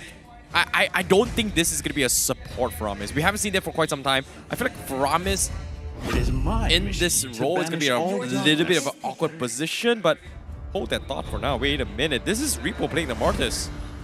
And this is a jungle Lancer from our another. Okay. They're flexing this. They're flexing this to the limits for RSG Slate MY. All right. Yep. Keeping the roam position until the very end to make sure that they have the best matchup against Lunatix's finalized lineup. I am liking this so far. It's gonna put some pressure onto Xeno in order to perform. Not a lot of heroes match up well into the Martis here. I guess probably Lapu Lapu will have to be the final choice unless they decide, let's take some risks, let's go for the Benedetta in order to have some additional crowd control. Based on the voice line, it is going to be the Lapu, and wow! Let's go! Lunatix gonna take the jaunt right now. The Jome Harith going to make its appearance. You know, this is the best way possible here. Like, they're lacking in terms of magical damage here. Harith is like the best way to capitalize on Divine Judgment, best way to deal with counter. They've got so much early aggression, but the problem here is still, who is going to be the one to stop this landslide? Because I did not expect this as well. And they've got a very, very strong early game pressure coming from Lunatix. But when it comes to late game, well, RSG Slate MY has got a very, very strong late game potential. And this is something that Repo has once upon a time said this before. Late game is RSG's game. And it seems like this might be the case, because now with the final pick here, I'm curious to see what Lexia is going to be playing. Are we going to see a potential Ruby? But no, it is going to be the Franco to try and lock down the Harith. All right. The direct challenge right there. For a moment, I was kind of wondering, are we going to see a Mincetar roam here to directly counter the Harith? But nope. They're gonna play it safe, go to Franco, go for that Bloody Hunt. It even provides suppression if they really want to focus onto Fake specifically here. So lots of utility coming out of RSG Slate MY. They really want to move themselves up in the rankings. I'm really surprised by this pick as well. I'm really, really surprised. I was expecting the Mincetar like you called as well. But based on this draft, Team Lunatix, they are going to try and play around Jome, being extremely aggressive this game. And they are going to be heavily focusing and making sure that Jome is able to close out this game before we hit into his later stage game. Whereas RSG Slate MY's condition, they are going to play around this Cult Altar to extend the fight and drag it into the late game where they come up on top. That pretty much sums up both teams so far. Land of Dawn, you are a familiar face, my friend, and we are glad to be back. This is going to be the final game of Week 5, Day 3. Team Lunatix on the blue side up against RSG Slate MY on the red side. The score is 1-1. Winner takes all. Let's find out who our final victor for Week 5 will be. Oh, this is scary. This is going to be a scary game here. Okay. A little bit too early. Lexia. Chill, calm yourself. But as of now, if he got that early hook here, maybe he would have done the same or what Nova would have done. Apply pressure, force utilities, force battle spells. That's pretty much a very, very good way to start things off. But I'm really surprised that Lexia didn't even bother trying to... Oh no, as soon as I say this! Fakes pulled back in, Shadow Stampede pulling him even further back, but not enough follow-up damage means that even Lexia gonna be poked pretty heavily in return. So far, mid lane pressure though, definitely in favor of RSG. You know, it's funny, right? A majority of tier 2 teams from all Southeast Asia, they love playing this composition here where they have some sort of isolation tactics here. So either for Ramis, it's either the Glue, or it's either the Kaja, all this hero, or even the Cho to a certain degree, which kind of forces you in this position where the moment you're out of position, we are going to go for this pickoffs. And RSG Slate MY, they're really sticking to these roots. They want to try and win out this lane for Lalils as well, because as long as Jome is shut down right from the get-go, Team Lunatix are again in a situation where they actually don't have a lot of late-game scaling. So once that stage of the game comes around, the Lunatix have to be very careful. Yeah, I'm curious to see whether or not how they're playing this year, because based on this aggression that Team Lunatix is playing here, I'm surprised they're not playing around Jome's lane, giving him a little bit more free reign to grow and try and cause havoc on the other side of the map. But the problem is, what value can they get in punishing Repo? This is the Martis XP we're talking about. Turtle gonna be dropping right now, 50%. RSG are here as well, zoning out the members of Team Lunatix. Xeno jumping in, bravest fighter. Will it be enough? Novak Escobar looking for the catch, but Link as secures the turtle. Real manipulation comes out, surrounds the battlefield. Meanwhile, Appraiser's Wrath finishes off Izanami. First blood going over to Uni as Xeno able to flicker away from RSG's clutches. Oh, that's very smart. That is very, very smart here. RSG Slate MY, they forced the fight, great, you know, they forced the fight, they called out hard, they thought they were going to be able to win the fight, but guess what? If you're right in the face of Uni, that means he is going to get free taunts in terms of value. He may have lost the trade here, but they are going to be able to get a couple of kills here. But as long as they're trading 50-50s, it feels like Team Lunatix is winning, but hold that thought for now, the hook coming in. Lexia not going to bloody hunt him actually in this situation. It's on cooldown, he used it last fight, so Nova able to dash out to safety, that's important. Yeah, back to my point as well, it seems like they're trying to play around a condition where if they trade 50-50s, it's all right, because eventually late game is going to be RSG game, whereas Team Lunatix, they cannot afford to do this as much as they can. They need to find a way to actually punish Ling Aza in their capabilities, and so far, it's going to be very difficult considering that Nova Escobar has two decisions: punish Lolios or punish Ling Aza in the early stage of the game. Speaking of, Linkeza able to steal away the gold crab with that retribution under the nose of Uni right there. Keeping RSG ahead slightly. Uni going in, looking for the taunt onto Lexia, but the flicker from the Franco gets him out. Lunatix, their resources wasted here. Yep, this is going to be a very, very big problem for them. But for now, nothing much is happening from both sides, playing very, very defensively. Lunatix also setting up a couple of ambushes. Likewise can be said from RSG Slate MY. They're just dodging their way through, not making a lot of movements, but they're calling in Lolios a little bit early to try and get a little bit more fights, expecting that Team Lunatix is going to be joining the fight. But guess what? They're not doing it at all. I feel like RSG Slate MY, they're just overthinking this right now.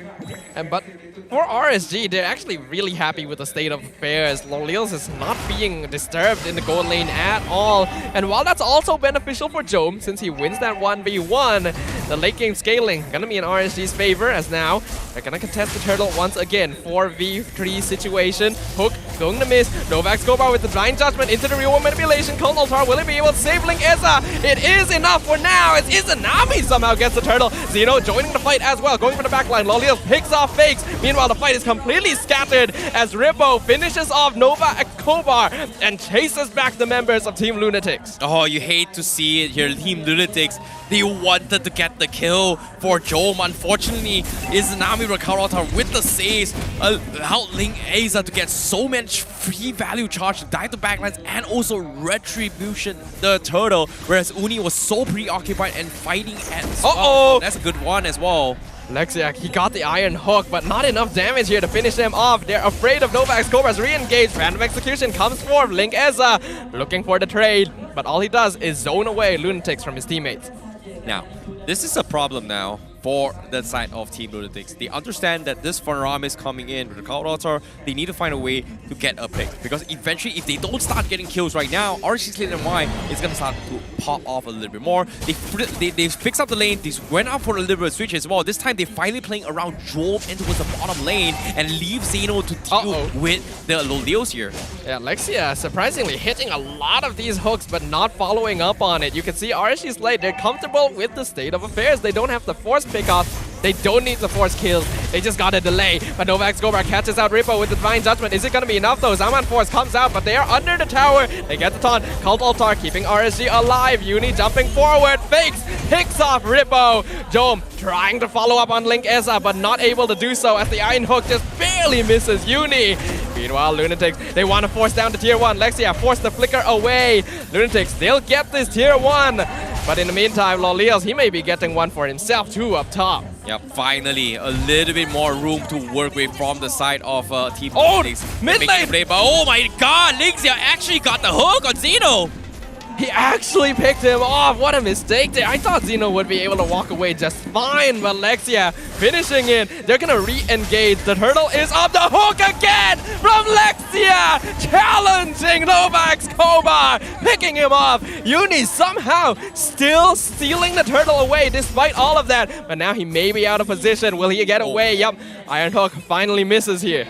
Yeah, but a little bit of a scary approach, but RSG Slate MY, they're starting to inch a little bit into the later stage of the game. This is not supposed to be going in favor of RSG Slate MY at all. Team Lunatix, they made a little bit of an early shift. Unfortunately enough, it is going to be extremely difficult to actually make a fight now, because considering that Lolios is getting free farm across the map, and he just got his golden staff, and that's a very early one as well for RSG Slate MY, and this is going to allow Lolios to get so much value in all these team fights against Team Lunatix. Novak Skobar, Divine Judgment, catches out Rippo. Zaman Force pops down, but Rippo flickers away to safety. In the meantime, look at Lexia. He's looking for Jome. He wants the bloody hunt. Nova trying to slow him down, but he gets it onto the Harif. Rippo following up. Novak Skobar not going to be able to save it. Rippo comes in, Decimate, gives the kill over to Izanami, and Rippo follows up with a kill onto Nova, as well as Fix is picked up 1v1 mid lane with a blazing duet. RSG Slate MY upping the stakes, upping the momentum. Beautiful stuff coming from RSG Slate MY. very, very good punish as well. They realize that their draft is, once you come in, you're never getting out. And that's exactly what they're doing here, coming in from RSG Slate MY. Team Lunatix, they have to start respecting this. But for how long? They need to group up as 5 in order to be able to get a couple kills in. But as of now, Repo, he just got his Radiant Armor. And this is a big, major blow in terms of the overall damage output that Team Lunatix is thinking to bring to the table. The big problem with this Harith pick from Lunatix, a single Radiant Armor, and RSG are able to resist all of the major DPS from Jome and Fakes. Lunatix, they need to be ahead here. Divine Judgment, they catch out Link Ezza. Cold Altar comes in to save him. He dashes out to safety. They're not able to catch him out, but Izanami maybe a bit too far. He gets taunted backwards. Rippo gonna actually zone beautifully as Jome flickers forward to try and finish him, but cannot do so. Oh, pesky little Prince of Mage. That is so frustrating from the side of Team Lunatix. Whereas RSG Slate MY, they're doing a fantastic job at playing their power spikes now. They've got a 4K net worth lead. They've got a pretty decent lane push out on the bottom side. Now's the perfect time to fight this. But at the same time, Izanami, he doesn't have his counter altar yet.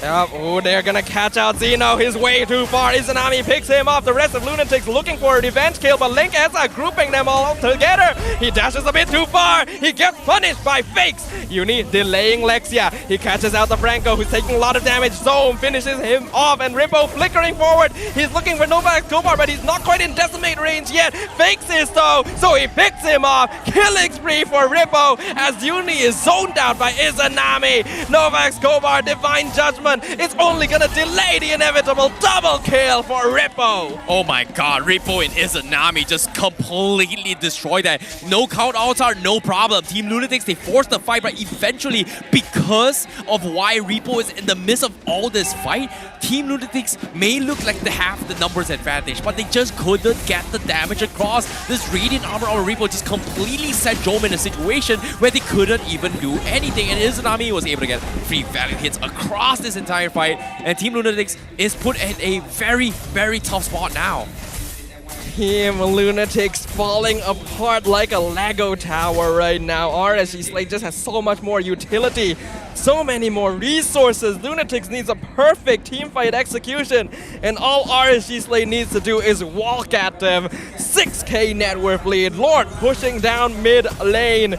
Lunatix, will they be able to defend this? It's only elemental. It's not going to crash into the tower, but Lexia can be looking for any opportunity he can find. Link Ezza just being a nuisance right now. The Iron Hook gonna find Uni, pulls him forward. Real manipulation comes out. Cold Altar as well as Divine Judgment pulling Link Ezza back into the base, but he just dashes out. This Landslot is so slippery. Oh my god, they have a big, big problem. And then guess what? Link Ezza's got the immortality on top of him, and that's gonna be a very difficult one. They don't have the tools, but Nova, he's gonna be in a bit of trouble. He tried to go for another catch, but he doesn't have his ultimate. Got pushed out of position. In the meantime, they actually do get one turret. All the external towers for Team Lunatix have been taken out by RSG. Oh, Lexia! Playing with fire! They're flickering forward, missing the hook. That would have been a flex if it hit. The RSG, they're actually still going for it here. They're trying to force the positioning. Lunatix, they're all refreshed up. Bravest Fighter jumps out. They get the catch in. Here comes Rippo disrupting the backline. RSG, they're gonna push them out. They're stacking up real hard though. Zaman Force allowing Jome to just finish off Lexia as the Blazing Duet comes out from Lolios to clean up their act. Cold Altar keeping RSG alive. Lunatix pretty tanky. Oh! Gets the double! Gets the triple! The Prince of Mages proves his superiority as Lunatix are taken apart one by one. Nova Escobar, the only survivor, and Izanami just adding insult to injury. RSG Slate MY with the reversal against Team Lunatix. It's over.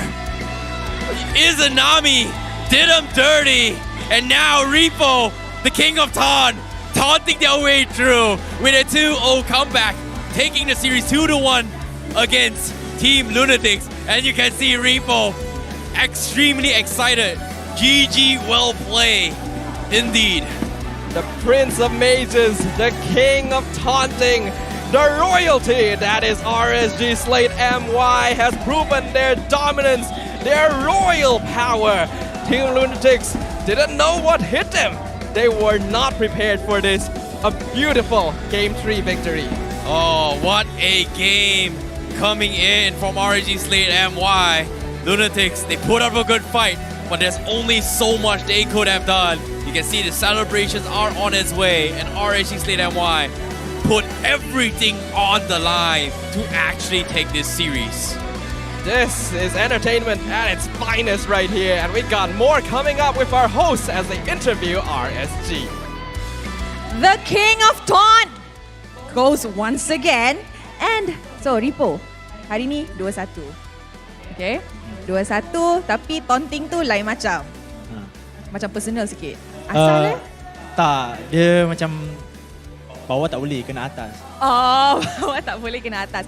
So dengan kemenangan ini, we can see that RSG Slate is securing the playoffs.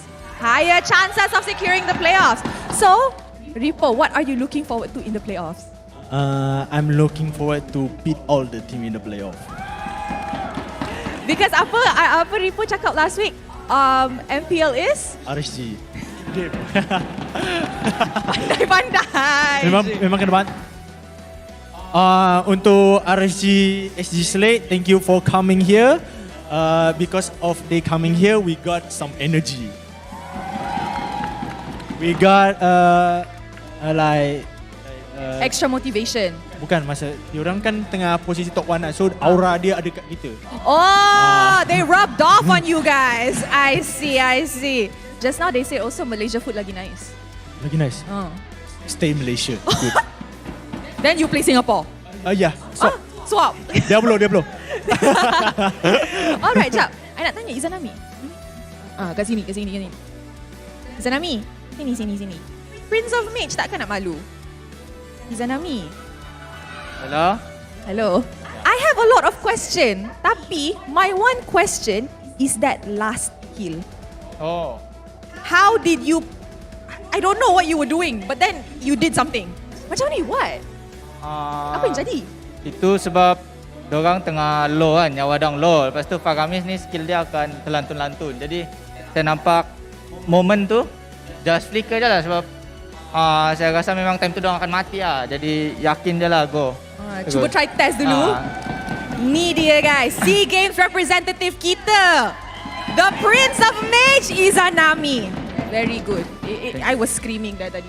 I tengah jerit tadi. Okay guys, so who do you think the MVP of the match is? Izanami sekali lagi. Jap. I nak tanya Ripo. Iris. Okay, you count. 3. Okay. 3, 2, 1. Ceng. Plot twist.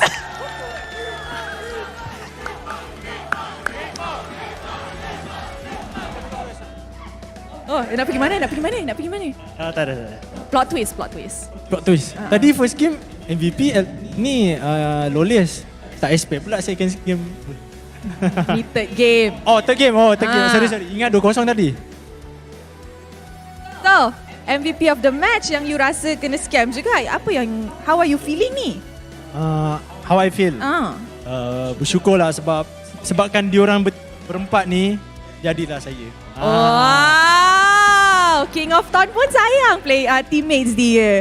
Okay, so final words for everybody yang datang sokong RSG Slate today dekat Stadium Juar, and of course the ones yang at home. Apa? Untuk yang at home Semua orang lah. Semua orang. So untuk fans RSG, thank you sebab datang tengok match kita. Kita akan buat yang terbaik untuk ke depan. Week depan kita lawan Todak. So jangan lupa datang support guys. Sekejap. You mention lawan Todak. Nak cakap apa dekat Todak? Nak cakap apa? Siap-siap Yum makan coklat di game. Alright. So now it's time to invite our lucky fan up on stage. Wow. Okay, hello. Dia pun pakai jersey RSG. Alright. Kenapa korang sedekah 1 point kat Lunatix?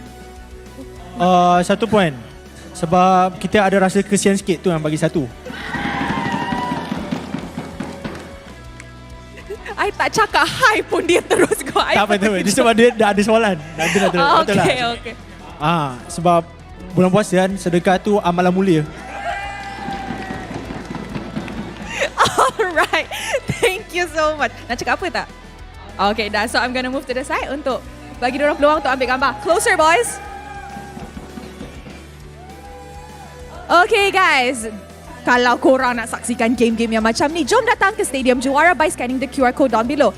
And don't forget to catch MPL Singapore playoffs next week from the 14th of April until the 16th of April.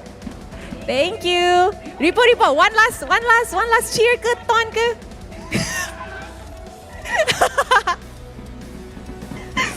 Oh my goodness, interviewing dia tak pernah bosan. Did you guys have fun? You guys have fun? Alright, and with that, mari kita dengar mic check. Game ketiga, match ketiga. Mic check, let us hear you. Hey guys, korang nak tengok tak muka dorang kena ban Valentine? Nak tengok ada reaction tak? Biasa je. Dia terus hilang tangan tiba. Tu. Fokus kita fokus have fun tau. Jangan stress. Jangan pressure ya. Dah fokus. Tu dah fokus sikit. Apa level ni? Makan dulu lapor. Dapat. Nice. Target. Mati. Dapat. Sini kamu. Hari dulu. Target. Hari. Sini kau. Wah, sini kau. Tusuk. Tusuk. Dia flicker. Boleh. Fighting. Last hit. Wah. Langkah je dia. Boleh. Target tahu.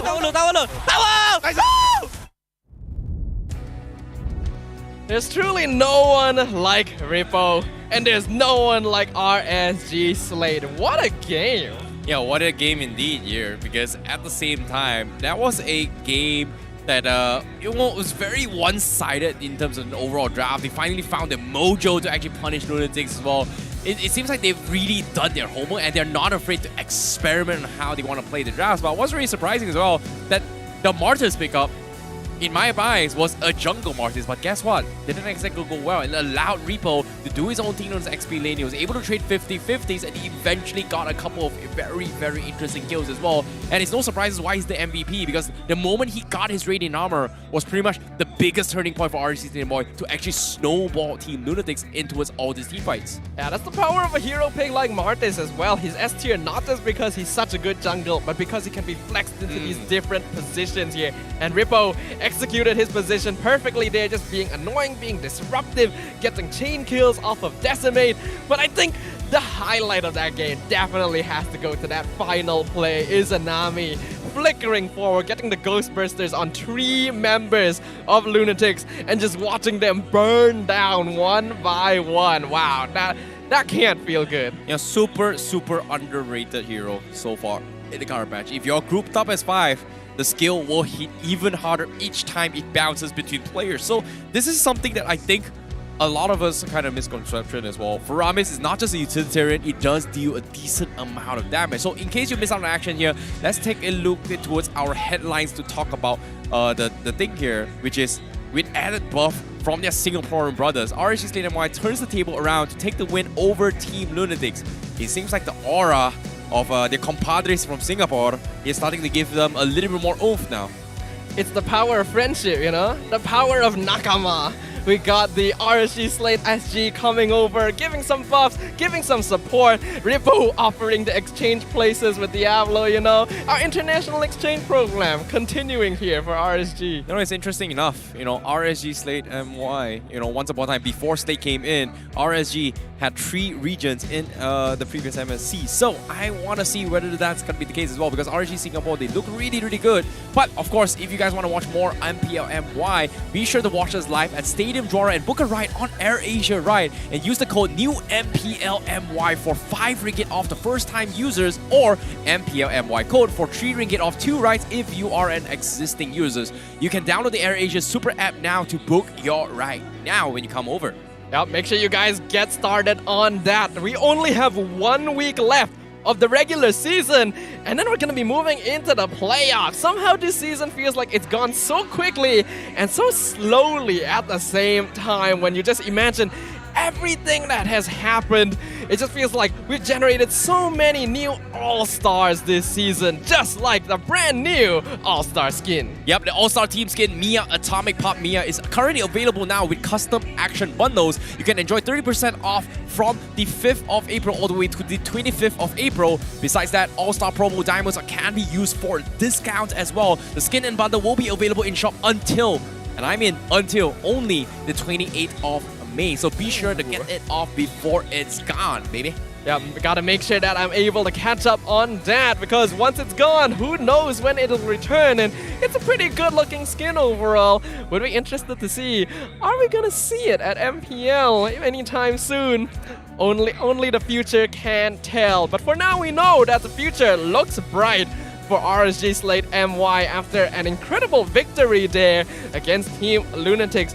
While it doesn't necessarily confirm their presence in the playoffs, it's looking pretty good for them. Now, we can talk a little bit more into the damage power spike as well here. Early game, Team Lunatix, they needed to find a way to actually close out the game a majority of the time. And every single time they try to start a fight, they wanted to set up with the Kaja getting some sort of damage to pair up with both Fakes as well as Jome to get a kill. But every single time they start a fight, Jome wasn't in there, especially in the early stage of the game. Before pre-6 minute in the game, they needed those items, they needed a snowball hard. Unfortunately, it didn't exactly happen because of the fact that Izanami was able to clutch it on her team. And by the time it went towards the 10-minute mark, look at the items coming from Izanami as well as Lodeus. They're so far ahead in the items where this damage coming from Jome is no longer relevant to actually do any sort of damage at all. Yeah, and what's interesting is that Radiant Armor is such an effective item against Team Lunatix since it counters Harif, it counters Eve, yet Rippo was the only player that actually built it. So they were pretty confident. And what Izanami, you notice there, he has the dire hit roam boot, so that's certainly adding a lot to his overall DPS. As you can see, the highest DPS output in this game. Yep, he is definitely the one with the highest damage dealer, but pay attention to the damage taken as well. Even though he's only one, he was in the majority of the fight, tanking all this damage output coming from Lunatix to isolate the fights in their favor. And even then, in a 1v1, there are not a lot of heroes that can actually beat a Martis unless you're an XP laner. Obviously, Zeno is going to be able to match him on the 1v1, but Repo's intention was to shut down Nova Escobar, Jome, as well as Fakes at the same time, because Uni will not be there to stop him because Uni is busy fighting with Izanami. Yeah, Team Lunatix normally are able to figure out pretty solid drafts for themselves no matter what situations they find themselves in. But here, it seems pretty evident that Coach Kuja got a great read over the situation, not only winning with their strange draft in game number 2, but outright pushing Lunatix into uncomfortable situations here, forcing the Harif pick. This may actually turn out to be a weakness now. Jome, his hero pool, may be called into question. Yeah, it might be the case as well. It seems like, let's take a look at the predictions as well coming from Game 2. I think Game 2, we can talk a little bit more on towards the team fight potential that Lunatix has, which they did, but they were able to, RSG was able to overcome it because of the fact that they have such a strong pick-off potential, right? So this pretty much wins from the side of RSG Slate MY, but from game number 3, it's a little bit questionable from the side of Lunatix. They should have had a very, very strong early game win rate, but because of their priorities here, they weren't able to do so because Izanami was always there to mirror what Nova Escobar is trying to do as a Kaja. Yeah, just really good map awareness overall by RSG Slate MY, having Izanami as well as Lexia keeping a close eye. Lexia definitely popping off in game 3 as well, trying to show Nova, you're not the only one that can hit those hooks. But, of course, MVP of the match once again going over to Rippo this game. Esme in game 2, Martis in game 3. His skill in setting up and creating space for RSG is definitely notable. Yeah, definitely a well-deserved one as well, especially when it came to game 2. Lunatix was having so much problems with Repo, and the only one that can actually deal with him is none other than Jome. And the moment Jome is pretty much taken out of equation, we can see this Esmeralda just popping off time and time again in game number 2. Likewise can be said for game number 3 on Martis as well. And the moment he got those kill thresholds into his vicinity, you do see those decimation all the way through, getting kills after kills after kills. So well done to his Repo, a well-deserved one. Let's have a look at the highlights to relive the excellent moments of RSG Slate in game number 3, where even from the very beginning, it seemed like they were operating on a different tempo, a different speed. They knew what they wanted, they knew what they were going for. Link Eza really popping off on this landslot as well. It looked like every single fight started with him getting caught out, yet he's able to escape miraculously with Izanami's assistance every single time, and that really puts a wrench in the plans of Lunatix. Yeah, it's just very fortunate that the first turtle onwards, it actually favored onto its XP lane that kind of allowed RSG Slate MY, right? Because based on the draft, they do win on those XP lane exchanges. But if it wasn't a gold lane where Jome is able to join the fight, things would be a little bit different for Lunatix. But unfortunately, say this didn't exactly work out for Team Lunatix. Divine Judgment came in, could not get kills from Fakes, and it was just not able to actually take advantage of what the MR decrease came in with the Divine Judgment and all. But RSG Slate MY, they're able to scale into his later stage game and take the W. So well done towards them, because as of now, I'm curious to see how the standings are going to be looking like. As of right now, Team Lunatix still going to be maintaining their position, but they're going to be tied up now with Red Esports, meaning that their question of moving on into the top 4 are in question. And RSG Slate MY very comfortable in 6th place, overcoming Red Giants Esports. Well, this is going to be a very, very awkward position, because we are going to be expecting potential tiebreakers next week if this goes on. Lunatix and Red Esports currently in 4th place, and of course Madness and Team HAQ currently in 8th place here. So we are going to be expecting potential tiebreakers for the final week of the regular seasons. Well, we have to note, remember, all of these teams are going to have one more game remaining, and all of that is going to be happening next week for the final few days of the Season 11 regular season. Everything will come to a close, and the standings will be finalized to determine who will be the 8 teams moving on to duke it out upon the playoff stage. Yeah, this is going to be a very, very exciting one, especially in the final moments here. Who is going to stay and who is going to be on top and who is going to be out and of the entire MPL for Season 11, because next week is going to be the final moments coming in. But all things considered here, I'm extremely excited how this new format has put and pushed every single team to the limits to fight for their tournament lives, because there is just so much variation as well. And even with the tiebreakers, it's not over yet. Like compared to before, head-to-head comes in the factor, blah, blah, blah, yada, yada. Now, no. If you have the same points, means we are going to be expecting a showdown of a potentially getting a better slot or getting kicked out for next week on the final moments. Yeah, the revolution that has been brought to MPL MY Season 11 has just shaken things up, perhaps for the better here. Lots of pressure for the players, more entertainment for us, and better competition for the MY region.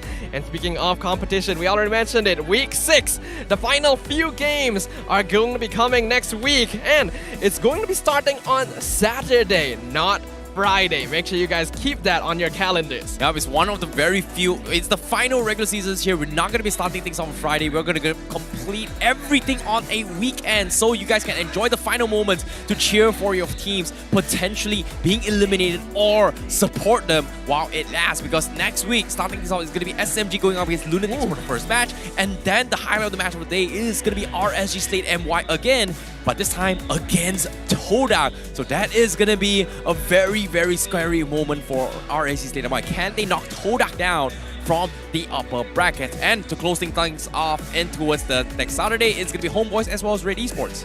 Remember, every single team has completed 8 out of their 9 matches this regular season. And with 5 matches to look forward to in Week 6, that is going to be the final conclusion. It's going to be the last time you see these teams competing in the regular season stage. So, an occasion that all of you will not want to miss. But that's going to be the end of Week 5. My name's Staffa. This is Icy Baby, aka Terrence, from the English cast. Thanks for joining us. We will see all of you next week.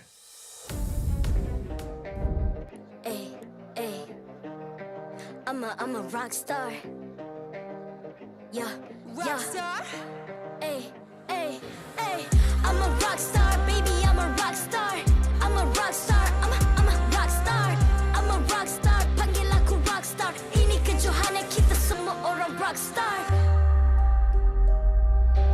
Kita rock star, kita kita buat saja gaya kita. Makin panas apinya sudah membara. Macam mana pun kau menempuh segala demi negara, kau buat semua bangga. Step into my world, you know I'm always in my zone. You know I got my team, no I'm never alone. Bring out my best, buat yang terbaik. Jadi juara perlahan kita naik. Get on my way, aku nak push, naik-naik jadi lebih bagus. Jadi hero, ku ada skill. Berapa banyak musuh aku dah kill. Ramai cuba mencabar, cause they envy me. Tiap game aku pasti jadi MVP. Easy. I'm a rockstar, baby, I'm a rockstar. I'm a rockstar, I'm a rockstar. I'm a rockstar, panggil aku rockstar. Ini kejohanan kita semua orang rockstar. I'm a rockstar, baby, I'm a rockstar. I'm a rockstar, I'm a rockstar. I'm a rockstar, panggil aku rockstar. Ini kejohanan kita semua orang rockstar. Tengok nanti siapa yang juara. Ni peluang kita bawa pulang piala. This is my game, this is my time. Menang semua, everything will be mine. Kalau jatuh kau pasti kembali. Bangun balik ku tegak berdiri. Kuatkanlah tenaga, ganjaran diperoleh. Ni kejohanan kita, Malaysia memang boleh. Rise up to the top, kita buat bersama. Semangat kita kuat di bawah satu